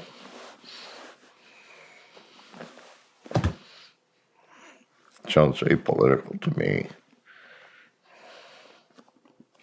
Maybe just a hint. I mean, is that disturbing to you at all? Very much so, yeah. Very much so. That everything on this planet, but human, cares about this planet. If a group of wolves, let's say wolves out of Alaska, if they run out of food and they can't hunt food anymore where they live, they kill off their young, they kill off their dead, they move to a place where they can find game that they can eat. Only the strong survives, but they do it to save their family unit. And they only kill and eat what they need to kill and eat. They don't do it out of savagery, and they don't do it because they're bad. They do it because they're in tune with the very world that they live in. They understand it. They operate within it. They do what's necessary to survive only. There isn't another animal on this planet that doesn't do the same thing, except for human beings. We just take what we want, and it doesn't matter what it does to the planet. And we just keep doing it over and over and over. And it's about power, money, influence in the governments of the planet, and it's a predominant reason for war. You know, it's what keeps the coffers filling up. It's part of how we can produce something that gives us lots of money back that we can enjoy. And all it costs is a little war here, a little war there. And you know, you can't not buy more airplanes or tanks because it takes 12 states now to make a tank. That's 125,000 jobs that would disappear overnight if we didn't buy any new tanks. So you have Model 2, Model 3, brand new kind, bigger gun, you know, faster tracks, whatever. You know, we just keep reinventing reasons for that stuff. Why can't we decide to put everything back to normal and stop all the foolishness and pay people to do that? That seems to me to be a more realistic way to live on a finite planet where we're not going to kill ourselves or ruin it or in some way destroy the very thing that supports us. I think we came here because of something that happened on Mars. Were we the cause of it? Who knows? Do you ever look more into previous viewings out of curiosity? Like perhaps No, I can't. I can't do that. I can't target myself because then I know what I'm working on. Makes sense. There are things that I will work on where I know what it is I'm working on, but only because the answer is completely unknown to anyone. That might be I don't know, who broke into the big museum in Boston and ripped off 3 of the finest pieces of artwork ever stolen. And where did they go? And who owns them now?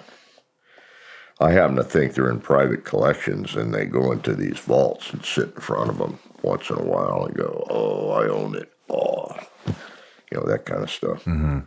Mm-hmm. Stolen for a reason, that kind of thing. But I mean, I don't know. Let's talk about Skinwalker Ranch.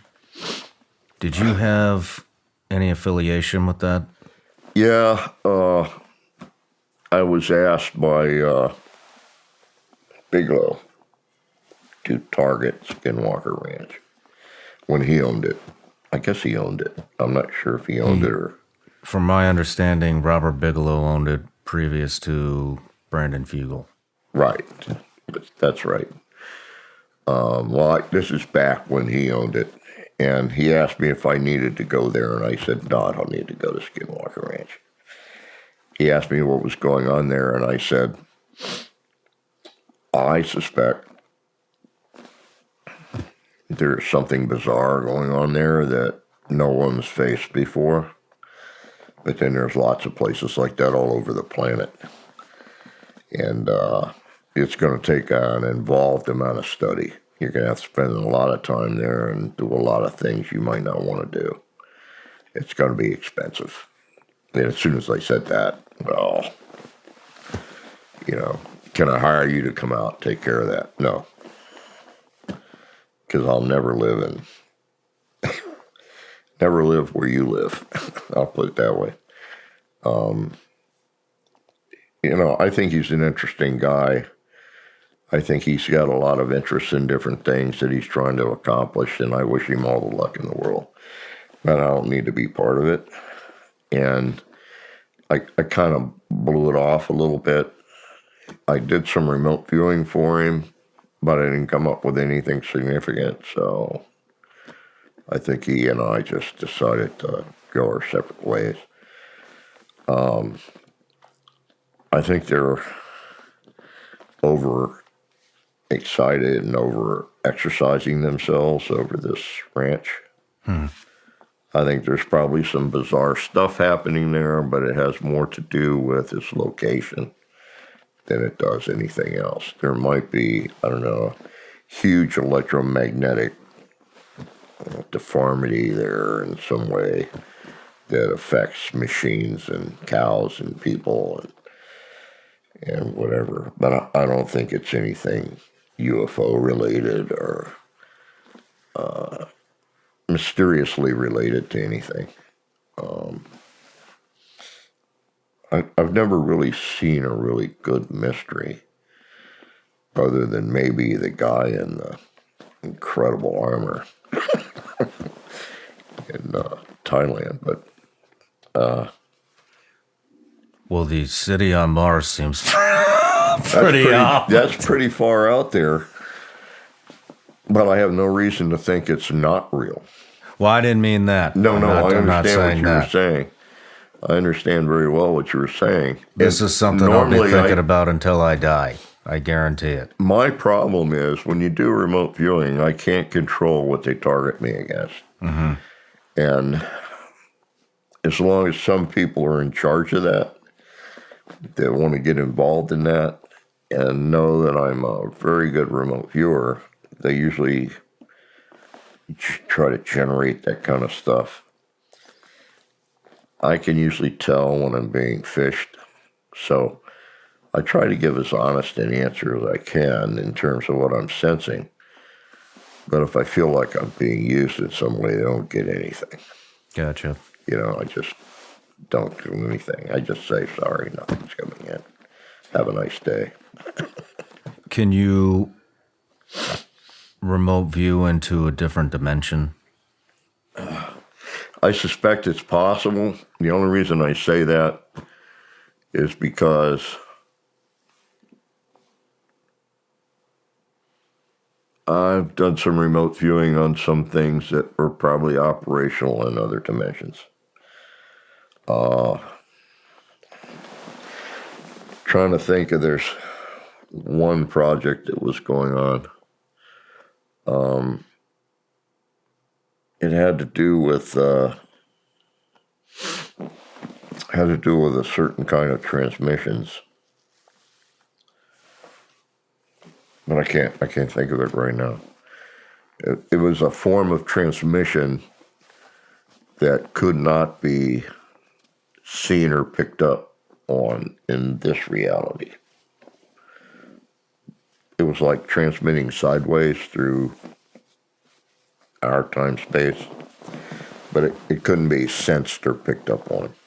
It had to be in sync with whatever it was receiving, and I can't remember the details of that. But it had to do with some mysterious things that were happening around the ship. And I did some remote viewing on that.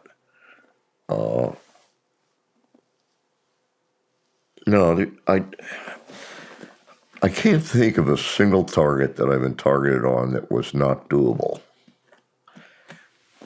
Could you describe, what would your explanation of another dimension be?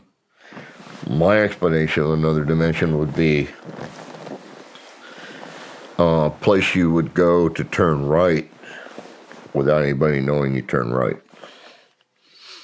That's another dimension. Another dimension could also be how we live our lives. Here's how I view human interaction. You and I are interacting in this room right now. We met each other formally the first time this morning. When we're all done here and I leave, if we never saw each other again, somebody could say to me, "Did you meet him?" And I could say, "Yeah, I met him." And they could say, "Well, what do you think he's doing now?" And I could say, "I haven't got a clue. He's not in my world anymore." Your world is where you are and what you're doing. And that's real only while you're doing it in that place at that time. when you change places, you're with different people. So the best somebody you were with earlier can say is, I know what I think he goes and does, but I can't tell you if he actually does it. I mean, we make a lot of assumptions about what we all know about each other. You really can't make those assumptions because we don't know if reality operates that way or not.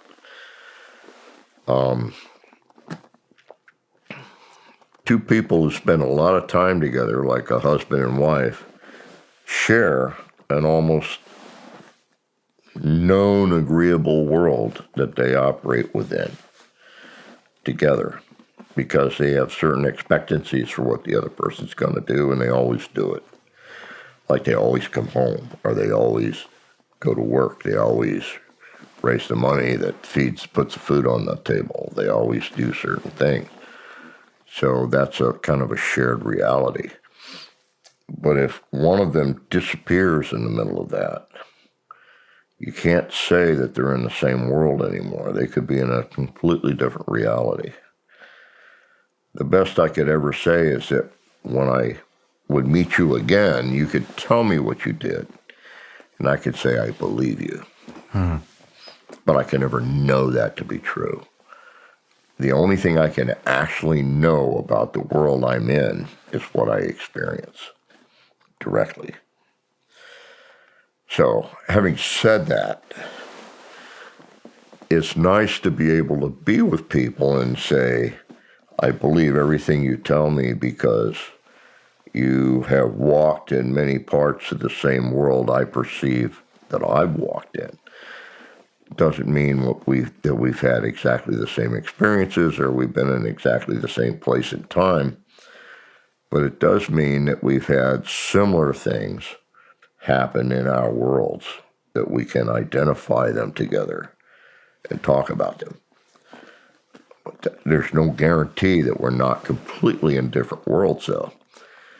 In other words, when I leave here, if I make a decision that takes me somewhere else, I'm actually stepping out of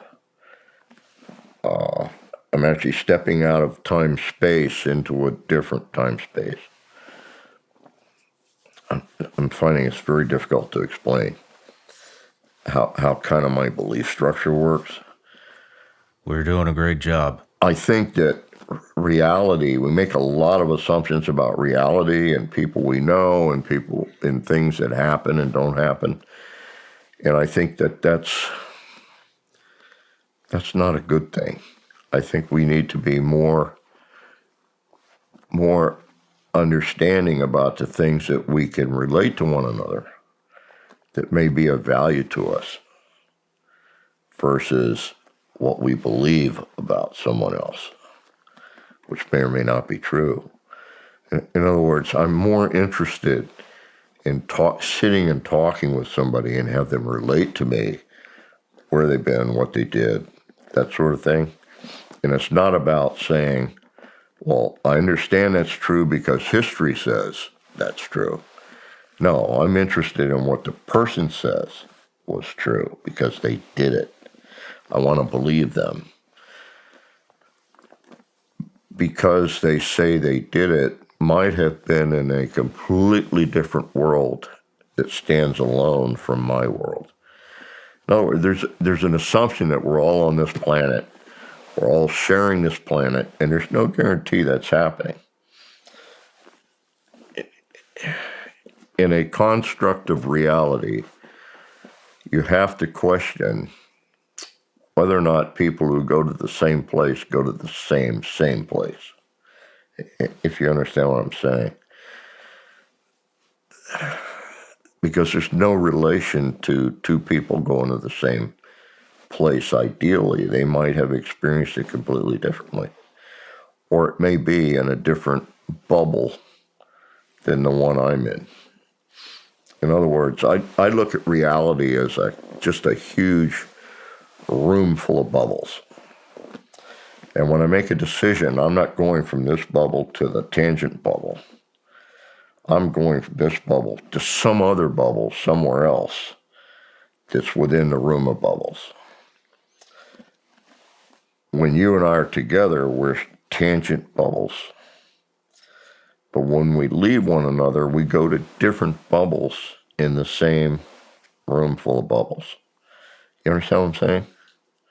So reality for me is a mass of bubbles of possibility where we all go different ways for different reasons, and we collect experiences that are somewhat similar maybe, but never the same.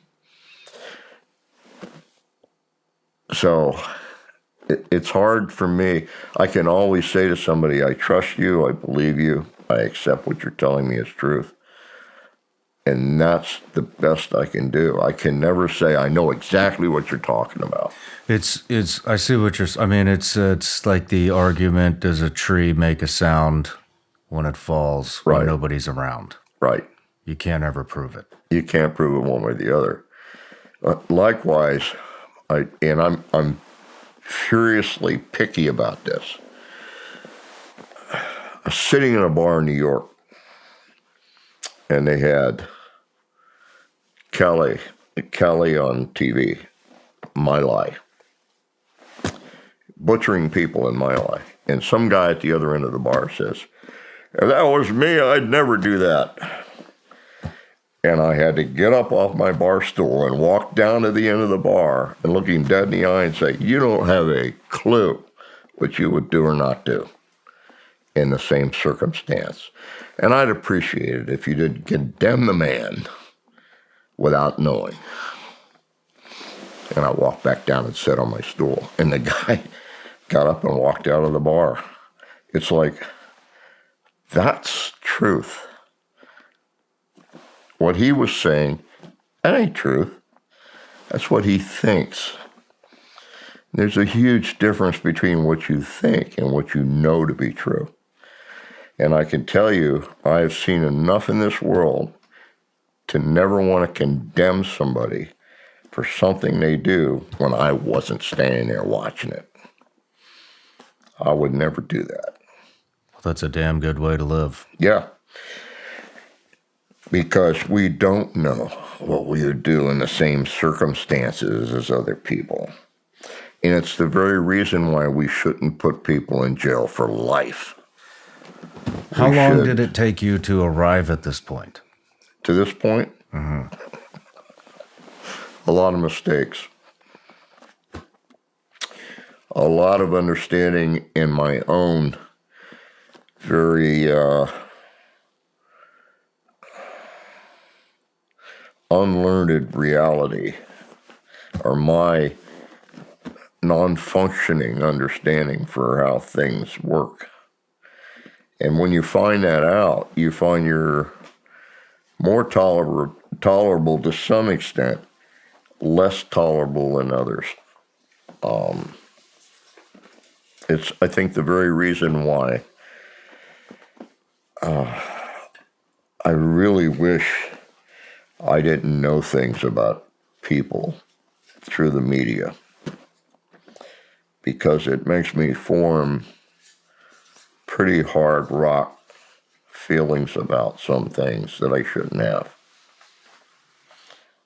And I could really digress into that easily. Yeah, it's the seed that's been planted. Yeah. That you didn't want. Yeah, right. I don't want to hear it. And not only that, but it upsets the apple cart for me in some cases, where I would much rather be ignorant. Mm-hmm.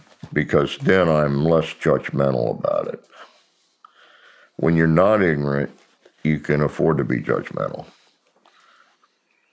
And that's a wrong way to be, I think. Because it doesn't afford other people the ability to explain their cause, explain their reasons, or explain why they are the way they are. Now, there's some circumstances when I think that's necessary.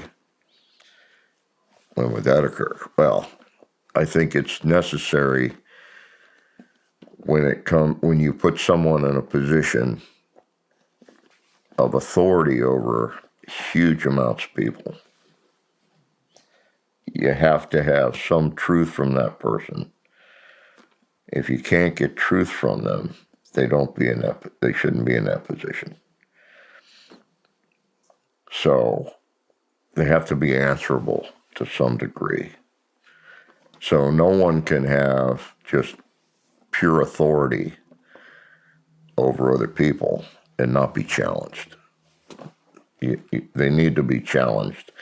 And when in the challenging of them, they need to be able to step up and say, this is my thinking, this is where I'm coming from, this is why I did what I did. And you need to listen to them.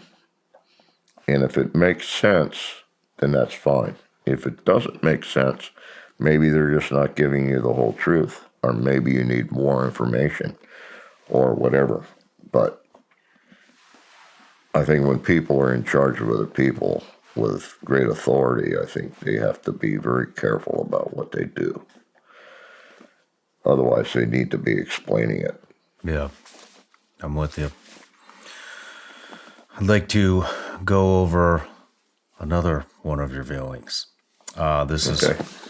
This is my last minute research that I was doing last night before breakfast this morning, and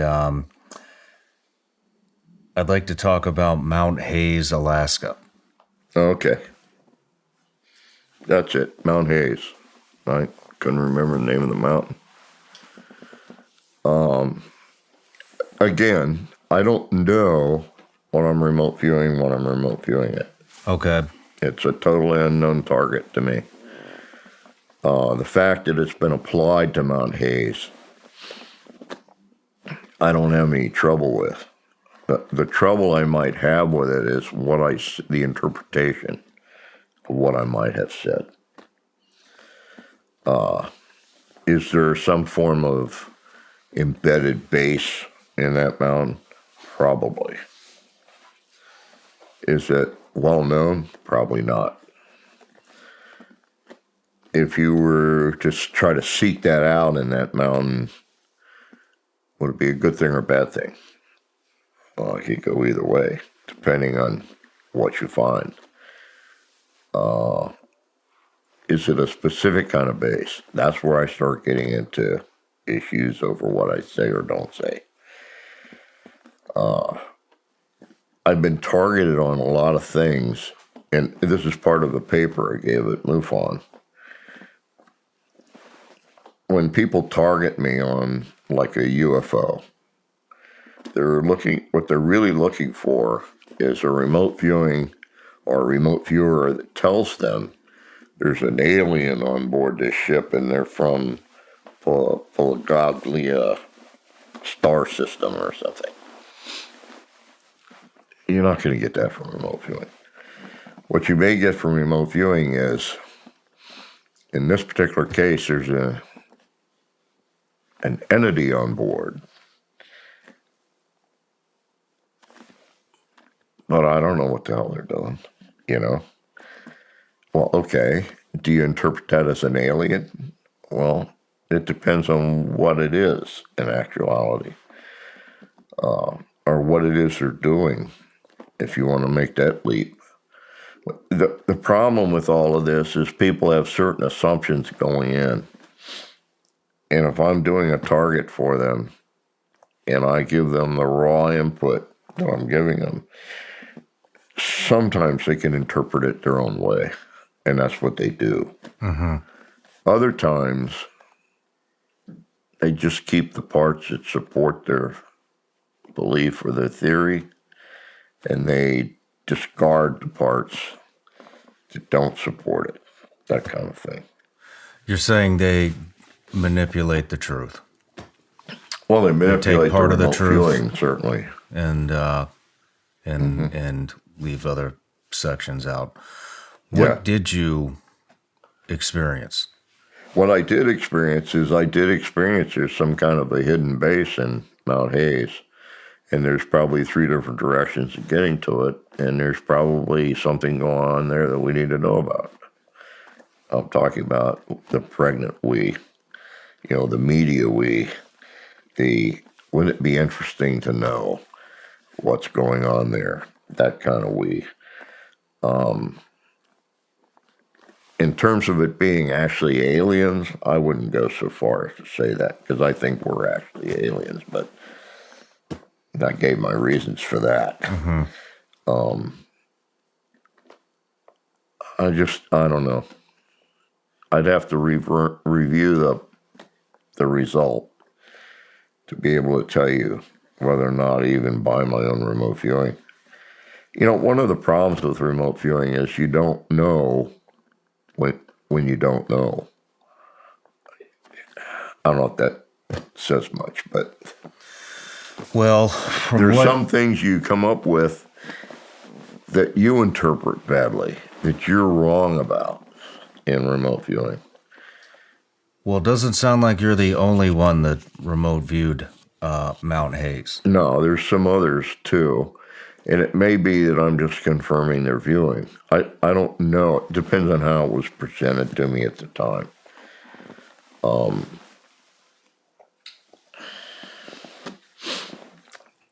Do you remember anything about a small nuclear power plant?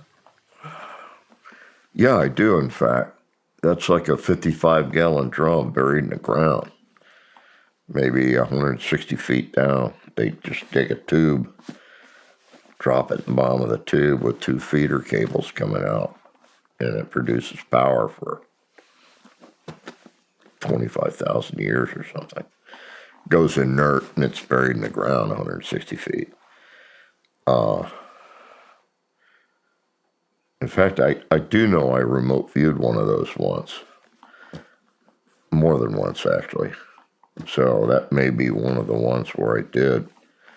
And I said, we need these things for housing developments in the middle of nowhere. That would be a great power system for them. Wouldn't need any other infrastructure.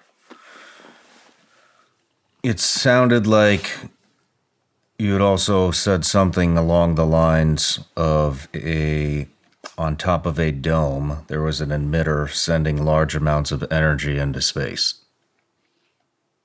I can't answer that. I don't remember. Do you remember anything about Mount Zeal? No, nothing at all about that. Mount Perdido? Perdido, that's in Spain? Yes, sir. Yeah. Yeah, I remember saying that Mount Perdido has a lot hidden in it because it's a mount where there's lots of, you know what a whiteout on a mountain is? I do. When you're on top of a mountain and the clouds come in, and if you take one more step, you don't know if it's going to be a short one or a long. Mount Perdido is one of those mountains. If you're ever on that mountain, it's like best to be careful because you can get whited out up there in a heartbeat. So there are some things that I think that are hidden about that mountain. I might have talked about that. I honestly, I can't remember this stuff now. It depends on who did the analysis and who put this together. Okay. And I'm trying to be fair here because I honestly don't remember what I said about some of these places, and I find it dangerous to consolidate stuff from multiple viewers because some of the viewers might not have been as qualified. I don't know. I just don't know. Do you remember anything about, I'm going to butcher this name, Mount Nyangani? It's in Africa, right? I believe so. Yeah. Only that it's part of the Zulu Nation. There's a tribe there that guards that mountain. Doesn't like people going up or down the mountain.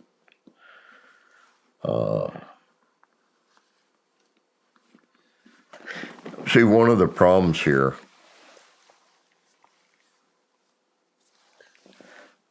since we've tweaked the radars on some of the Navy planes, they've been capturing the Tic Tacs. Tic Tacs actually go all the way back to Trinity when they set the bomb off at Trinity in the desert. That's when the first Tic Tac showed up. And that was a crash. I think it was 12 miles away from Trinity. But it was right after the bomb went off at Trinity, the test bomb.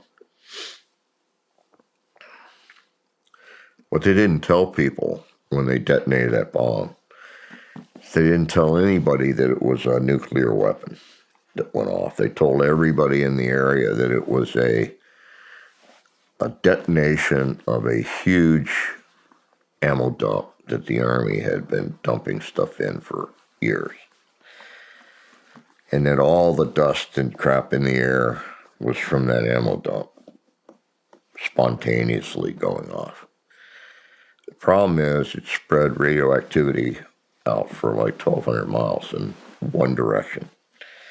It deposited significant radioactive material on top of something like 1,200 ranches where they raised cows and sheep and goats and chickens and pigs and all that stuff. People died prematurely in all those ranches from radiation poisoning. People who ate the animals died prematurely of radiation poisoning. They never told anybody the truth. And the problem with that is now we have things that are believed about that entire event that may or may not be true. Tic Tacs are kind of the same problem. I talked with to some degree with some people I know that are very much into the UFO field. And some of them say, yes, this in fact happened, that a Tic Tac crashed immediately afterwards. Well, it was a couple weeks later, after the bomb was detonated. And the radiation might have affected it.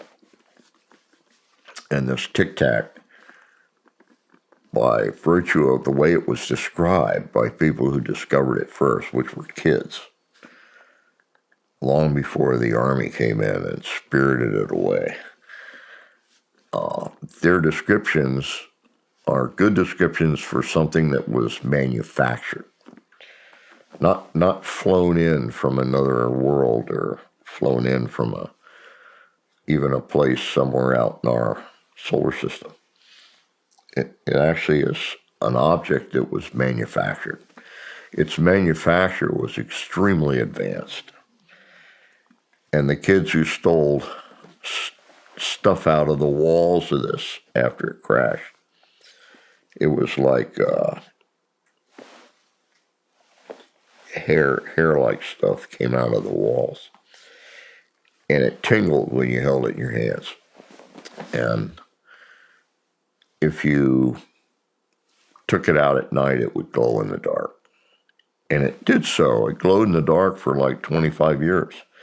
Because some of these kids that stole parts of this stuff were putting it on their Christmas trees for 25 years because it glowed in the dark. So that's not human manufacture. That's manufactured by somebody else. So it stands to reason that if Tic Tacs are being manufactured somewhere, it's probably on this planet because they're not able to travel into the vacuum of space. They're only able to travel high speeds on this planet. It may be that the people who manufacture the Tic Tacs live in certain areas on our planet that are unknown to us, because that's what they've done for thousands of years. It's our arrival that changed everything. So, what if these are the actual inhabitants of Earth from the very beginning? And we're not. We're the aliens. And we've come in and taken over the world. And now all they have to deal with us over is how to convince us that they are something that we're afraid of. Not in reality are they capable of doing anything to anybody. They're harmless. But they were able to avoid us for a long time with their Tic Tacs because of the speed, their ability to change direction in a 90-degree turn at high speeds, and their ability to go from air to water without making a splash, all that stuff. And so we're now predisposed to think that maybe these aliens, or whatever they are, have bases on our planet somewhere. Well, they may. These may be the very bases that we're talking about. I think if they do, then they're native to this planet. We're ultimately the invader. We're the ones who came in and just started taking things and taking it. And, oh yeah, and taking it. And, never stopped. It's a hard call to make, and so some of my suggestions, I'm pretty sure, have been slow down, use my remote viewing carefully, because you need to interpret it only as far as what it says, not implies. And I think a lot of people take my remote viewing and use it as it's implied, not as its actual limit, what it says. And that's an aggravation for me, because it's an irritant, actually. It kind of makes me angry when they leap to a conclusion and come to the conclusion that I said A, so A plus 1 must be true. Mm-hmm. Yeah, I don't know if I'm being clear. No, I know, I do understand what you're saying. You're basically saying that people are making assumptions based off the information that you're providing to them. Right. Have you ever made your own assumptions off of your own information, or have you always had the discipline to just see it for what it is? I try not to do that.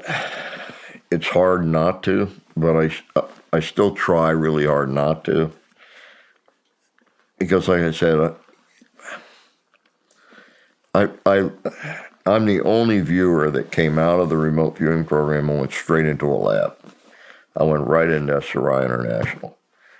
And I worked there from around 1985 until it closed in 88.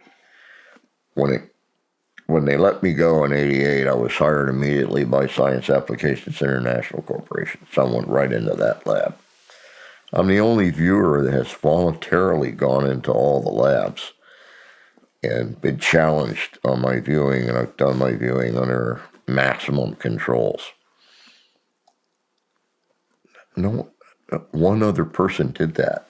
The only other person that's ever done that, gone into the labs after they came out of the project, was a young lady named Angela Ford. And Angela Ford, while she was with the unit, was treated extremely badly. Now, I have to back this up by saying Angela Ford was I think she was a GS-14 maybe. She was a GS employee of the government. She was an intelligence analyst in one of the highest positions you can have in the Pentagon as an analyst. And she became a remote viewer. She does her remote viewing with automatic writing. Because of that, because of the fact she was different and a woman in the project under Defense Intelligence Agency. She was called a witch and shoved into a side room, and hardly anything ever done with her stuff. She got out of the project when it shut down in 1995, and came straight into the lab. And she's done unbelievable stuff in the lab because she's being honored, she's being respected, she's being given the same things I'm being given, and she does extremely well in that. So I have to say that, like, a lot of her stuff has been misused, misidentified, unused, ignored, all these things because she wasn't saying things to support what they were looking for. Do you have contact with her? Yes, Do you think she would be interested in doing an interview? Sure. I believe she would. I would love to interview her. Okay. I'll put you together with her. Thank you. When I get back, I will send her an email, talk to her on the phone, and then give you her address and everything when she gives me permission to do that. Thank you. She's really good. I bring her in on my remote viewing training that I do at the Monroe Institute. I bring her in for one night to answer questions. And she has fun with those, let me tell you. I'll tell you something she did.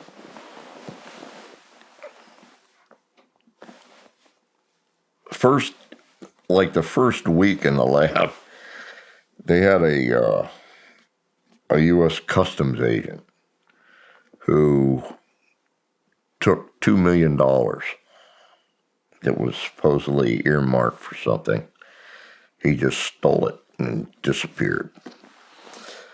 So the FBI was really after this guy, and he was on a most wanted list and all that sort of thing.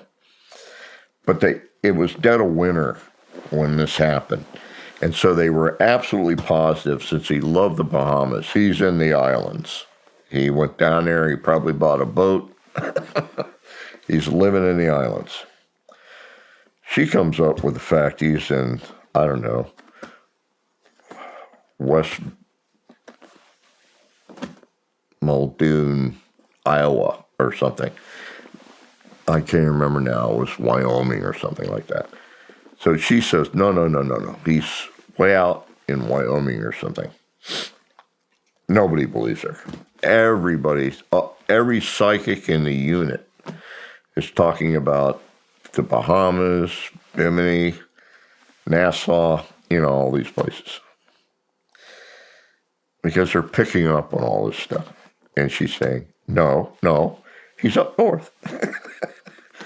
Where all the parks are closed because the snow falls 6 feet deep. No. He hates the cold. He'd never go there. Not with $2 million in his pocket. So, huge argument entailed. And so Defense Intelligence Agency is nervous about all the psychics saying Bahamas, and she's saying East Spunk, Iowa or something. Wyoming. So she gets more specific. They go back to her and say, why do you say that? Well, he's staying in a place that's right behind a Native American burial ground. It's right next to a national park. There's like 6 feet of snow on the ground, and he's the only guy in this motel. Nobody believes it.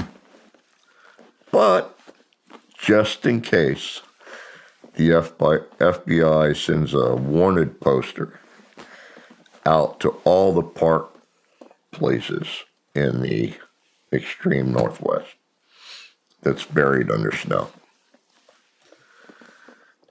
Park ranger remembers having breakfast with him, the only two people in the entire freaking world eating breakfast together in this drive-up diner in Wyoming or wherever it was. So he gets the fax on his machine. As soon as he gets to work, he turns around, he goes back with a state trooper, and they arrest the guy. No way. Yeah. In Podunk, Iowa, or Wyoming, or wherever the hell it was. And they arrest him in this motel, behind which is an Indian burial ground. And it's adjacent to a park. I think she was even more specific about what kind of park. And it's like she gets no credit at all for it until they're talking about it. The great job the FBI did on the news one night. And somebody calls in from the Park Service. So, that's not how it happened. That's not how it happened. They sent us a wanted poster on him. Our guy from the Park Service actually had breakfast with him and got a state trooper, and they arrested him and turned him over to the FBI. The FBI had no idea he was here. And the only reason the Park Service sent out the all points wanted bulletin was because she said so. Wow. That all came home to roost. And so she walked around like the queen bee for about a week. Good for her. Yeah, good for her. But if you talk to her, you gotta talk to her about the missing guy with the bunny. I will. She just kept stating over and over. And she gets all this by automatic writing. Wow. Absolutely brilliant young lady. I would love to have a conversation with her as well. Yeah, you'd enjoy it. She had an identical twin sister, and they were both as good as, one was as good as the other. Her sister's not dead. And you had a twin. No, she did too. Identical twin. I didn't have an identical twin. I had a female twin. And, but her sister was as psychic as she was, but her sister's dead now. And she's retired now. But, and they treated her like crap. And, I mean, she was one of the top analysts in the Pentagon. And she wanted to come into that unit. She volunteered to come into that unit because she knew she had something to offer. And she did. And she still does. And we still use her in the labs.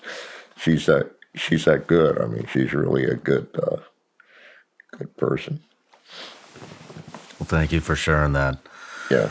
Well, Joe, we're wrapping up the interview, and I have one more viewing, and I want to say that I'm very reluctant to ask this question. Okay. Go ahead and ask it anyway. I couldn't leave here without answering it. Today's your 78th birthday. Yep. In all its majesty. It is my understanding that you may have remote viewed your own death, and that it happens at age 78. I don't know about that. 78. I did have an incident when I went to Vietnam where I thought I saw my imminent death, and it turned out to be a huge assumption on my part. It happened exactly as I saw it, but it was an assumption. Okay. So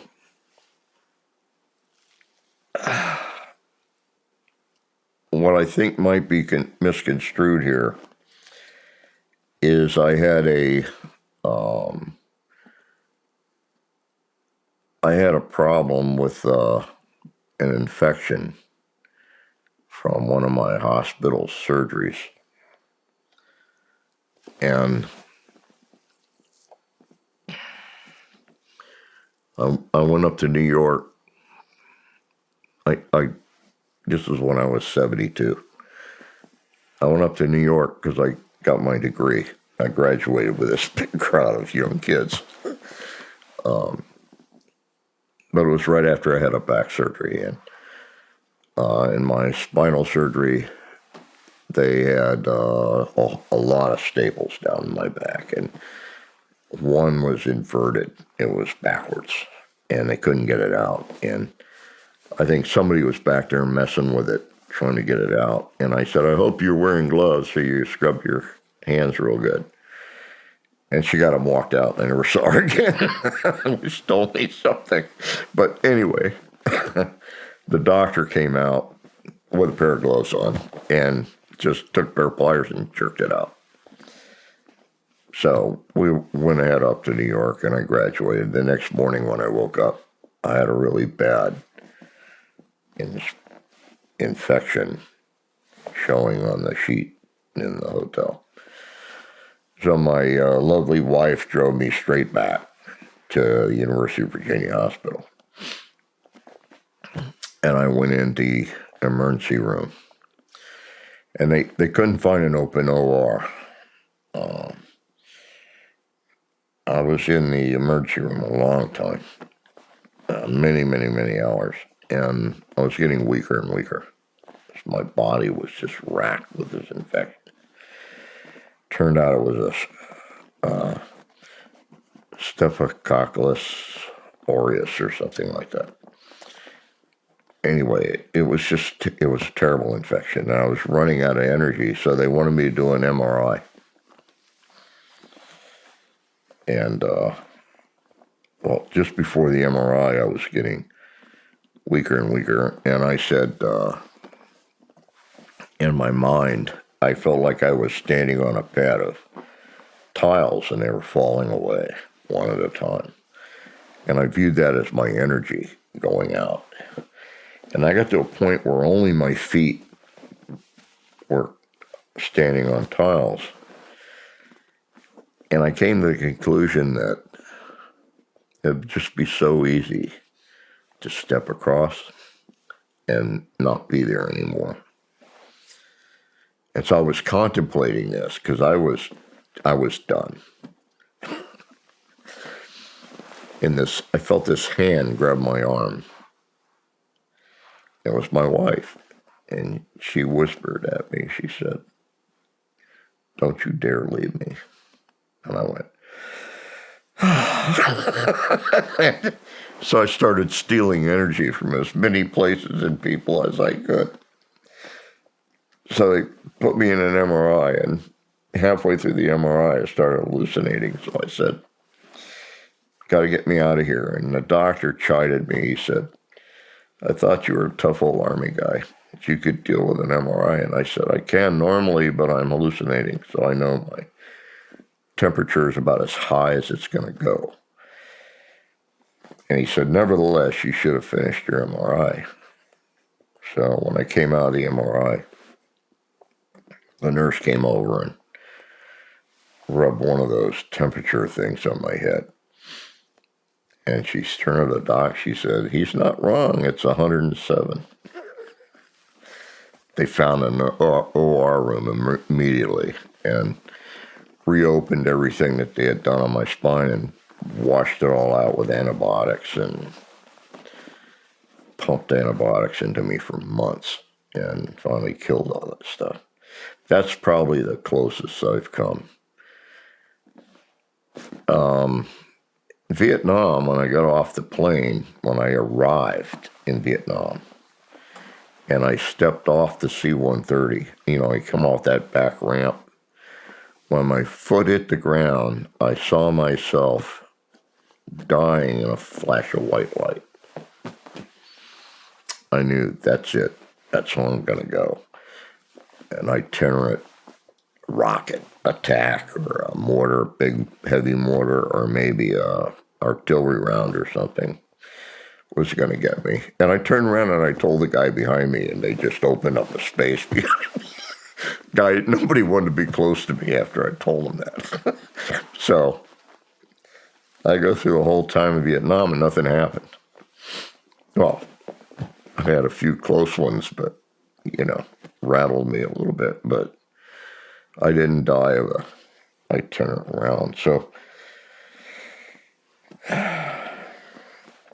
I get ready to leave Vietnam, and I'd also had a vision that I'd be leaving on a bright yellow plane called the Canary plane or something. I said, that's not possible. So I get to the airport and I'm leaving Vietnam, and it says, you're flying on one of those new Braniff planes. They're pastel colors, and yours is a canary yellow. It's called Big Bird or something. So I flew out on a canary yellow plane. So that came true too. But the explosion didn't. I couldn't figure that out till I had my near-death experience in Austria when I was enveloped in a white light. I went, here it is. I'm in it. I was like, yeah, I saw that coming in Vietnam. I misinterpreted it. Okay. The only thing I might have said that would have brought that out of someone would be at some of my talks when people say, well, how long do you plan on doing this? Or how long do you plan on being here? Or whatever, that sort of thing. Sometimes my comment is, who knows? I could going home. I could get nailed by somebody going home. Or I could just drop dead right in front of you. and they all get a laugh out of that, but they're not sure if I'm telling the truth or not. And it doesn't matter. None of that matters. The fact of the matter is I've come so close to death so many times that I've reached a point where my understanding is I'm still here simply because I'm not through doing whatever I'm doing. So that may be interpreted as when I'm saying I'm quitting the remote viewing work as, well, now he's done. But that's not what I'm saying. I'm just saying I'm not doing remote viewing anymore. I'll teach remote viewing at the Monroe Institute as long as they'll have me. Or I give talks there anytime they want them. Or I do webinars for them. Anything that supports that place I'll do until they're throwing dirt on my face in the ground, because that's how I feel about it. And a lot of that may be misinterpreted by some who think, oh my God, he's going to die on us. No, usually what I tell them is if I drop dead in the next 2 minutes, it's not important. Mm-hmm. What's important is that happens while I'm doing something I like to do. Then it's okay. If I was doing something I hated with a passion and it happened, oh God, what a waste that would have been. That kind of thing. I don't worry about that stuff anymore. When you're 78 and don't give a shit, it's okay. I just want to enjoy what I do.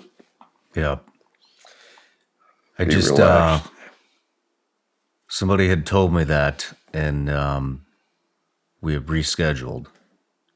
And when I found out that the rescheduled date was on your 78th birthday, You thought. I was like, whoa. Well, yeah. Whoa. What if he just goes to sleep in the chair? Is this a self-fulfilling prophecy? But Well, that would be something cool to catch, wouldn't it? I would rather that not happen, Joe. But do you fear death at all? No, I have absolutely no fear of death. I never have, actually, since my near-death experience. What do you think happens? What I think happens, it's like I have no absolute belief in heaven or hell. I think we just progress into a new form of what we are. And I think the real surprise, what heaven and hell is, I've given a lot of thought to this. If when you're dead, you find out that all the people you lived and interacted with are all part of you. The reason that would be a good thing is because if we as entities learn by experience, there's no way of knowing if the experience is valid or not if all we're getting is our perception of it. The only way you can know if experience was valid and had something beneficial generated by it would be if we were not only the person in the experience, but all persons in the experience. In other words, we would have to have every perspective of all the people we care about that we're part of in that experience. So in death, I would welcome the fact of knowing that all the people I was heavily engaged with my entire life were all just extensions of me. That's the only way of getting every perspective of every action you've ever taken, would be to have the perceptions of all those you care most for, or you care about, or you're part of, or your family with, or you worked with, or all of that. And I think that's true. I think that's what we find out. That's the big surprise at death. Everything we experienced has been perceived, and we get all of those perceived experiences from everybody that we've ever been part of. So in a holistic sense, we're not just us. We're all the people we've lived with and cared about. So I cannot imagine a worse hell than to treat people like shit your whole life and to find out all the damage you did and not be able to rectify that. To feel their pain. Everything, all the pain and all the bad experience and all the frustration and upset that you've given, the sickness that you've delivered to them, and not be able to fix it and know that it was just the major part of you. I think that's hell on whatever. And not so much the other. I think heaven is knowing that you did everything you possibly could to soften the impact of life on the people you care about. The people that are important to you in your entire lifetime. So people have a way of making up for their failures by realizing that and understanding that it's not just them. It's everybody they're in contact with. When they do something to themselves, to denigrate themselves, they're doing it to all the people who care about them. If they're all part of the same, you're all part of the same person, the same entity. One ecosystem. Yeah. It's a learning system. And I think it's the only way to really learn is to know all the perceptions that people who cared about you had when you did A or B or C. The only way to learn from it is to know what was wrong about it, what was right about it, how it affected people that were observing it. I think that's true learning. And that may be a design. I don't think it's a flaw. I think it's a design in the reality of which we are all part of something larger. And you can call it God or whatever you want, but it's something much larger. And it deals with all possibilities. I mean, there's lots of people that exist. I say people. There's lots of entities that exist across the cosmos. What if all that's true? We think very little of ourselves if we act the way we are versus being better at it or greater at it or, I don't know. Pay attention. That's some deep thought. And Yeah. that's the first time I've ever heard that. And that makes a hell of a lot of sense. Well, it makes sense to me. Thank you. Anyway, you're welcome. I mean, just that that segment alone is motivation for people to do the right thing. One would hope so. There are still those that think that's better, more power is better, and why do I want to get involved in that foolishness? Well, they'll find out. I think that's hell to pay. That's what it is later. Wow. Well, Joe, I just want to say thank you. Oh, you're welcome. Thank you for coming on and sharing everything that you've shared. And is the Monroe Institute, Oh, it's a is great that place. open enrollment? Can anybody sign up? Oh, anybody can sign up. You can come anytime you want. Take a gateway. I hope you're ready. There's going to be a lot of Take a people gateway. coming. And I won't even acknowledge your presence when I see you. I'll just go, who the hell are you? Don't I know you from somewhere? You'll have a great time. I guarantee it. I would love to come. And you'll learn a lot about yourself I would love that too. and other people that you never thought you would get along with. Well, I hope to see you there. Okay. Thank you. You will. I'll be around. Perfect. But I will link the Monroe Institute in the description. And Great. once again, Joe, I don't say this lightly. It's an honor to have you here and to get to know you and to hear about your experiences as you've Yeah. experienced life. And just thank you. You're It welcome. was and your lovely wife too. It was, Oh, yeah. it was amazing to meet Don't her. leave her out. I wouldn't be in this if I'd be long gone, I think, actually. Be hard to deal with life without her. Yep. Yep. I think I'd volunteer for that one-way mission. I once asked her if I could write a letter to NASA and volunteer for the Mars mission.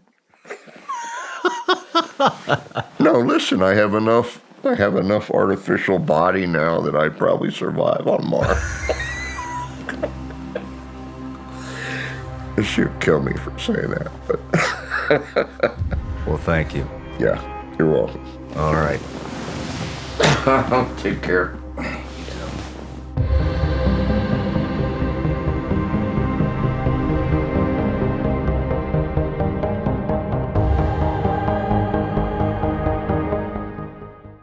Here's the situation.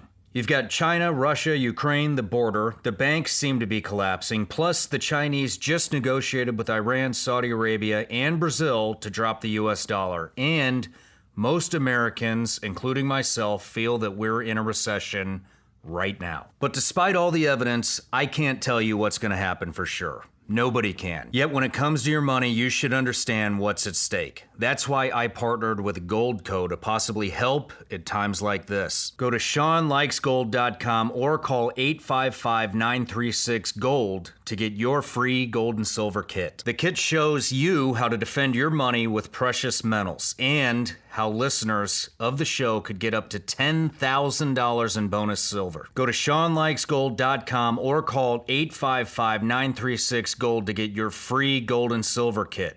I can't predict the future, but I can certainly prepare for it. So go to ShawnLikesGold.com or call 855-936-GOLD now. Performance may vary. Consult with your tax attorney or financial professional before making an investment decision. Hey everybody, I'm Shawn Ryan. Click here to subscribe to the Shawn Ryan Show YouTube channel for the hottest and most compelling interviews that you will not see anywhere else. I've also made a playlist of all the previous SRS episodes so they're easy to find. You can find that right here.